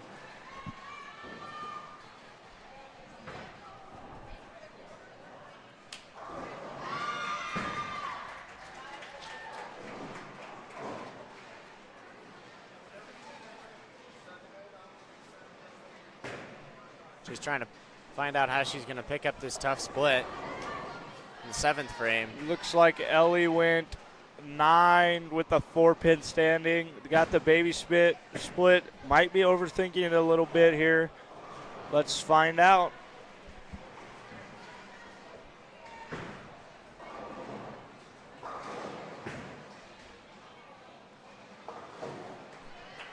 Kind of hit it too much head on and chopped it right out there. That'll happen sometimes. That's tough. You got to hit those pretty perfectly, otherwise it'll just carry too much and take out 1 pin. Tripoli with a nice pick up there. They've been bowling a little bit better as of late here in our closer lanes. And it seems Ellie O'Brien went a 9 spare in the 2nd for us, picked up that 4 pin. That's a big one. Trying to just stay even with Ballard right now.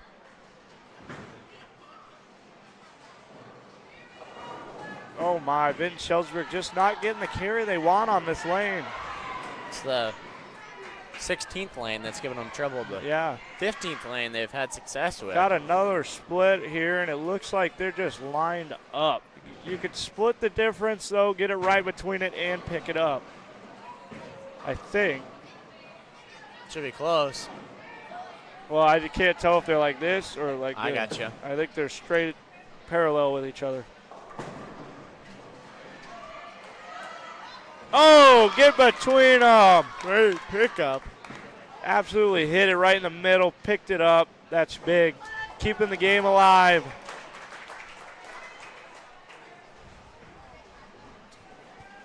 The ball can fit.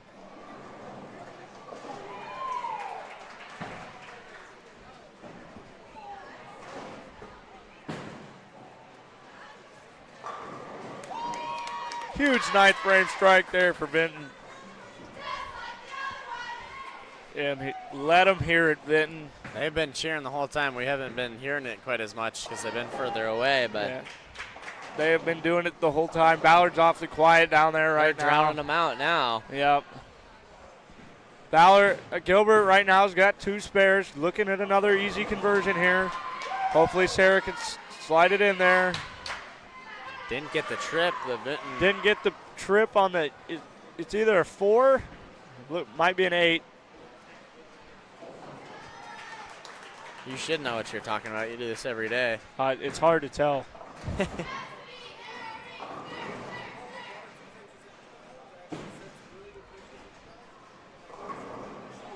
Ballard got a Brooklyn again from their 5-hole. Gilbert's on the chicken.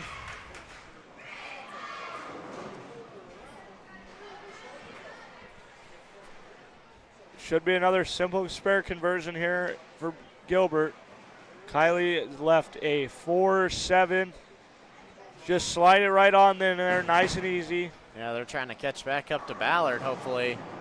Ballard's got a. They want the second frame. Ballard's got a double, it looks like, by their celebration down Looks there. like a turkey actually going here. I think that's Yeah, the they're on a turkey. Double in the 10th. Get the Brooklyn from Vinton-Shellsburg here. They know it. They feel it. 189 there. They're feeling the crown. In the second to last game, they are just rolling over everybody here as of late. They're going to put the nail in the coffin, it might be, here in the last game. Yep. A split there for Katie. Not what we wanted. Nope. Those are tough. Yeah, this is especially a tough one. I've only picked this up. Wait, no, never mind. I have not picked up this one. What's that? That's a 4. 7. That's a 4. Nope. Because it's far ahead. It's a 4, 6, 10. Yep, there you go, Joe. I'm learning. So you're going to have to try to skip the 4-pin across and hit the other 2 if you wanted to try and pick it up. She just got the. But she went for the 2. Smart move there in the 6th frame. Let's hopefully her sister can back her up here. Vinton-Shellsburg going to take some time to breathe here. They got plenty of time.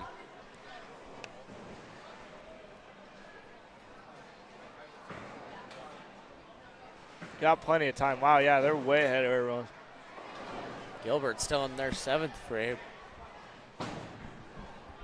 It looks like Ellie has a 9. Oh, nope, wrong lane. 7. It's a bucket without the 8-pin. A hat. Looks like a hat. Looks like a hat.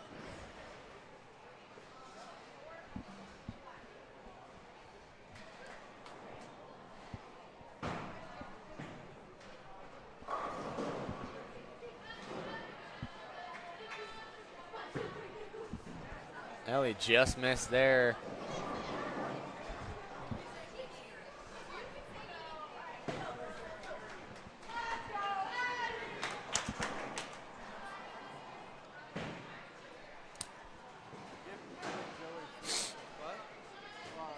Just finishing up here on the last few frames in their 14th game. Gilbert's trying to catch Ballard. Ballard, I believe, just finished their 14th game along with Benton. I thought it was going to give us free food anyways.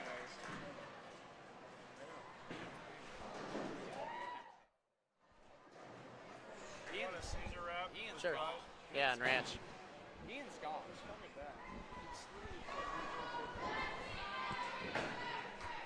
I like free food. What?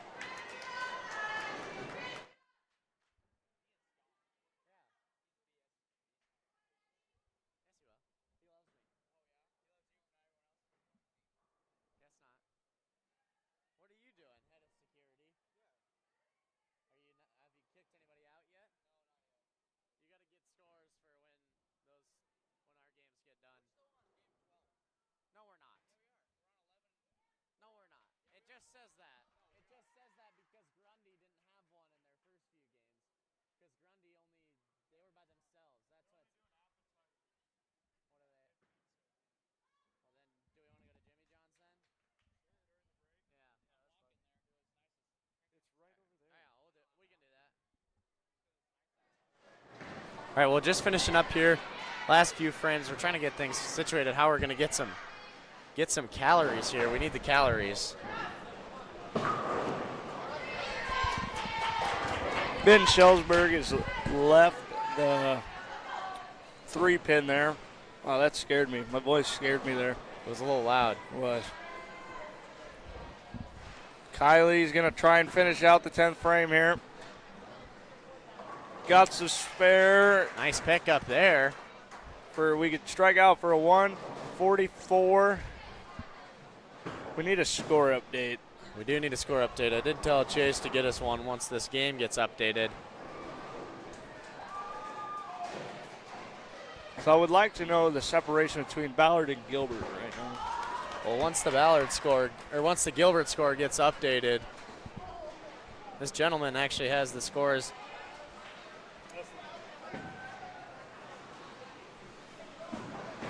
Vinton. Yeah, you can do it. Well, Vinton's at a 2,185, and Ballard's at 1,964, with Gilbert at 1,923. So Vinton-Shellsburg is just pouring it on right now. see if those get updated again here quickly. Thank you. They are pouring it on. Haven't had too many open frames the whole day, to be honest. I'd like to see him strike out here for 279. Be pretty big. Nice strike there from Tripoli. They had 3 spares and then a strike Big. there. Oh, flat 10. Wow. Didn't have that drive or the angle at it. Spare up here and they're looking just fine still. Yeah, she's the anchor for this team. Yeah, Just huge anchor. been insane here. They moved her to 4-hole though. I wonder who's replacing the anchor. Have a little fun with it, test it out. Yeah, they don't necessarily need to No. hold the lead. They've already secured a win, I believe. It's not what you want to see after a strike though. Unless Ballard bowls like a 300 over there, but Not even. that's not going to happen with a few open frames. Nice pickup there. It's right now. There's no chance of they could bowl a 300 and they can't win because they've already gotten their 69 pins. So It's over. Vinton-Shellsburg is taking the crown, going to state as team. And now we're just waiting to see who gets second. But only one team makes state. Sadly. Sadly, only one team makes state. So 8 teams will make it in total? There's 8 districts? I think there's 8 districts, yeah. So 8 teams will make it, and then the you- winner of that is crowned state champ. Why don't you tell the people how the state tournament works, though, for the team? It's a little bit different than what we're seeing here. I don't even know how the team state tournament works, to be honest with you. It would be my first time this year if we make it tomorrow. I do know how solos works, though. Solos, you bowl 3 games, because there's a lot more solos going. So you bowl 3 games, and then the top 3 game series is 16. The top 16, I believe, go into a bracket play. And then you have to beat every person in the bracket, wherever you're seated, to win state. Nice. I think it's the same way for the team as well. It might be, but with only 8 teams, though, I don't know how that might have worked. When I looked it up, that's kind of what the format looked to me, but I could be wrong. Yep, I've never even seen or heard about team state, so I have no idea how it works. You're going to be going in fresh. Going in fresh. Hopefully. Hopefully. We got to bowl well tomorrow first. I think after us losing followed short to Newton there, I think we're going to have a little more competitive drive this time. Well, now we got our updated scores. Vinton-Shellsburg, 2,374. They got a 234 pin lead over Ballard, who's in second at 2,130. And Gilbert trails by just under 70 pins at 2,064. So it looks like Ballard's going to take second unless it's a huge game from Gilbert, and it's not a great game from Ballard, but it could be done. It could be done. 70 pins almost difference in this last game. Gilbert starts off with a 9. We got to hope Ballard. I can't see what Ballard's doing down there. They're about done with their last game too. Gilbert isn't bowling quite as fast as the rest of them. Gilbert and Columbus, at least.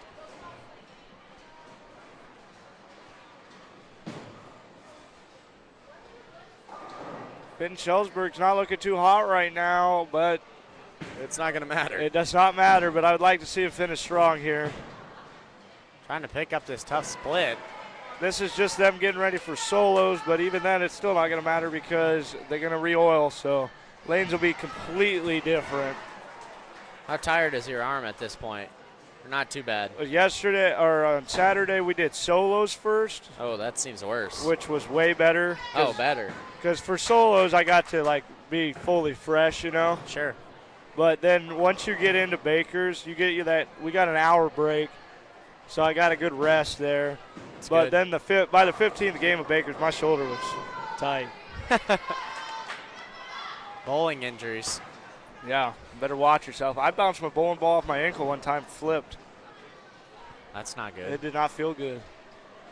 Might keep you sidelined, put you on the IR. No, I finished out. I'm tough. That's good. We're going to need that tomorrow in case you get any, Yeah, drop hopefully. any bowling balls Yeah. on your feet. I have seen that done too. That doesn't feel good. Maybe somebody's going to come in with a metal pipe and go at your shins. Yeah, try to take me out. Like, Vinton-Shellsburg is really not finishing strong. I think they knew they got it. this is the fun game. They have gone 4 opens in a row now. And it doesn't affect anything for their state tournament. No, They could finish with a 0. 4 opens here, or 2 open frames. It wouldn't matter. And you could tell when they changed up the order, they knew they had solidified it. Wow, she rips it. Yep, that's just perfect. It looks perfect. You can tell she ain't messing around though. She's here to play. Yep. She wants to go first. She wants to go stay in solos. Yeah, it'll be fun to watch. Don't have the names. Hopefully, when we get to our individuals, we'll Yeah, be able to see some names up on the boards. Do a little name calling. Yep, that'll be better. Just only know a few of the people that aren't Gilbert. Hopefully Gilbert can finish out here. And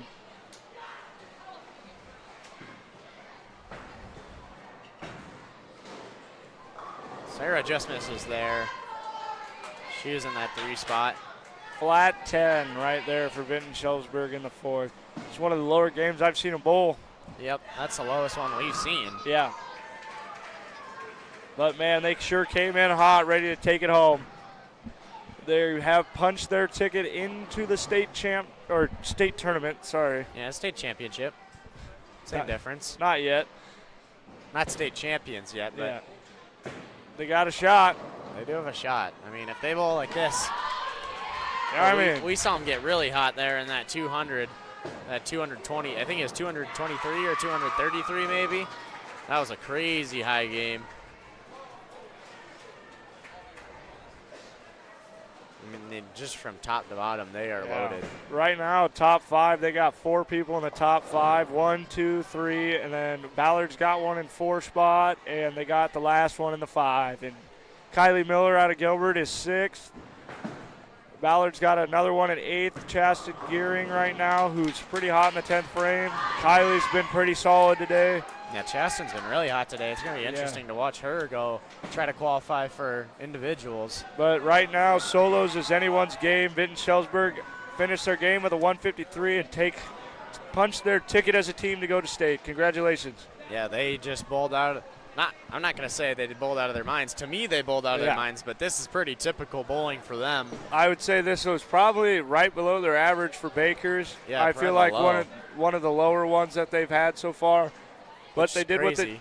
what they needed to do today, and they're taking it home. Yeah, they started off low, but they knew they were the best team here, and they kind of showed that. Yeah.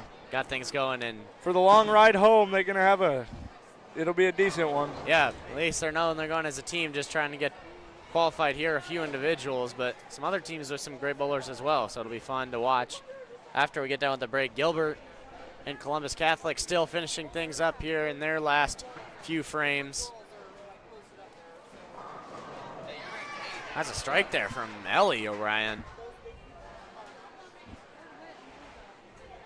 I'm interested in to see how the lanes break down for Vinton-Shellsburg, because perfect games after you re-oil, there's still a whole bunch of oil out there. You know, it's still because there's still a lot of oil out there on the outside too. It's not like it's dried up a terrible of amount with all the moving around that's been going on. And so once they put the oil machine back on it, I don't think there's going to be much snap on it for these Vinton-Shellsburg girls. So it'll be interesting to see how it goes. Yeah, probably have a little bit of a learning curve like they did for their Bakers games. They were in third place after our first 5 set. Ballard and Gilbert both ahead of them, and then they just turned it on in the last 2 sets of 5.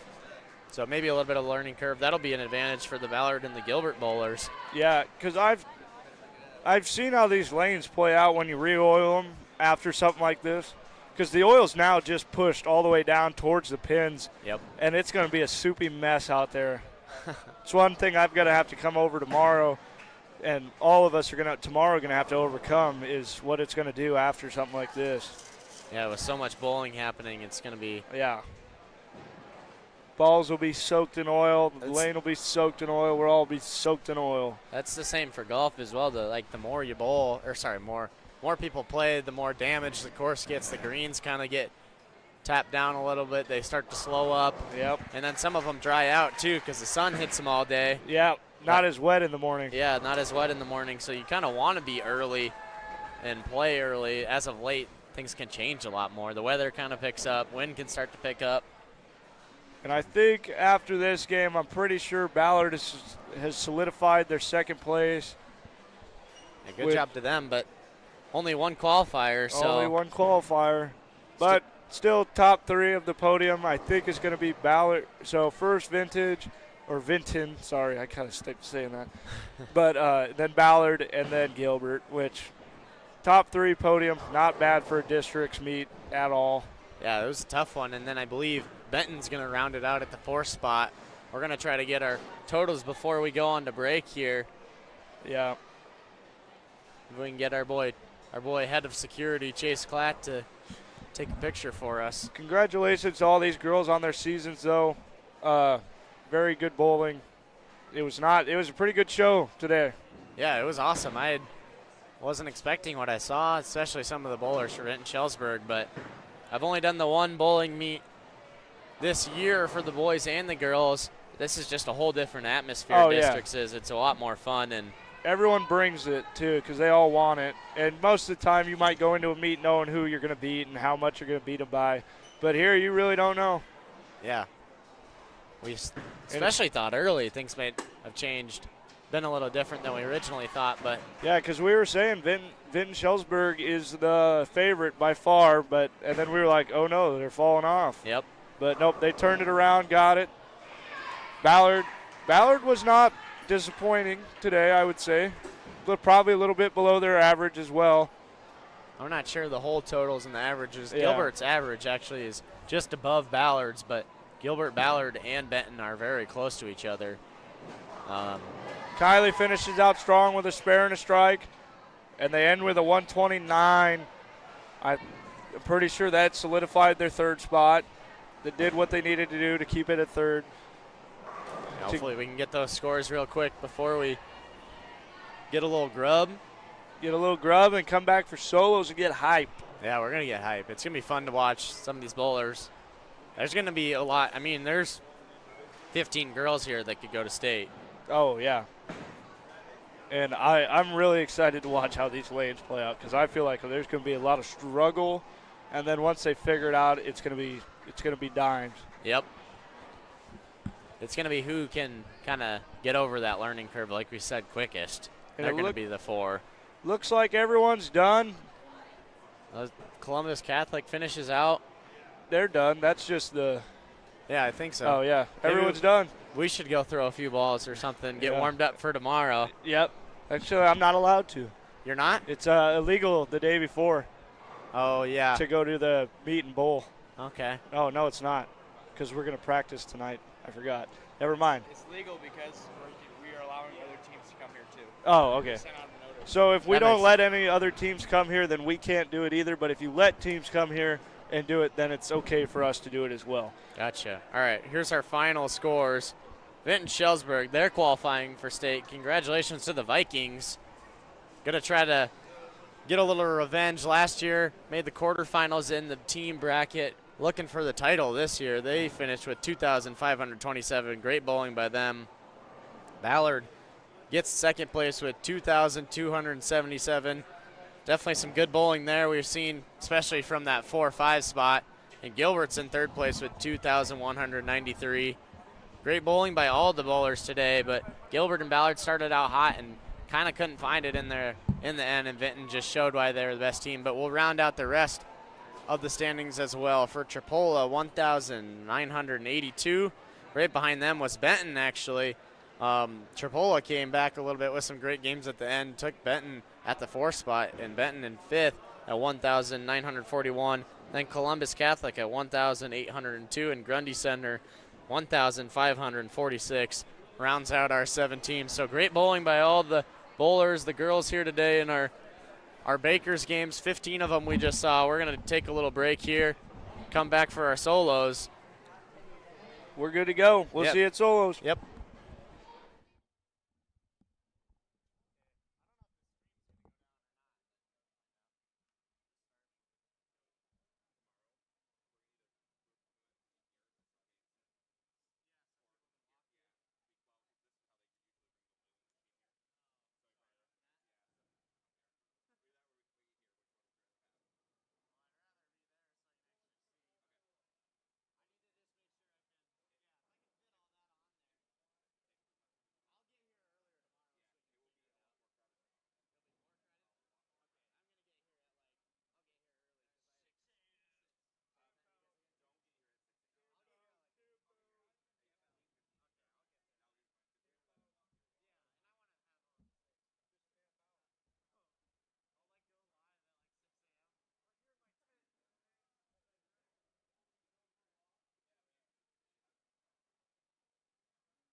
Welcome back, ladies and gentlemen, to the Tiger broadcast, brought to you by Wilson Toyota of Ames. We're at Perfect Games here. Going to get started with our solo qualifiers for state. We just saw our Bakers qualifiers. Vinton-Shellsburg took the crown there. They're going to be headed to state. Great performance by them, but some great solid bowling all around from all the teams, and it's going to be fun to watch these girls go at it here for the individual qualifiers. Yeah, you're right, Joe. It's going to be an interesting night tonight, or afternoon. But from what I'm seeing, my prediction was right. When they re-oiled the lanes, it seems like the balls aren't getting as much pin action as we'd like to see right now. So it'll be interesting to see how the bowlers do this. But right now I'm not seeing as much snap on the back end as I thought there would be because the Oilers spread it out. So they're going to have to get it outside early and come back down and hard to get the strikes that they need. It's going to be fun to watch. There's a lot of bowlers here that have the opportunity to make state. Definitely some heavy favorites, especially from Vinton-Shellsburg. They have 4 bowlers inside the top 5 of average score, so it'll be interesting to see how they do, not on their home lanes. Gilbert and Ballard definitely have some bowlers that are up there as well. So we got about 38 seconds left on this lane, but the rest seem to, it's all around 30 seconds left of practice. Everyone gets 2 balls on each lane, and then we are going to start off with singles. It should be, as you can see on the bottom of the screen, that's going to be how the teams shake out with Vinton-Shellsburg and Tripoli here in our closest lanes, just how we finished out in our Bakers games. Then Gilbert and Columbus Catholic will be on the next 2, Benton and Ballard, and then Grundy Center on the far right, so we probably won't get much action from those, so hopefully we can keep you updated on their scores. Not going to be able to see too well what's going on over there, but you're going to try our best. We'll have the big Clat running back and forth, giving us the scores. Hopefully. But Out of security. Yep, and right now we got Ellie O'Brien from. Why is Kira up? Ellie O'Brien's up.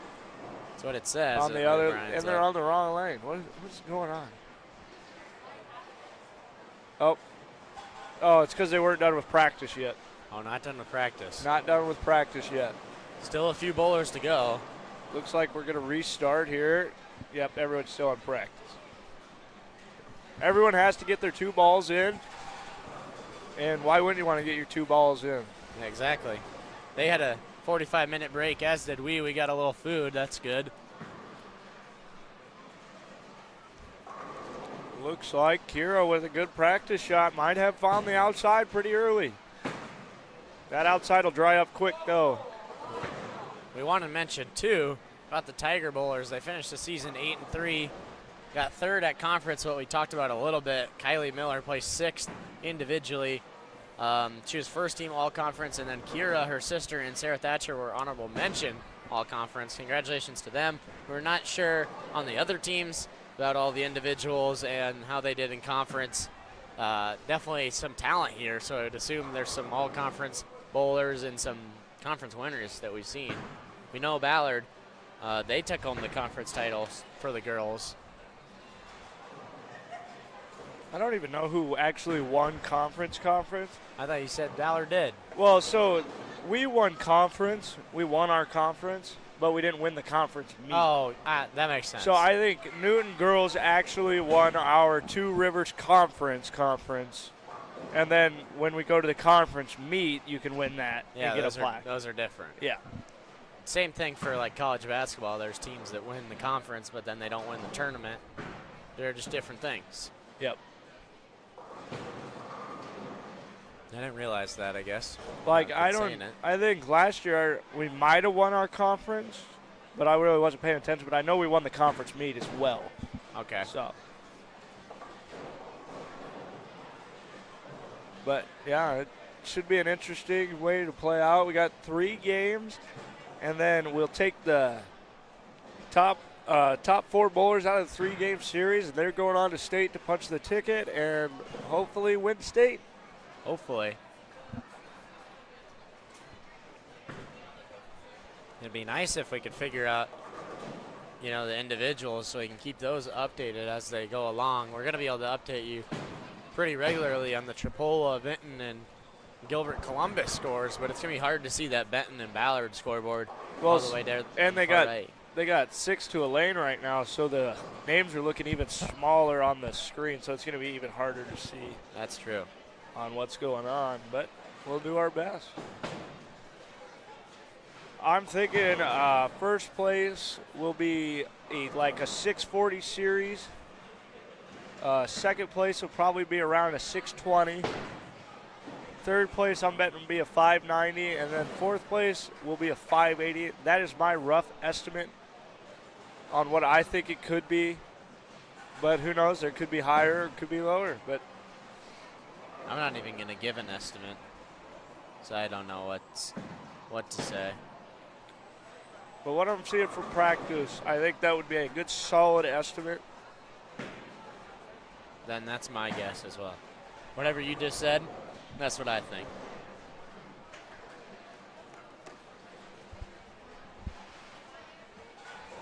Looks like we're rounding out practice here. Looks like everyone down on the farther lanes are done. Ella's the lone bowler. Oh, one girl here from Vinton-Shellsburg as well. Oh, Looks like Ella's rounded out. Nope, we still got another Gilbert one.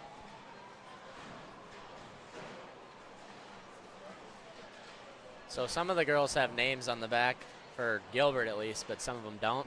Yeah, so with the jerseys we had, you could either pay to have the name on the back, customize it a little bit, or you could just have a regular one. Yeah. And that's what it looks like for some of the other teams as well. I do like Vinton-Shellsburg's jerseys, though. Yeah, they got the Viking on the back. Yeah. Not their logo, but it's pretty sweet.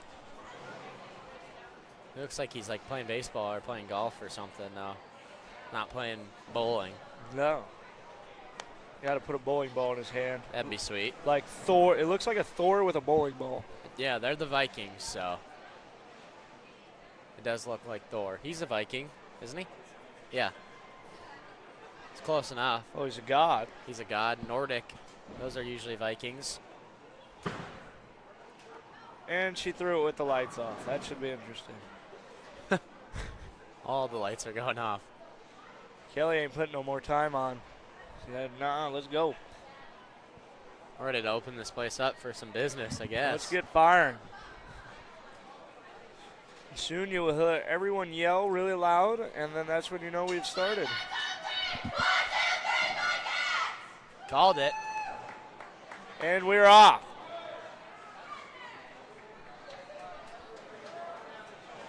I don't know if we're going to get live updates or not. We're going to try our best. Seems like for Gilbert, Ellie O'Brien is starting us off in the solos. For the Gilbert lineup, it looks like it's going to be Ellie O'Brien, Ella Gebhardt, Kira Miller, Katie O'Brien, Sarah Thatcher, Kylie Miller. And then for Ballard, it looks like it is going to be Joni, Chaston, Gearing. Joni led things off with a strike there Oh, yeah. to start it for the Bombers. Good start. Good Let's see start. what Ellie could do here. Vinton-Shellsburg gets a trip. Oh, wow, big trip from Vinton-Shellsburg. That's Scarlett there. She starts her quest for state with a strike. Looks Also like a- Chaston just struck 2 by the sound of it. Looking like they could have used that. Well, they did see that in the Bakers. They were striking a lot there. They were mostly sitting that 4 and 5 spot. Can Ellie get a strike here to start it off? She's got a 4 right now. That's Hope, I believe. She just picked up a spare for Benton. Hannah had a tough split for Tripoli. We're just going to go on the first name basis because some of these last names, I'm not sure if I can get them. Oh, Vinton-Shellsburg got another strike. That's Addie there for Vinton-Shellsburg. Ellie was able to pick up her spare for the Tigers. Nice.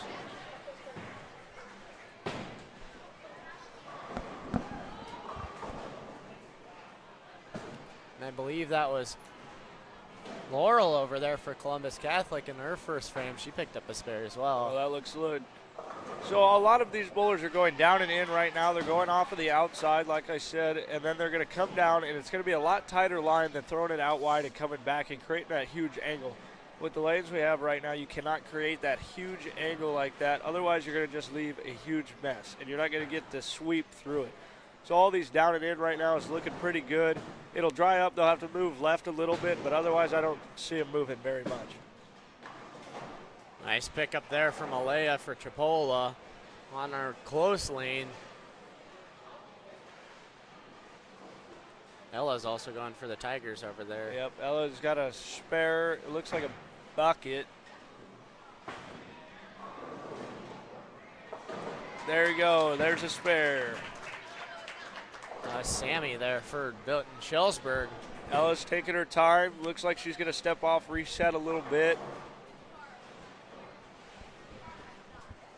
Columbus gets, oh, missed it. And that's Carly for Columbus Catholic. Looked like Ella may have picked up the spare there. Yep, Ella got a 6 spare there. So far, so good for the Tigers. All clean in the solo right now. Now we got Kira Miller up. Big 6 split here for Vinton-Shellsburg on Tori. She went 6-2. She is at 8. The strike things just start it out for Kira. Sorry. Kira got the strike. Yep. Now we got Katie O'Brien up for Gilbert.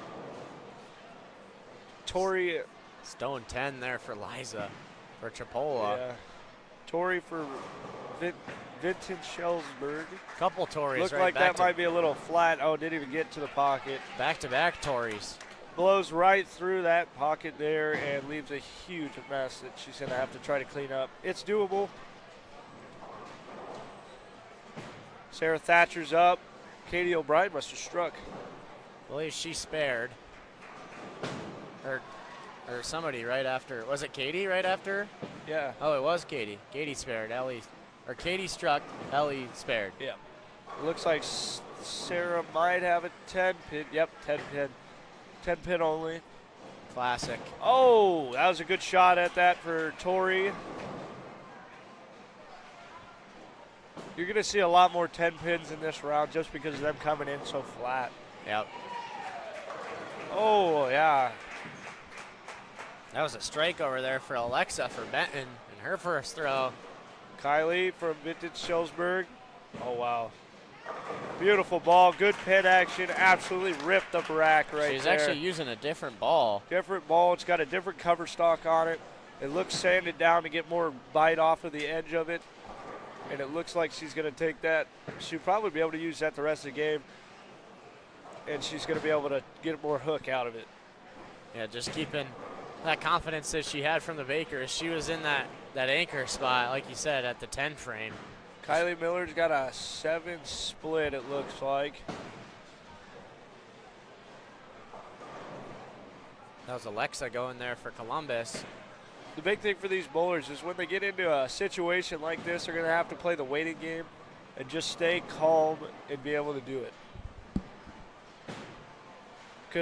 But the best part about this for the waiting game is if you go on a big run, like usually get 6 in a row, it gives you time to relax.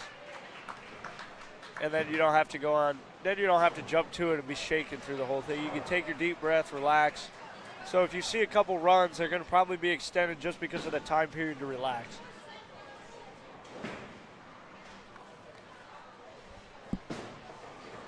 Scarlett from Vinton-Shellsburg is going to strike in the first frame. She's up for the second frame. Let's see if she can double.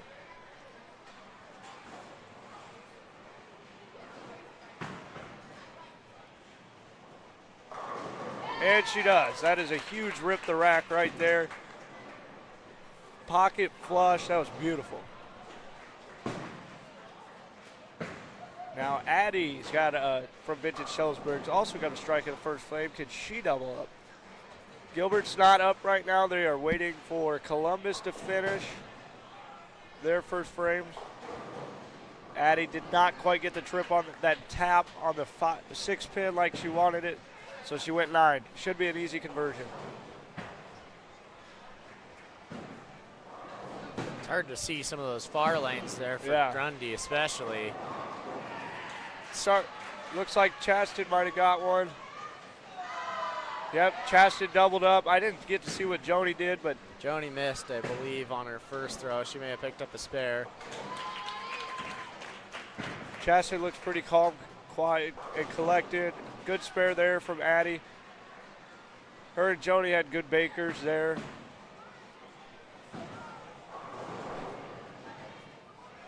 I would say the two Miller twins had good bakers for us, for Gilbert, and then the whole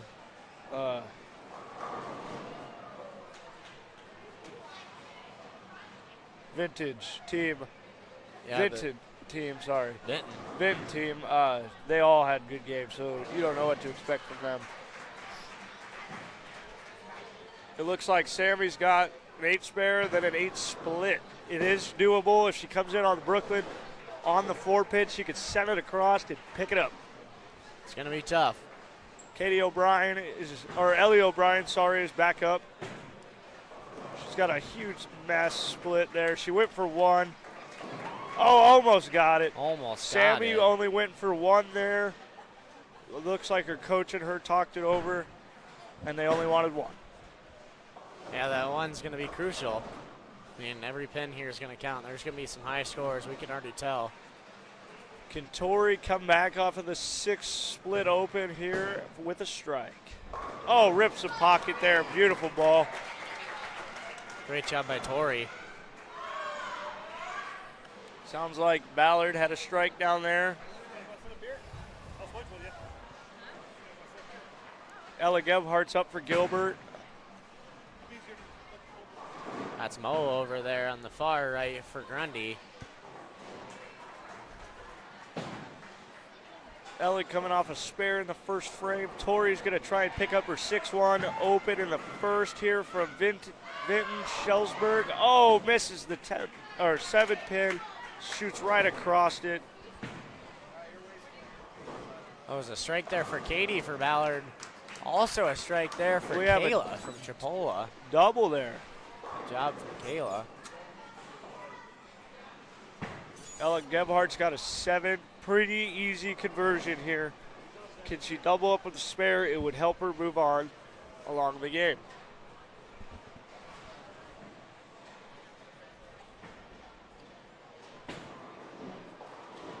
And she did not get it. Thank you. But Tori has picked up the 7 pin from Vinton-Shellsburg. Now we got Kylie with the strike in the first. Can she double up? The Grundy bowlers are going to get done far sooner than any of the other ones. They're on. She goes Brooklyn, tap it. Oh! Misses the 6 pin. Should be an easy conversion for her. Katie O'Brien with a strike in the first frame. Can she double up?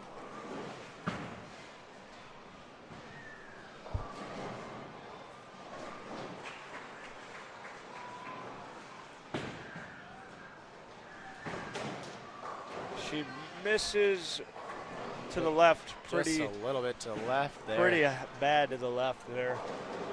Scarlett with a double from Vinton-Shellsburg here. Can she get a turkey? They're killing it right now. They got a couple doubles. Yep. Katie O'Brien, can she pick it up?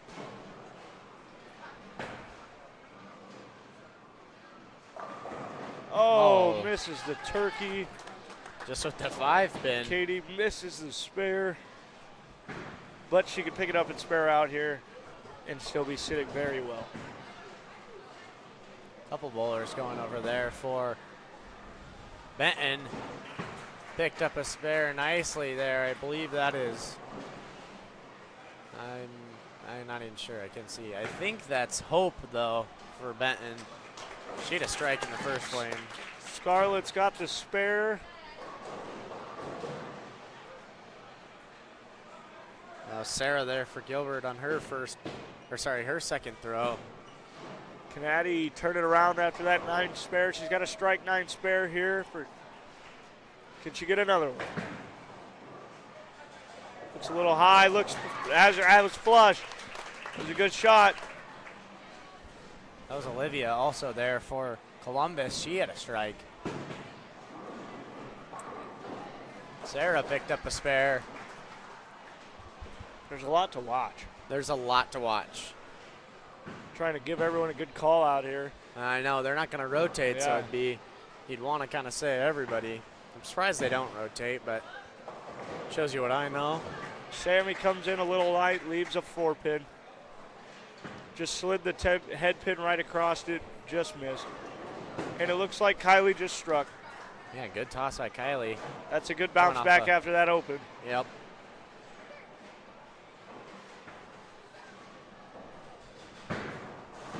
It's Ellie in her third frame.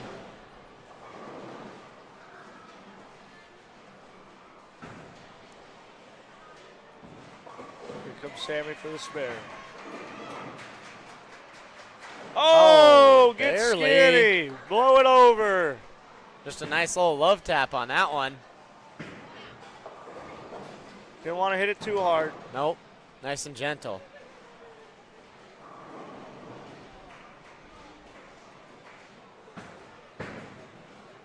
Can Tori double up here after the open? She can. Oh, Oh, she can. It Cannot take out the 7-pin. Didn't have that hook back enough. Didn't have that violent to the pocket hit and leaves the 7-pin. I was looking like it fell over, and I couldn't see it behind this divider I'm looking at. Better hang on. Oh.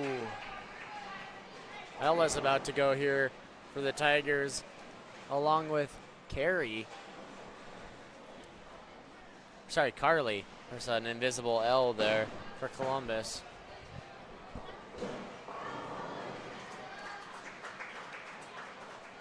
I think Ella just struck as well there.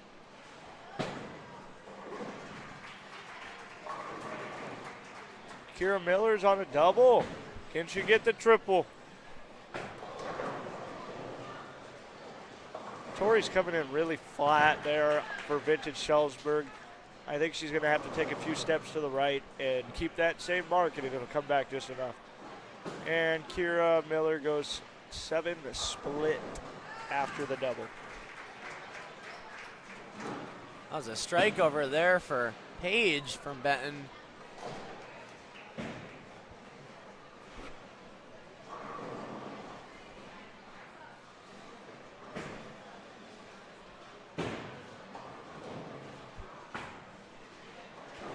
Nice pick up there from Carly again for Columbus. Tori from Vinton picks up that 4-pin.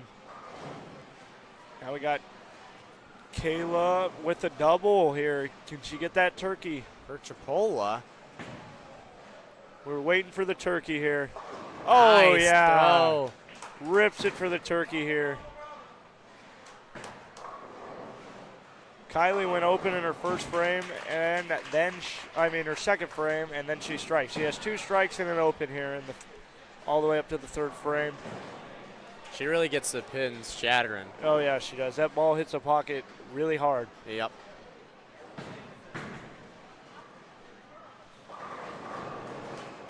Ooh, big strike there. That was a by strike there from Megan. Maria also for Columbus Catholic. Sorry. Too many strikes going on. That's a Yeah. good thing. Scarlett is up with a strike spare for Vinton on lane 16. Can she get a strike to turn things around again? And I just picked up a strike for Tripoli as well. Oh my, leaves an 8-pin. Wow, good shot. Didn't get it. Not enough power right there just to knock it over.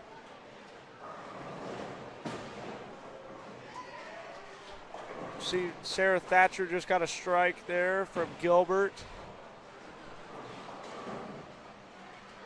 Kylie Miller could double up here and fix that open she had in the first frame.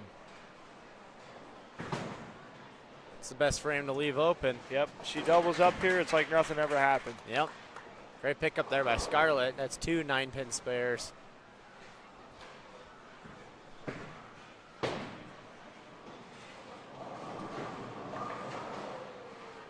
Can't really tell because of that curtain. Yep, she got a 7. 7.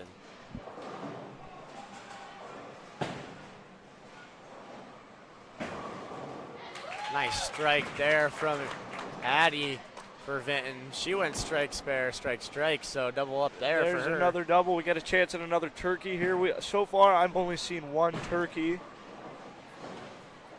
Yep, just Oh, almost leaves a 7-10 split, but gets that 7-pin out of there. somebody from Ballard just Ballard's got a over strike. there.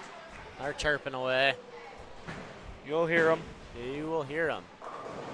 Oh, tough break there by Sammy with a 5-pin. Sammy's had a couple tough Yeah, breaks. it just seems like that the ball is not carrying through enough. Might have to take a few more steps right and keep that same mark again. Good 10-pin pickup there by Grace.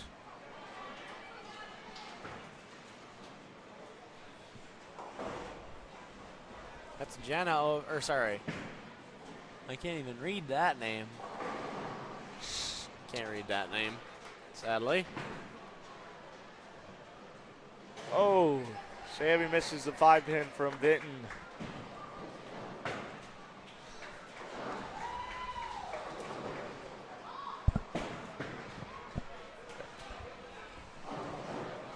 Ellie O'Brien's up from Gilbert. She's got a 4 spare, 6-3 open, and a 6-2 open. And then Tori leaves another 7-pin from Vinton.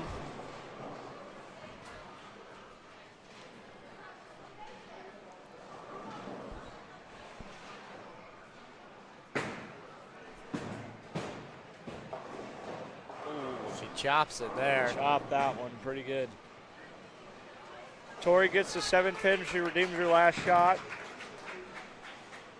We have a turkey up. Kayla from Tripoli.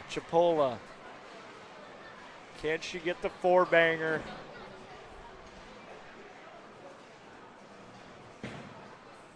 All right there. That looks good.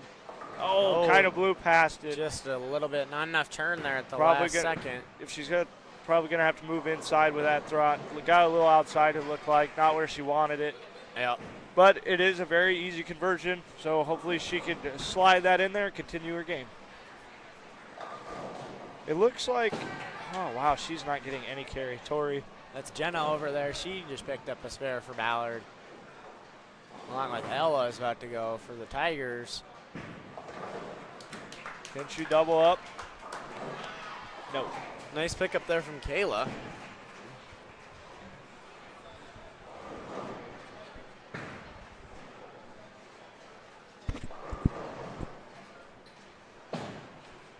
Megan's got a chance to double up here for Chipola.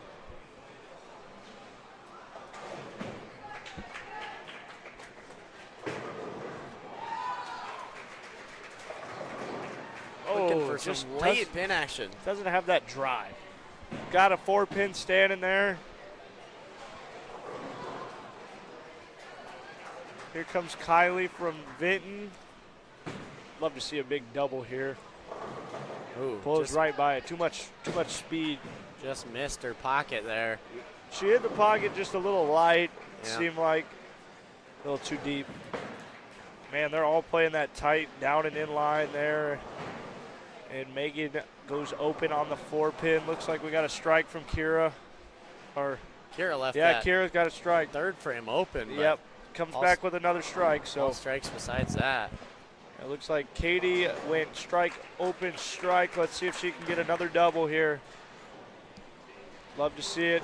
Great pickup there by Kylie. Scarlett is up. Can she get another strike here to turn things around in the 5th frame after the 2 9 spares here?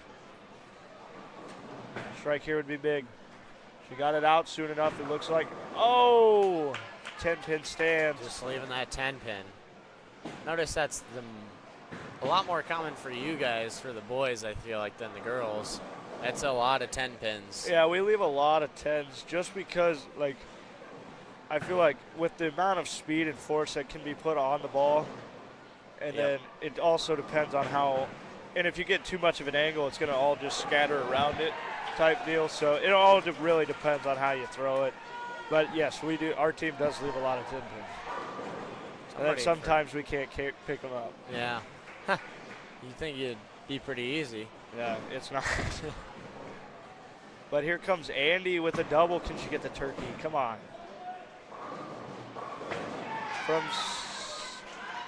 Oh, she wanted it. That was a good toss by Addie From regardless.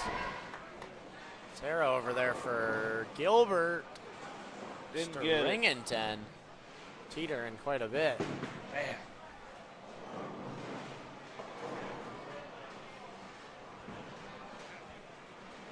Alexa's about to go for Columbus.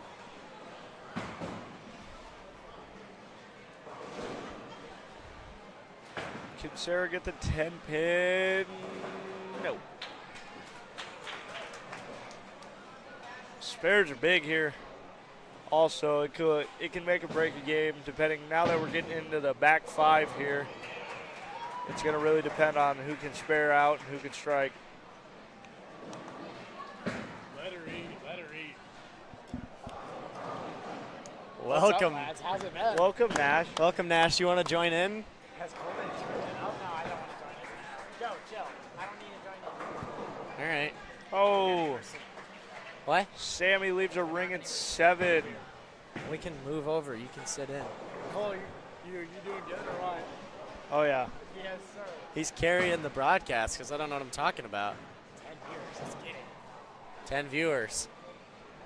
Shout out to those 10 viewers. 10 viewers all need to subscribe to the channel. Apparently, Vinton-Shellsburg was just eating up. And Oh, yeah. Vinton-Shellsburg looks They're solid. nuts. They're nuts. Solo so much from the oil, I can tell they're just coming in too flat and not getting any carry. We don't have our live scores up yet for the girls. I think there's been some technical difficulties that they're trying to work through over there. But we'll keep you updated on that when we get the chance.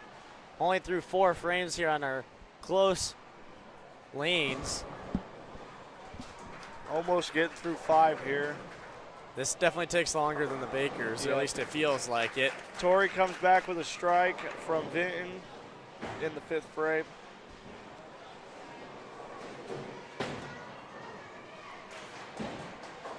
Ballard must have gotten a spare going down there. It's hard to see too far down there what's going on. I can just hear them go. I know some of their chants that they do on the spares. Got to go off of that. Ella Gebhardt is on lane 17, going for the 5th frame. Strike there from Torrey for Vinton. And Ella seems That's a strike. to strike. Ella only 1 open frame through 6, so she's picking it up here in the individuals.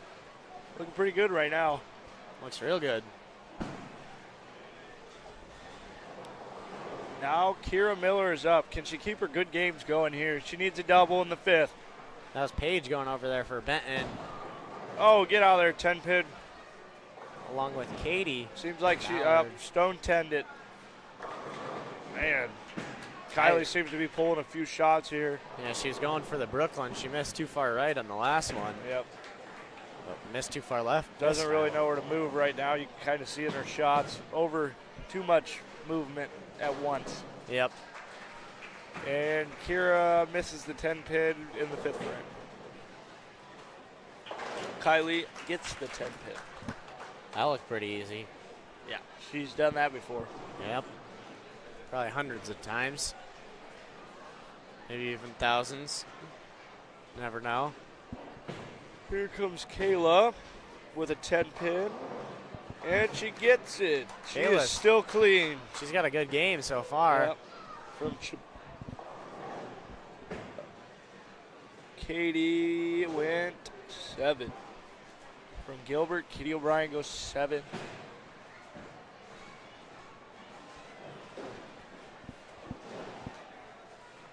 It looks like Grundy's about to finish up their whole first game.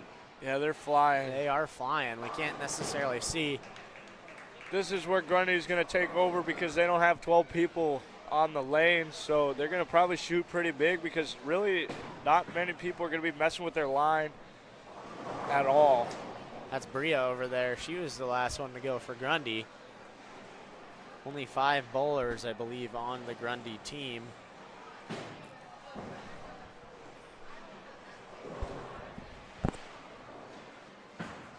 Scarlett's up. Can she come back off of this 9 open she has with a strike? Oh, almost leaves a split, but she did come back. That's better than what it was going to be. Sarah just went for Gilbert along with Kate to her right from Columbus. 2 sevens. That's hope over there again for Benton. Along with Joni, she just misses. Left a 4-pin for Joni.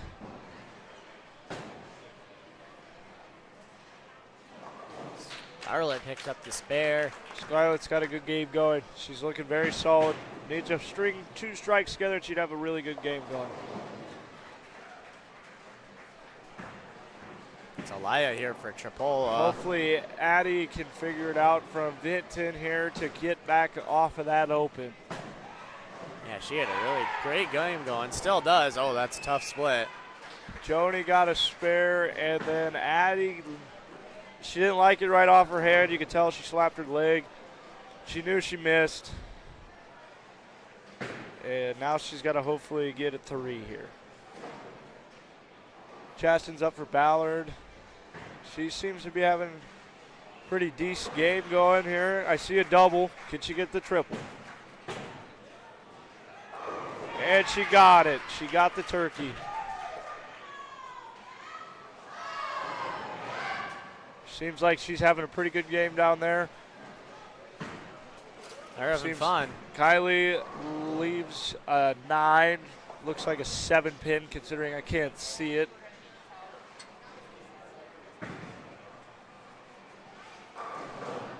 Got some bleeding action. Bowling's a dangerous sport, Cole. It is. It might take off your nail. Might take off your nail. Might leave a finger stuck in the hole or something. If you ever seen Kingpin, you know you can lose your hand in bowling. Jamie picked up a strike there.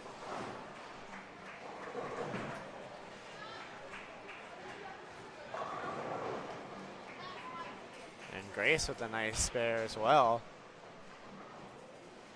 Seems like it's getting a lot of spares right now. Strikes kind of slowed down a little bit. But that could also be the lane play. Because we're about through half of the, yeah, we are halfway through game 1 for about everyone. And it takes about 4 balls for the lanes to start playing around with you. So just got to slowly adjust with everything. You're seeing a lot of blowing by pockets right now. Just got to slowly move with it. Yeah, just got to find your groove here, especially in this second game. We're about to finish up the first game.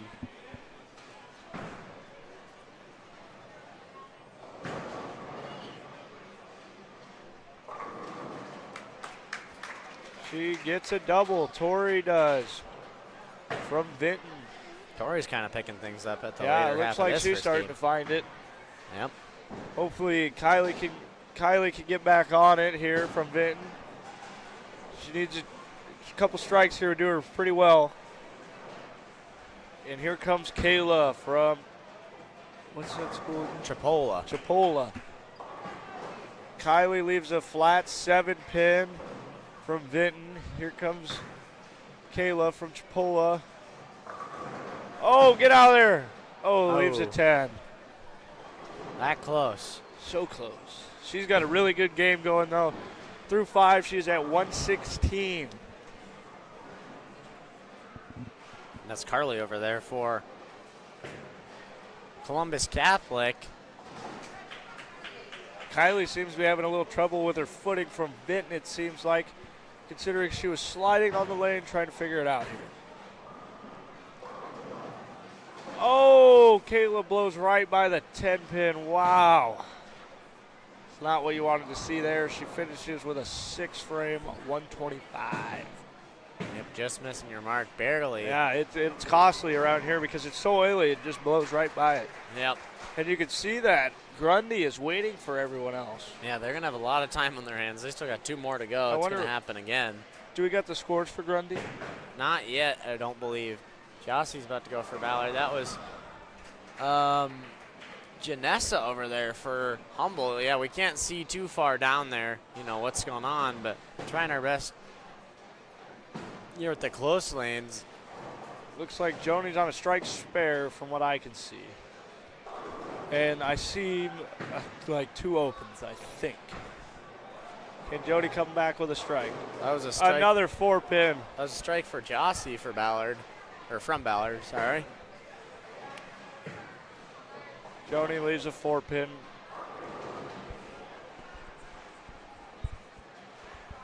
By the devastation look on Kira Miller's face, I bet it's a 10-pin. Yeah, you would be right. Not the first time we've seen that for her. I think the last one as well. Just not getting that slap in the pocket that you need. Looks like Joni got the spare. Can Chassie get a 4-bagger?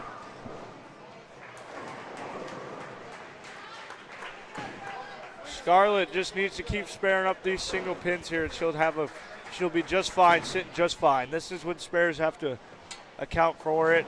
Can Chassie get the 4-bagger? She got the 4-bagger. She's got a heater going, trying to make state for her. Couldn't make it in the team. I think she got a 4-bagger.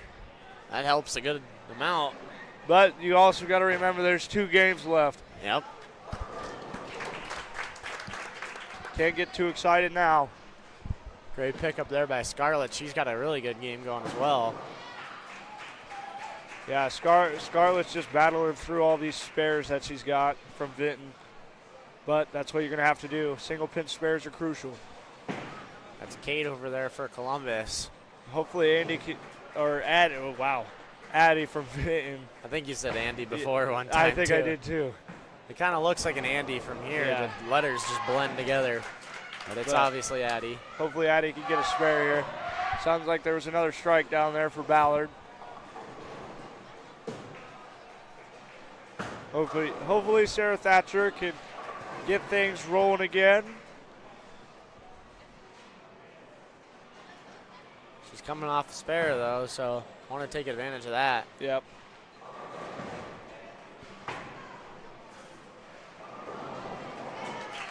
Addie from Vinton-Shellsburg with the spare. Addie. Shellsburg.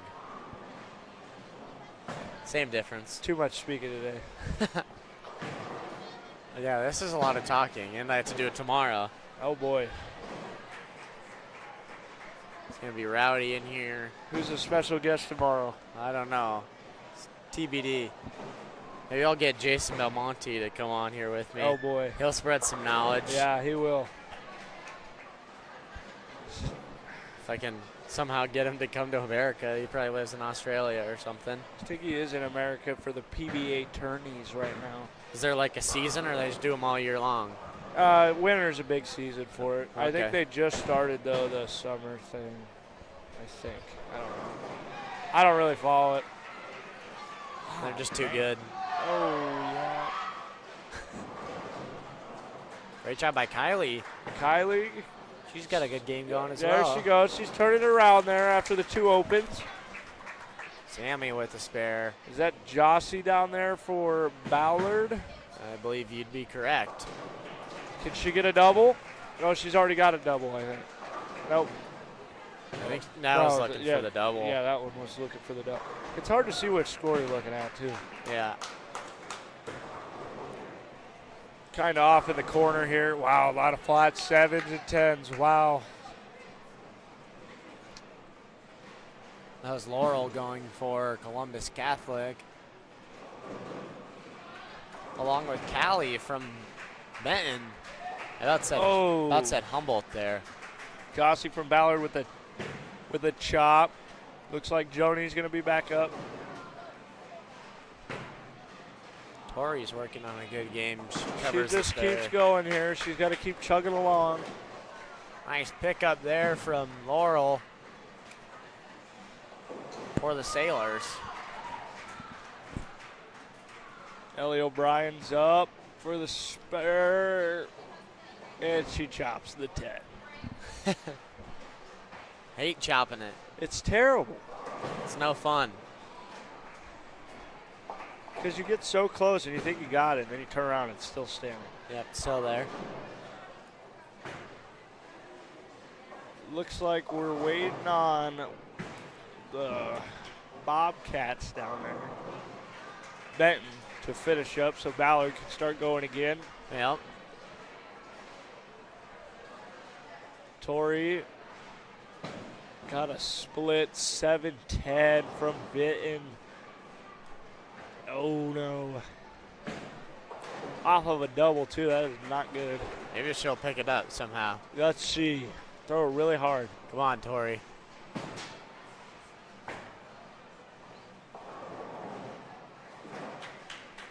Not enough bounce. Got But over she there a got little one. bit. Got over there Yeah, a little bit. She Not got enough. one. Got one. Now Kylie is up. A lot of spares from her. 1 open, 2 strikes. She needs a strike here to get over that hump. Ella just misses on her attempt. On a 9-pin. Oh, wow. Flat 10 for Kylie. She's got Just 4 gotta of keep those. sparing up here. She's gonna have to try and get a little bit tighter here. Looks like Jody's up down there for Ballard again. Can't really tell what she's doing, but I can tell she's on a couple spares. That was a strike for Sloan from Benton.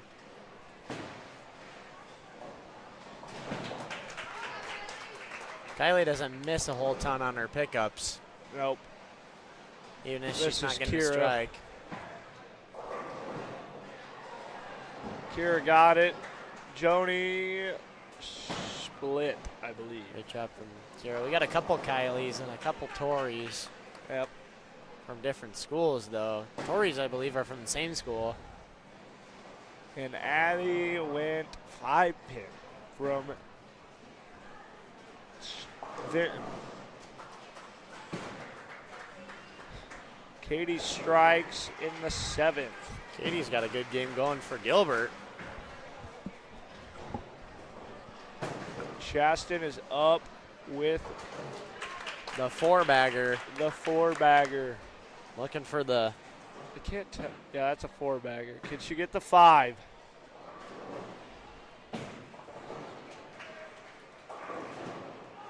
She didn't like it. Didn't like it off her hand. Left a 4-pin. Didn't like it.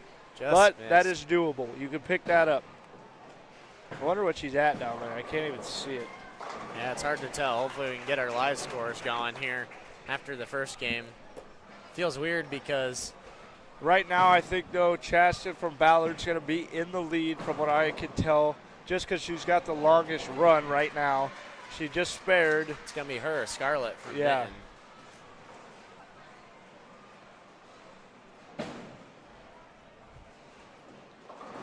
Yeah, no live score. We got no live scores. Hopefully that can get updated one of these days. Maybe if head security, head of Mr. security, Klatt. Mr. Klatt can figure us out. We'll see. Tori got a pretty easy conversion here, but it's also very deceptive.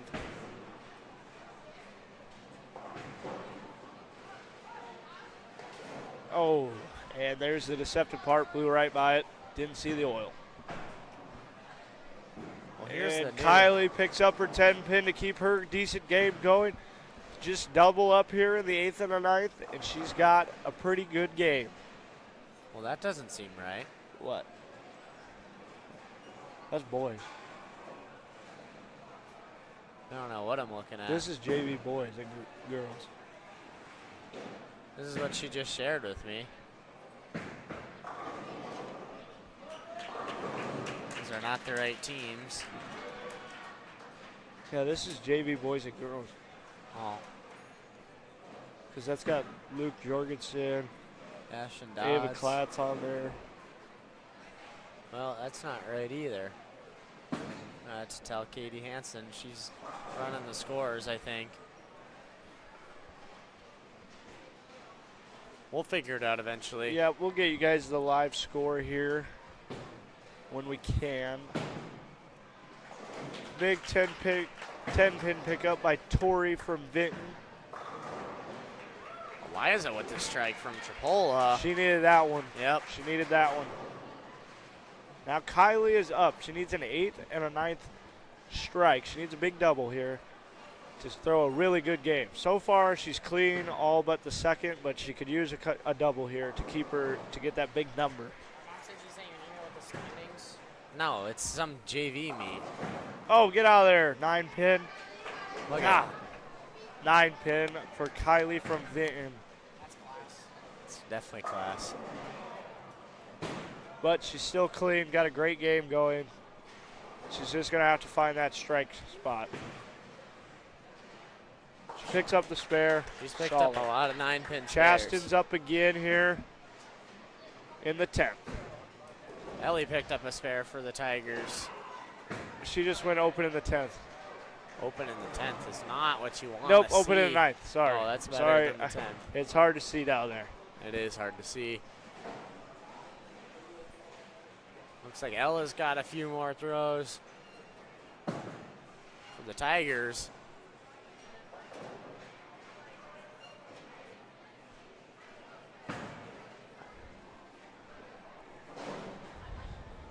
That was Carly there for Columbus Catholic. 2 Tripoli bowlers going right here on their close lanes. Ella Gebhardt is up in the 8th frame. Megan with the strike.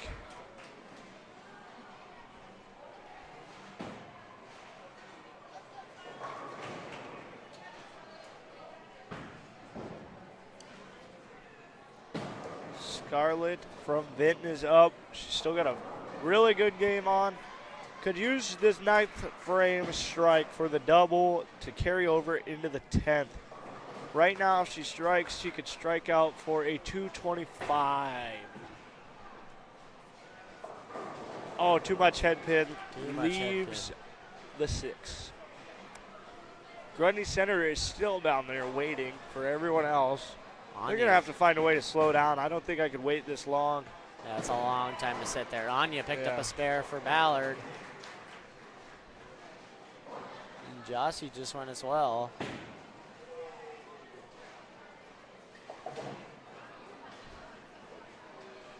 Here comes Scarlett with the spare. It's a big opportunity to pick up here for Scarlett. Yep, there you go.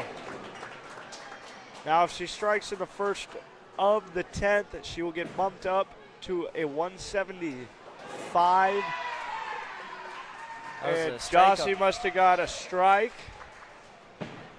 But if back to what I was saying, if Scarlett gets a strike in the first ball in the 10th, she will be at the 173 and she could strike out for 203. Kira picked up a strike as well. I believe Jossie was a spare. Someone got a strike down there. I believe that's Maria. Yep. For Ballard.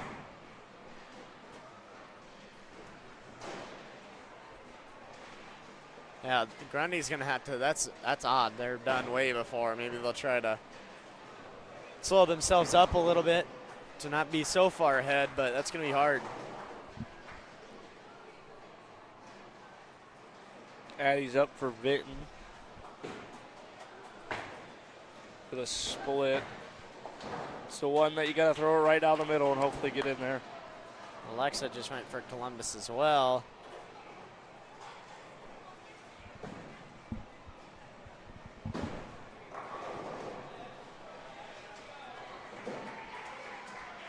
Sarah's got a 10 pin standing again.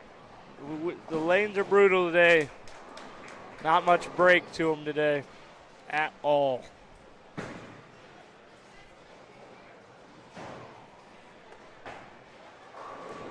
Sammy looking for the strike, trips out the 4 pin for it and gets it. No respect. They're horrible. What are they? They've lost 8 games. That's the basketball rankings, but they don't know. Our conference is too good. They have 2 teams. Just finishing up the 8, 9, and 10 frames for Gilbert. Kylie went there. She's got a tough split. Waiting to see what Ballard can do down there too. A strike there from Tori as well in her 9th frame. That's huge. There's 2 Tories going at it. This is Tori Elwick now. What's up, Jackson? Jackson, you want to join in? Okay. What an exciting day.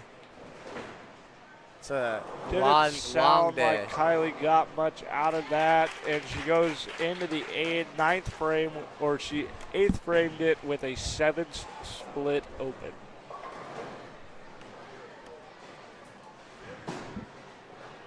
Kylie is looking for a strike from Vinton. She's got a lot of spares in there. A lot of spares. A lot of 9-pin spares. Just looking for that lucky trip that she has not gotten yet. Ellie just struck there in the 9th frame. That's good coming off the spare for her, for the Tigers. Looks like she got a ball change from Kylie, and it was almost like the same result. Don't know what she switched to, but it was a ball change. Well, that was the one she had used all Bakers. Yeah, it was a ball change from the one she started with, and she leaves a 2-pin. She needs to spare this, though, to keep her game alive. She could strike out if she spares up with a 193. Which is not, She misses her mark. Blew right by it. Wow. She has 2 open frames. Gotta watch for that oil. 2 9 open frames. Uncharacteristic. Looks like Ballard is waiting on Benton to finish up down there before they start bowling again to finish out their 10th frames. Tough split there for Megan from Tripoli. In the 9th, too. In the 9th. Hannah's going to go in. She might as well go for this one, I'd say. Nothing to lose.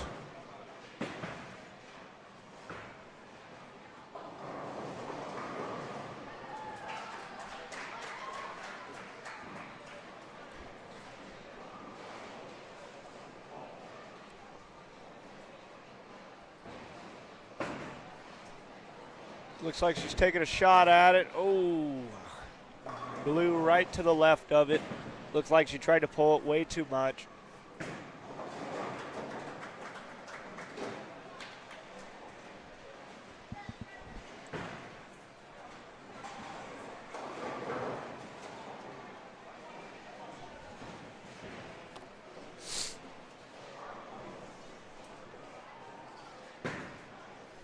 Scarlett is up from Vinton and leaves a stone 4.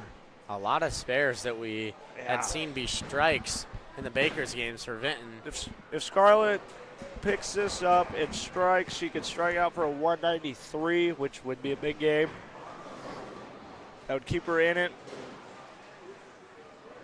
I think if Chaston were to strike out, she'd be in first. Scarlett's going to be second, is what I'm thinking. But I also do not know any of the Grundy Center scores. We don't know any of the Grundy Center scores. They're way over there, so hopefully we can get our... And Scarlett missed the spare and ends with a 183.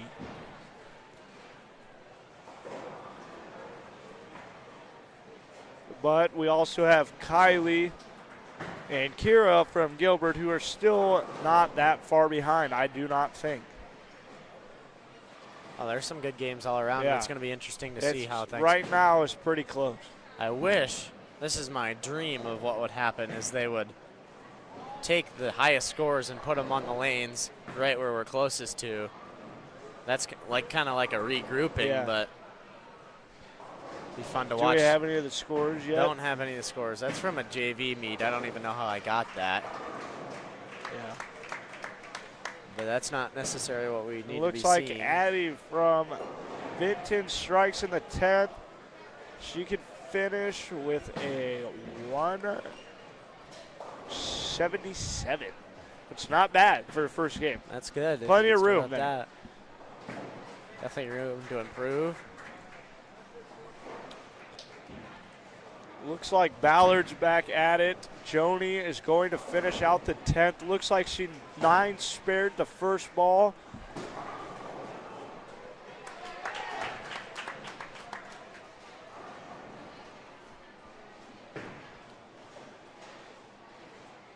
Looks like she's done. I couldn't see the score down there.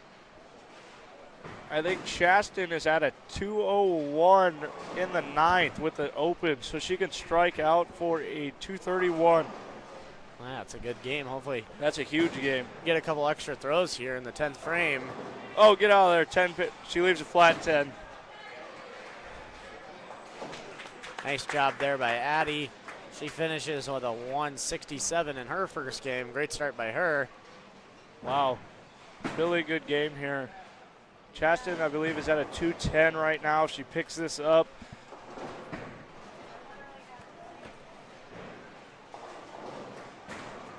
Kylie picks up a spare as well in her ninth And she frame. whiffed.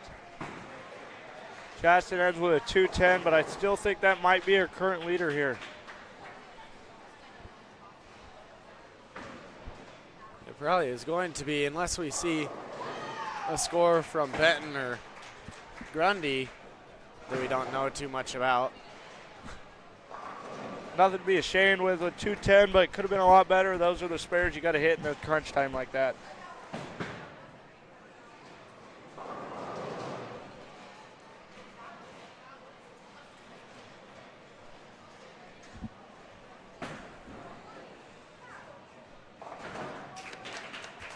Sammy picks up the spare to extend her 10th frame. She could strike here for a 183 from Vinton.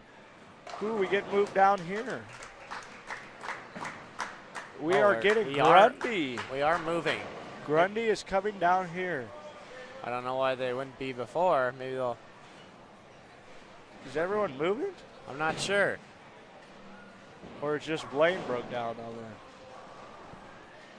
I couldn't tell you. Well, I don't know why they would move him to this pair. Unless something wasn't broke down, because they didn't do that for Bakers. Maybe that lane broke down. It had been Oh, out of use for so long. Yeah. Weird. But we'll get someone else to watch now. Kayla's going on a good game here. She can get to a 193. That'll be second to Chaston there for Ballard. From what we know. From what we know. Once we get our full live, well, I'm going to have to move our camera angle if that's going to be the case.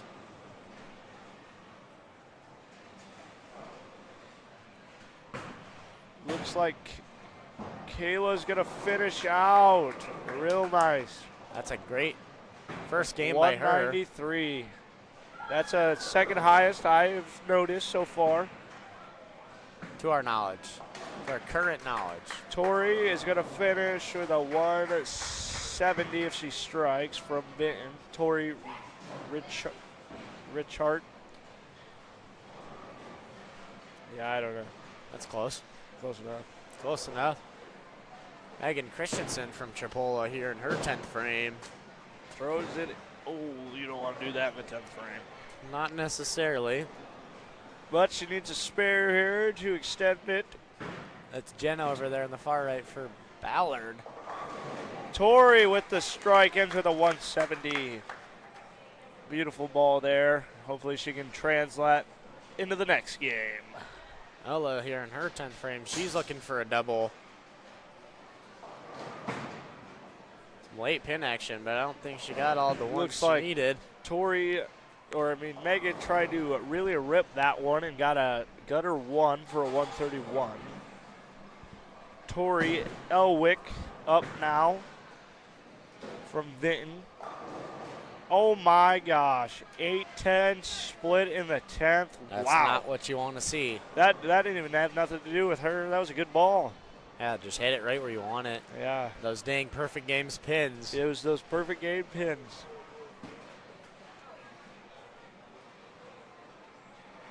Well, the best she can hope for is a 156 now, or 157 if she were to pick it up. Yeah. But it looks like she's going to try to take one and got one with a 156. Not out of it yet. Not out of it. Kylie's going to 157, out sorry. for Vinton-Shellsburg. Let's see what she could do after that 9 open in the 9th. She could strike out for a 182, which would be, I believe, the third or second highest. No, fourth, sorry. Because Sammy on the Vinton team also got a 183, so she would be down 1 to Sammy. Well, we'll see when we get things really updated here. I don't know where And she Brooklyns and takes out the 10 pin. she had been looking for that 10 pin the whole game. Finally, Brooklyn slid it across and killed it. It's Jossie over there in her 10th frame for Ballard. Looks like she's got to start with a spare. She looks like to be in a 124.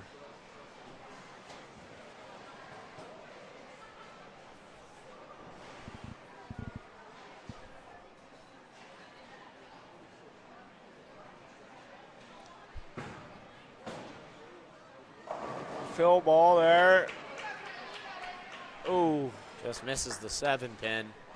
she's going to end with a 171 or a 172, depending if she hits this pin. Where'd Nash go? Did he get his mom to send me the right sheet or not? Can you ask her? She sent me the wrong sheet. Yeah, ask her. We're gonna start. Tell Cole we're gonna start practice. We're gonna start practicing at half an hour, 15 minutes or something like that. When? I can do the rest by myself too. It doesn't matter. In a half hour? We're not gonna wait. In a half hour, though? Yeah, 15. Okay. Toby gets here probably. Looks like I only got about 15 minutes left before I got to go practice, so You got to get dialed in. I got to get dialed in. So Joey will be all by him lonesome. For the ending. So hopefully I blessed him with some bowling knowledge. I've been blessed. Extremely blessed. We just finished up our games here. on Looks the like we're closest waiting lanes. for Gilbert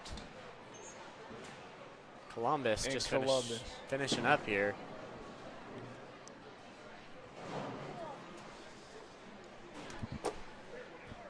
There's Maria there trying to cover her spare, I think, in the 10th frame. She wasn't able to. Now it'll be Katie for Columbus. All right, I will see you fellas later. All right, peace out. See you guys. She shared it with you. Okay. It says like take 2 on it. What? The email will say like take 2. Yeah, I know, but it was wrong.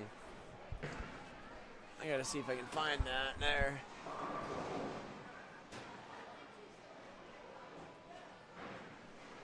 Well, we're about to get things started here for the second game. Columbus and Gilbert just finishing things up in their first games.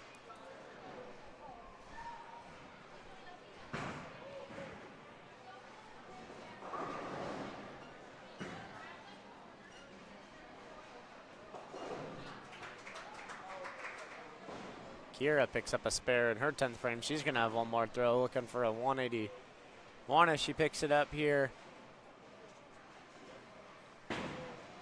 This is Kate's last throw for Columbus.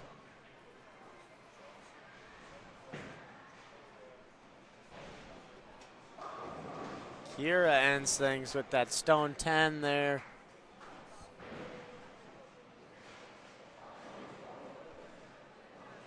Now Katie's gonna work on her 10th frame with Alexa to her left. She leaves a few out there. Katie misses her mark to the left as well.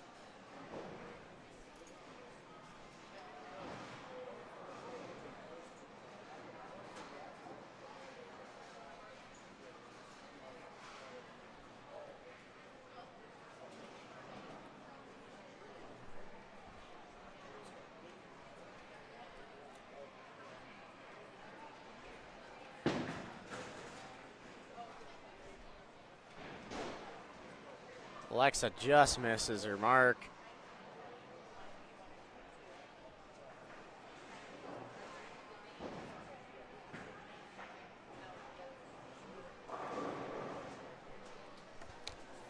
Katie misses all but one in her last. That's going to finish her with a 135. That's Olivia there, the last bowler for Columbus. Gilbert still has Sarah and Kylie to finish things. I believe that was a strike in the 10th for Olivia. She's got a 147 here, 2 balls left. Potentially 2 more strikes.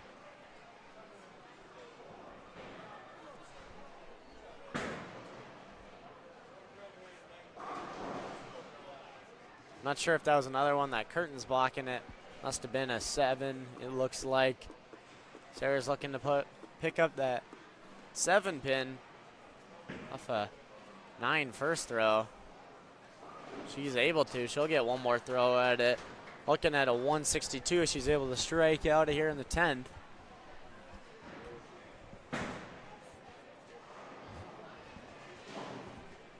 Just misses there, Olivia, on her last throw. She's going to end with a 154 for Columbus. We're going to have 2 more bowlers left. It's going to be Olivia here, and then Kylie is going to round things out for Gilbert. Sarah just misses. That's going to end hers with a 159. Kylie's working on a 129, coming off a spare, though, in the 9th frame.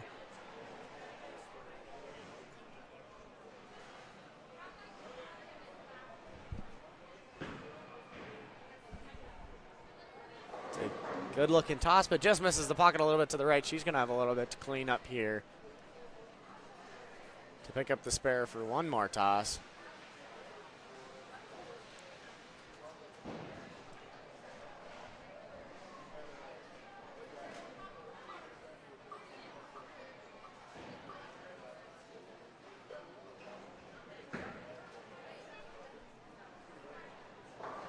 She just misses one with the chop there, so that's going to do it for her with a 144. Hopefully get back to you here soon. If I can get some individual scores here, I'll give you an idea of where we're at, who's leading the way to the qualifying for state individually. We'll be back here in a minute.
Well, we are going to get some rotation in who's going to be on our closest lane, so hopefully I can get that updated for you guys on the bottom of your screen.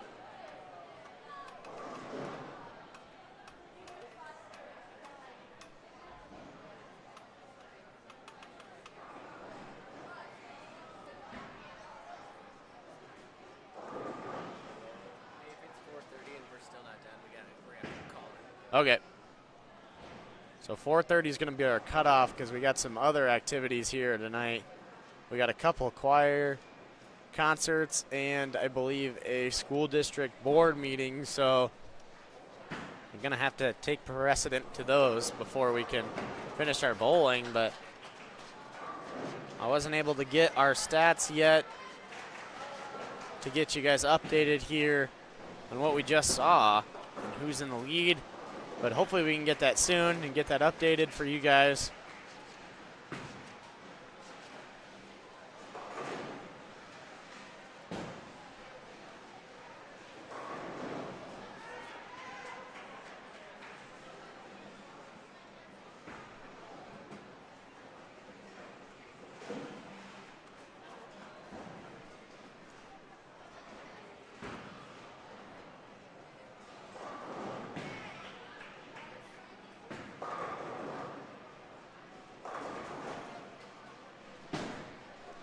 Well, it's going to be Grundy here on the close lane.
Sorry, just trying to get things situated here before we go at it for our second individual series. Never got our live score updates, so we're just guessing on most of this stuff here. We'll see if we can get it here pulled up.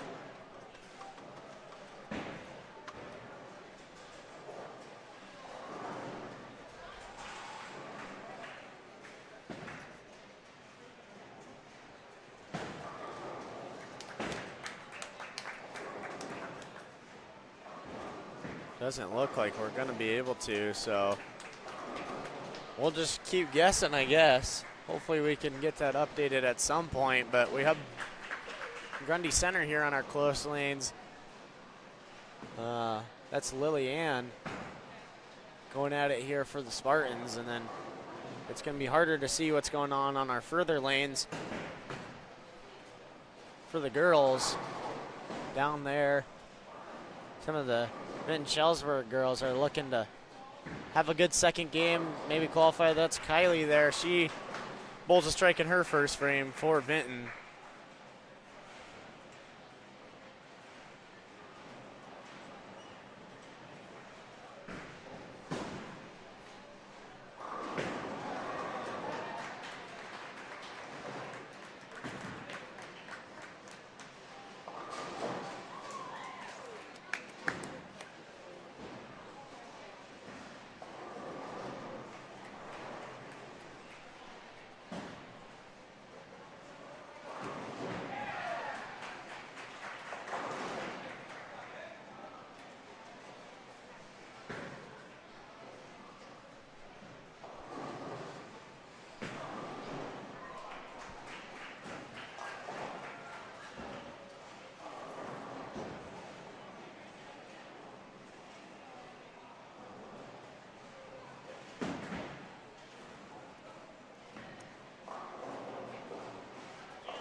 Sorry, just trying to find the live scores. It's not looking like it's going to work, so we'll just keep going here.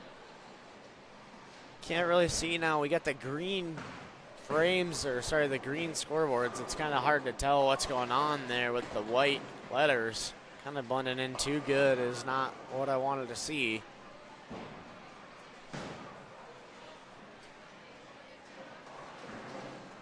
Yeah, it's hard to tell really what's going on. Not sure why this first lane's not being used, but I guess you would think you're supposed to be in the middle. I'm not in the middle. One of the Columbus bowlers going all the way down there.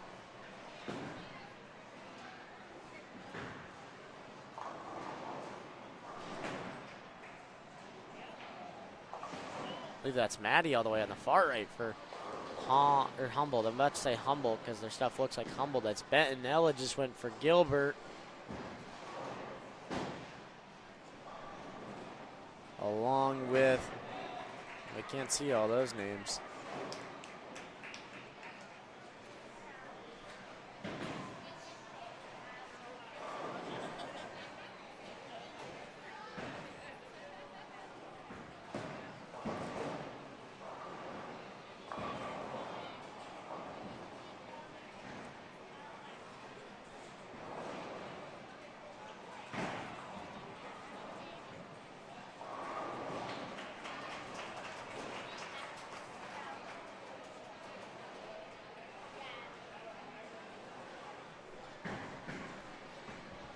This is Megan here on the closest lane with Kellyanne going to her right. Addie's about to go for Vinton. She left it open in the first frame. Uncharacteristic there for Addie. She's been bowling well today.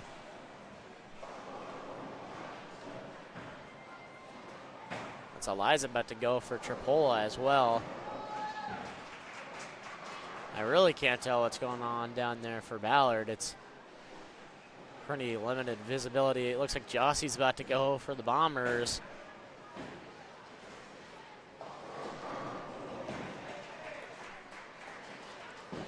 There's Sarah. She's trying to pick up a strike after a few open frames. She gets 9 there on her first toss. Good toss there by Sammy. She was working on a double, but a 9 pin. She leaves the 7 up. Trip there for Bria.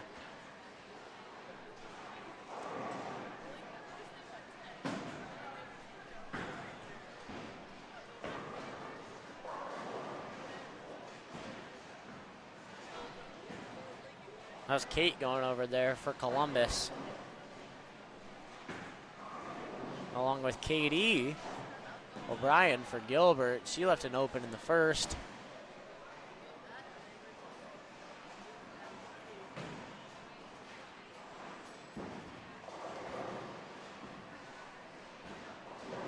This is Lillian again, the Grundy bowlers, with nobody on their sister lane there, just flying compared to all of the rest of the bowlers.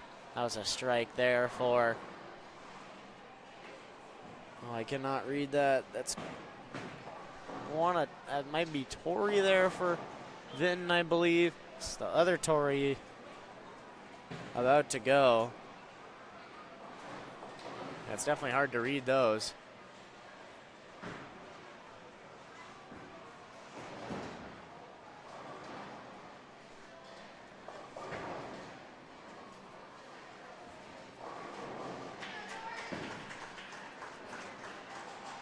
I think Tori was able to pick up a strike as well.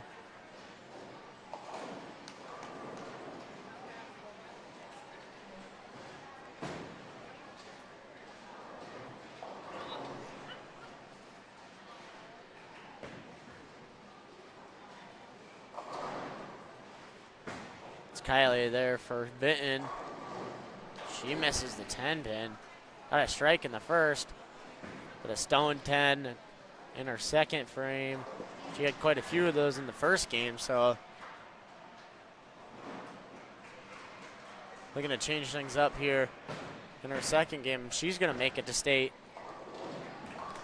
That's a nice pickup there from the Tripoli bowler, I believe that is.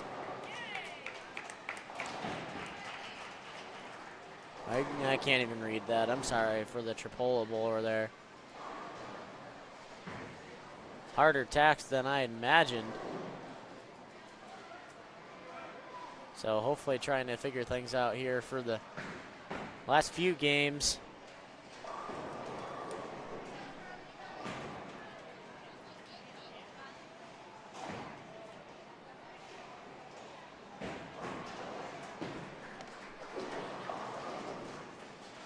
It's Mo there for Grundy. Joni's about to throw for Ballard over there.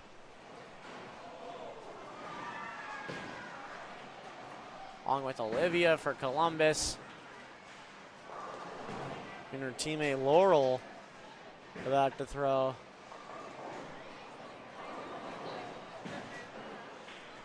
That's Humboldt's Callie. Along with Chaston for Ballard. She had that four-bagger there in the last game with that 200. She may still be in the lead for all we know. I'm going to go take a pic. I'll be right back.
Well, I got the games from our last time, so I can go through those real quick so we can kind of have a better idea of who's in it or who we should be watching here for the last two games. So if we look at things, the leader after the first game is Chaston, gearing from Ballard with a 210, and then wants to follow Kayla Millis from Tripoli with a 193, a Scarlett Pedaletska from Vinton with a 183, along with Sammy Lundvall with a 183. And Kira Miller with a 180. She's sitting in 5th place right now. So on the bubble looking in, along with Paige Meyer, Kylie Kriener from Vinton, and Tori Rickert. So definitely a lot of bowlers just kind of with their eyes on that 4th spot looking in there. And some bowlers just trying to hold on to their spot here in the second game. We'll see how that all plays out as we keep going here in our second games.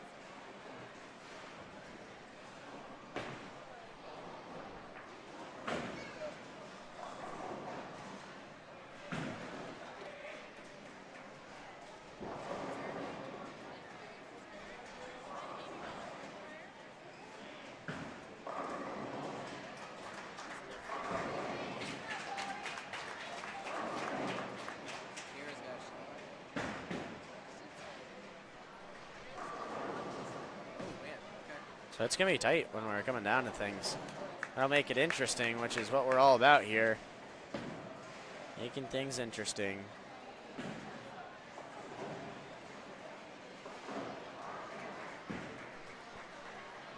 Sarah was just inside the top 10 at a 159 in her first game. She had a strike on the spare, and then she's working off a split here. I believe that's an 8-pin split. Kylie's picking things up. She went strike, spare, strike, so not our best first game, but we know she can really heat up pretty quickly.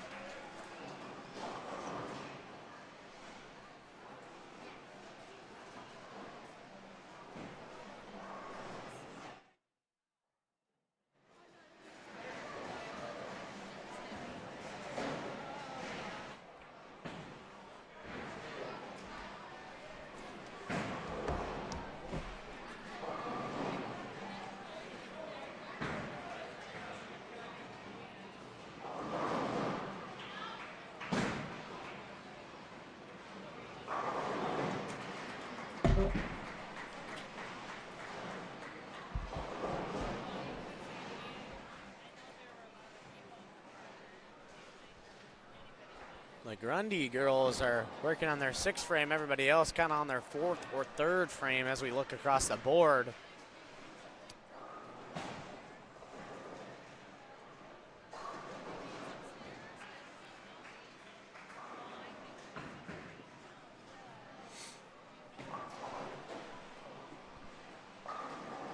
Nice toss there by Bria. She picks up a strike. Got a good game going for her. Also, Mo picks up the spare.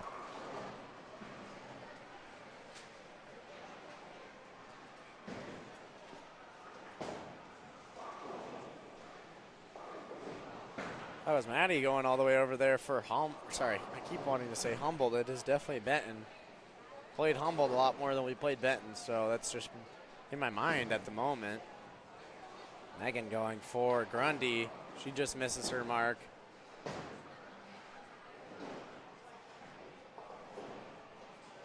Talaya going for Tripoli.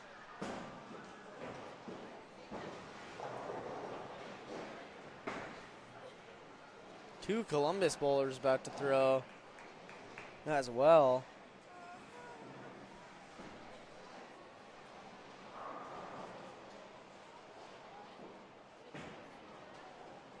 That's the 3rd spot there for Tripoli. I believe that's... I really can't see many of the Tripoli names, along with the Vinton names are very hard to read. I've taken pictures on my phone so I could see them, but you can't even see them in the green background. I don't know if you guys can see that. It's hard to see anything of what's going on for those bowlers. So hopefully we can get some scores from them after this.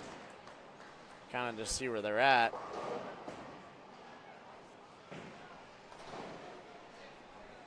Not sure how many of the Benton and Ballard bowlers are doing there on the far right. Definitely difficult to see any of them. I believe that's Sloan, though, for the Bobcats.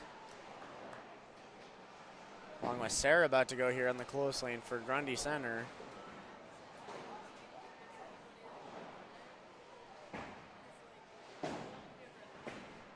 And Mo, nice pickup there from one of the Columbus bowlers, either Maria or Kate. I think they're both up.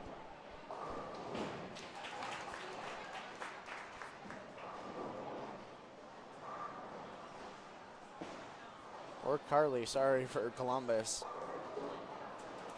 A nice spare pickup there from Ellie O'Brien for Gilbert.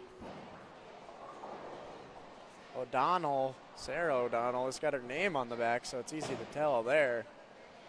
Need that from all the bowlers. It's not the case. That's Maria going for Columbus. And Sammy for Vinton. That looked like a strike. She's got a good game going. Left and open in the 2nd frame regardless. Still a double there, Ella. She's coming off a strike as well. Couldn't pick up the double.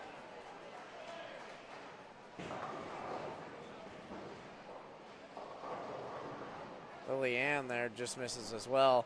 Tori about to go for Vinton. She left the first one open. And a double for them. She's working on a turkey hopefully here. That's Jossie on the far right for Ballard. She picks up a spare. Nice job by Tori. That's a turkey. She's got it cooking here in the 2nd game.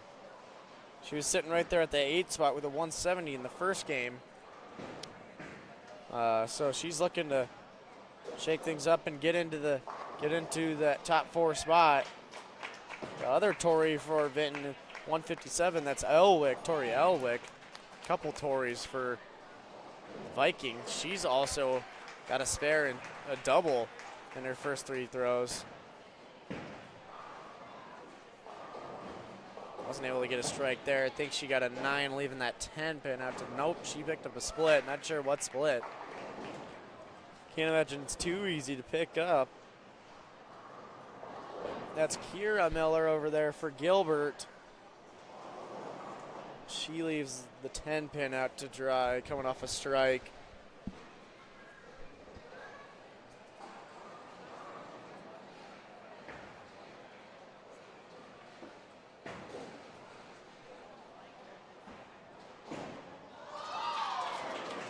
That's a strike there from, or no, a nice pickup on a split from Tori Ellick. Scarlett's about to go for Vinton along with Kylie. Kylie's working off a strike as well.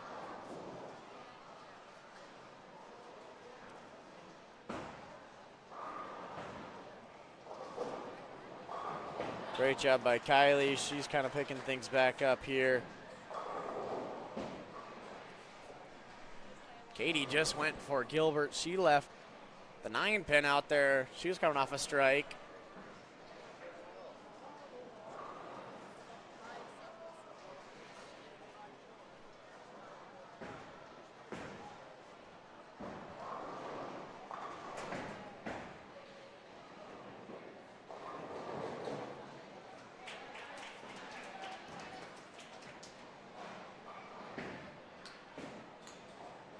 Just misses her mark there, Lillian.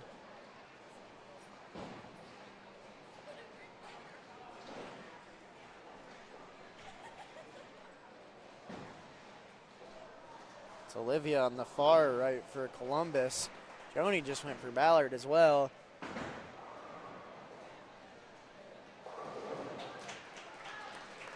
Scarlett just picked up a spare, it seemed. She was at that 3 spot after our first game with a 183, so trying to hold her position in there.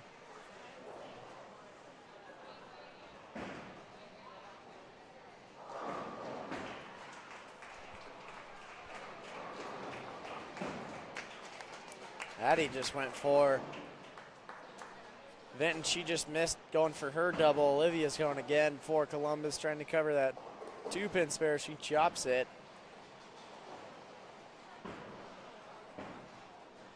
Sarah looking to make a run here. Looks like she picked up that spare. Nice job by her. For Gilbert. Sarah also is going here for Grundy Center, so a couple Sarahs. Nice pickup there by Addie for Vinton. Get things back on track after she missed her mark there. So Kylie going for Gilbert. She was in that 5th spot. Looks like a strike there.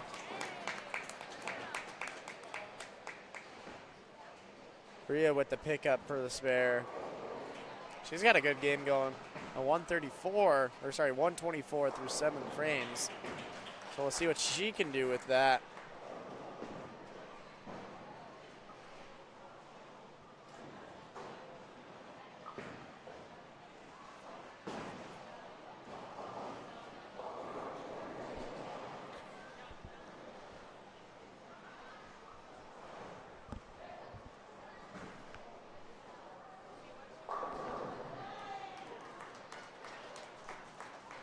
Great job there by Tori. I think that's a 4-bagger. I didn't even realize it. She's got a great game going here. Lillian also going for Grundy. Ooh, just leaves the stone 10-pin out there. Ella's about to fire away for the Tigers. Ella's coming off a spare. She just misses out on that 10-pin. It's a 9-pin leave.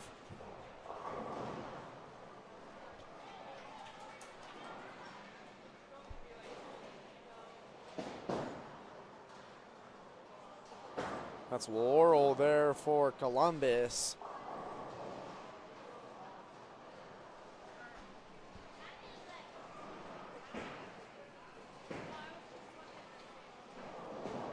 Ella misses on her opportunity to pick up the spare.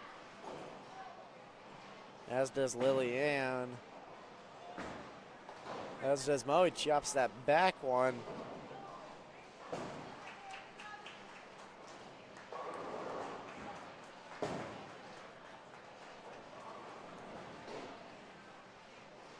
Kylie's about to go here for Vinton. She's looking at a double.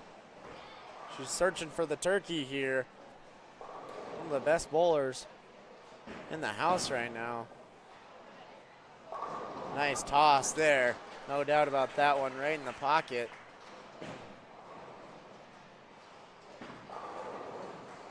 Also a strike there for Maria from Columbus.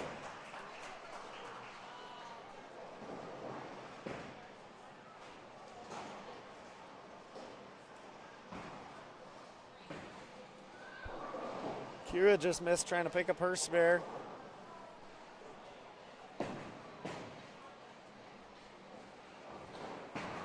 Megan just misses in her 10th frame. She leaves it open in the 10, a 123 there for Mo.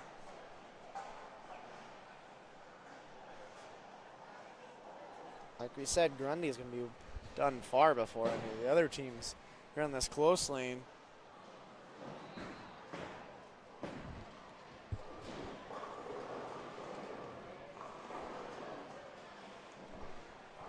Katie just went also for Gilbert, coming off an open frame.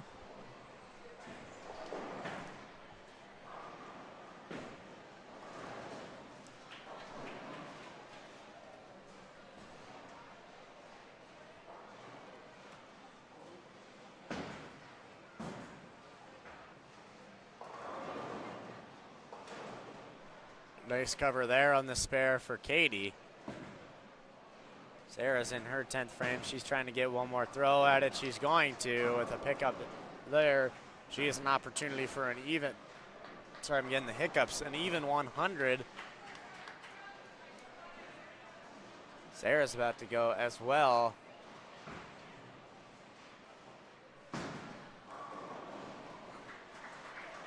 She gets a strike coming off the spare, so that's a good start, or good early start here from Sarah in her 5th frame, I believe. Chaston also on the far right picked up a spare.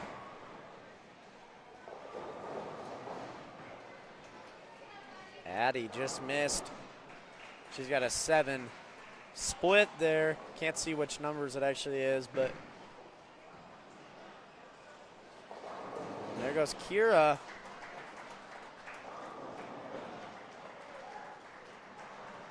Or sorry, that might have been Kylie.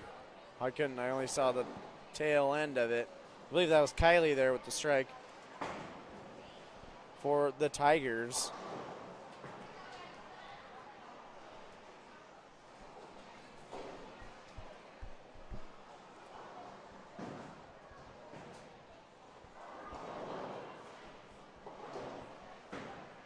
Sammy's about to go for Vinton. She's working on a turkey.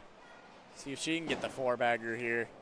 That'd be huge for her chances to hold that number 4 spot. Looks like she about did 9.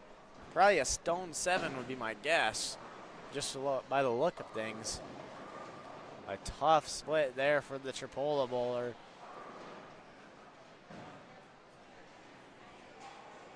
That's Maddie over there for Humboldt,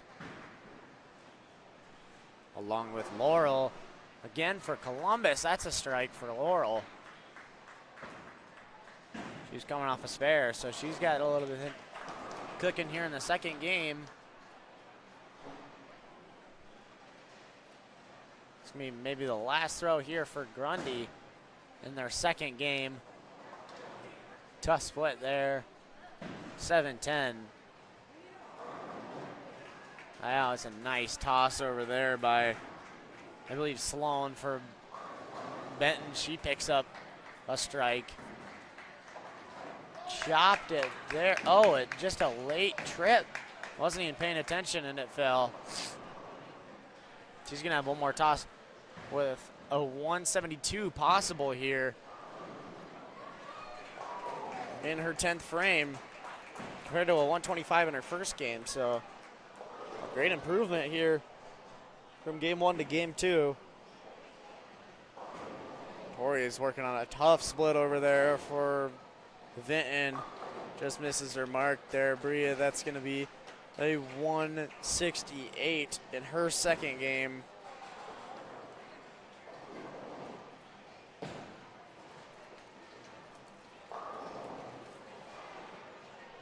Other Tori Elwick about to go here. She's left open in the last one off of the split, so that was tough for her.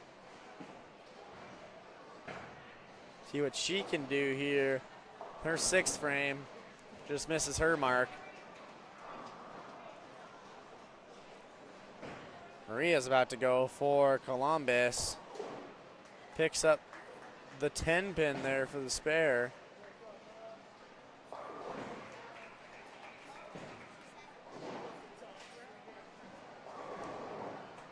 Nice toss there by Kiera, I believe, for a strike.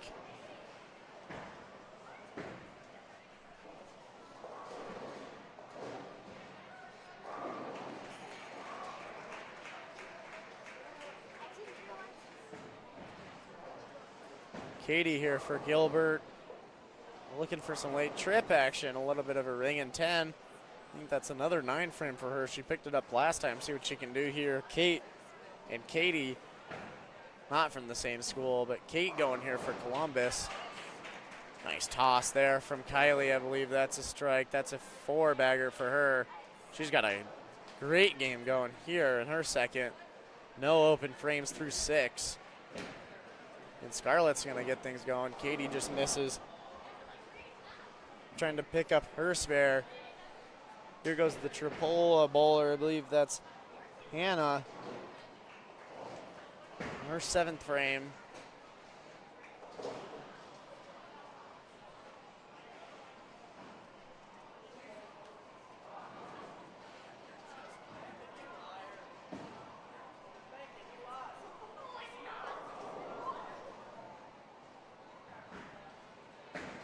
Here goes Scarlett for Vinton. She's had a pretty good game going. Left the last one open. Trying to get something going. She's got a split though. Joni just went again for the Bombers. Can't see any of those scores really down there for Ballard or for Benton. Can hardly see the Gilbert and Columbus scores, but trying our best. There goes Sarah. Nice pickup there, I believe.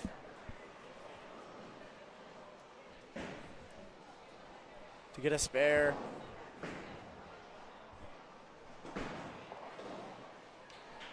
Who's slowing on the far right for Benton.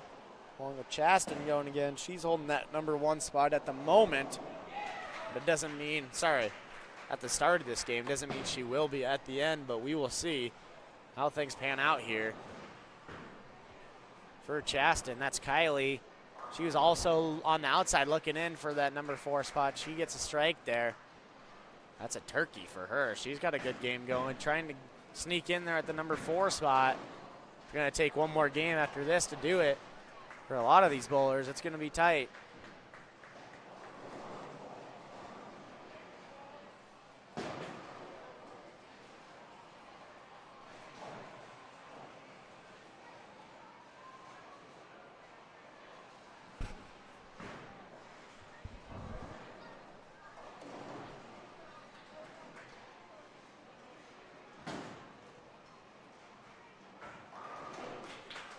Nice toss there from Addie. She picks up a strike, or sorry, covers the spare there.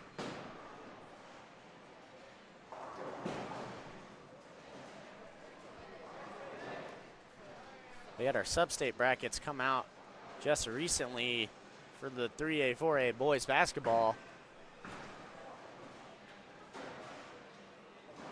Just trying to get a good look at those.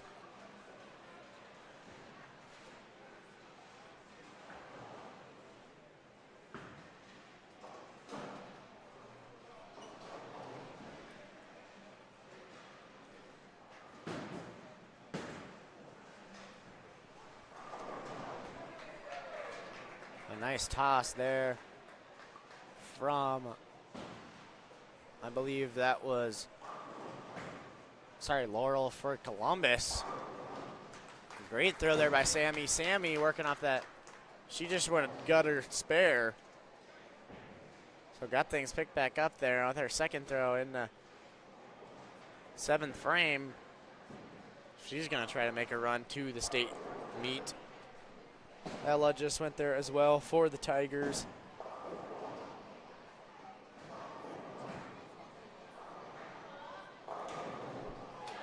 Nice toss there from Tori. Tori's got a really good game going here.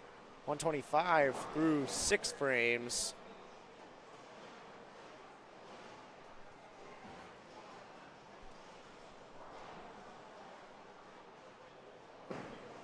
There goes Ella.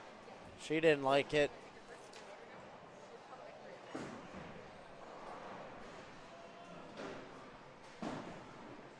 Columbus bowler also just missed her mark trying to cover that spare.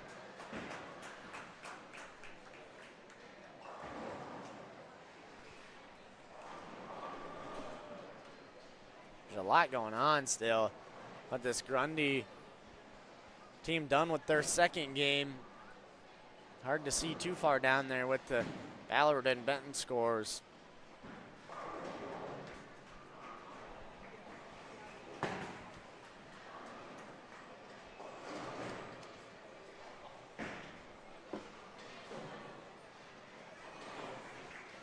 That's Kira just went for Gilbert. She was working off a strike but left that one open. Katie is going to throw away here along with Kate again from Columbus.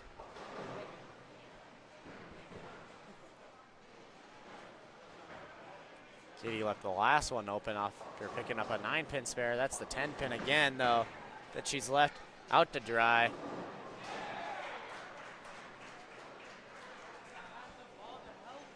Joni might have picked up another strike there. She's kind of heating things up here in her second game. She had a 146 in her first, so not her best, but if you string together two pretty good games, you got a chance. Chaston again going, not sure what her total is in this game, but another strike, definitely enough cheering to make me think that something good's happening. Nice pickup there from Katie. Didn't pass it off to Sarah. Hope's going here for Humboldt. Looked like she picked up a spare. She had a 155 in the first game, sitting out of that number 12 spot. So a lot of people within that 160 to 140 range. You know, not with their best games, but trying to pick things back up here in the second game for maybe a late third game push. Kylie again there with the strike. She's pretty on fire here with an a spare in the first, and I believe strikes since then. There goes Scarlett. She left the last one open off a split, though, but she's had a good game going. And she was at third place after our first game, so she's looking to have another good game, but an 8 there. She gives a couple out to the left. Olivia's about to go for Columbus. She just misses her mark. Olivia 154 in the first game, that 13 spot. So another bowler just looking to have a good second game here and make a late push.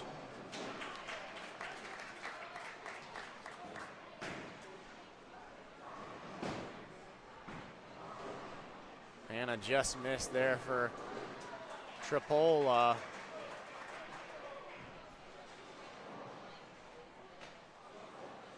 Addie's about to go here. Coming off a spare for Vinton. That looked like a strike. Addie picking things up a little bit. She was number 9, 167 in her first game. So she's right there. Kind of some of our bubble bowlers there, right, sitting right at the edge of being in that number 4 spot. Definitely is going to contend for it in the third game, but not in at the moment. Kind of like March Madness bracketology, that next 4 in, next 4 out, but there's only 4 spots, so not looking for 64 spots like in the NCAA tournament. Talaya there for Tripoli.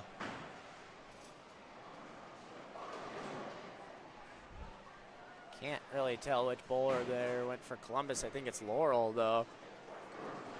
Hard to see too far down there for the Ballard bowlers. Sorry for any Ballard fans out there or any Benton fans. You guys will be on the close 2 lanes to finish. So it's going to be a lot easier to see those scores. Harder to see the Gilbert and Columbus scores as we finish things out. And Sammy's got a good game going here. Again, Sammy just trying to hold on to that number 4 spot. She had 183, just a 3-pin lead over Kira from Gilbert. So we'll see how things shake out. We got a couple more frames here. That 8, 9, 10 frame like Myers was telling us about Those are so vital to your ending score that can really make or break a good or a poor second game here, or any game. Jossie far right for Ballard. Late trip action, but not enough to get a strike.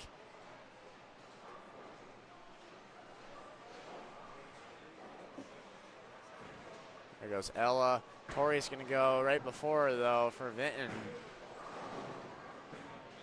A 111 through 7 frames, just an 8 there. Ella also an 8, along with, I believe that's Eliza trying to pick up a spare for Tripoli. She's able to.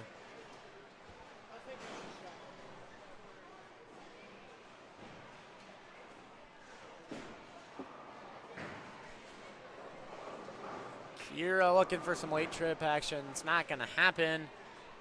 She's looking to have a solid second game here. Give herself a good chance to bowl well in the third game and have an opportunity to punch her ticket to state. Kayla just missed. She had a turkey going actually for Tripoli. Looking to maybe cover the spare here. Not have as many open frames as she did in the first 4. She wants to keep in this thing.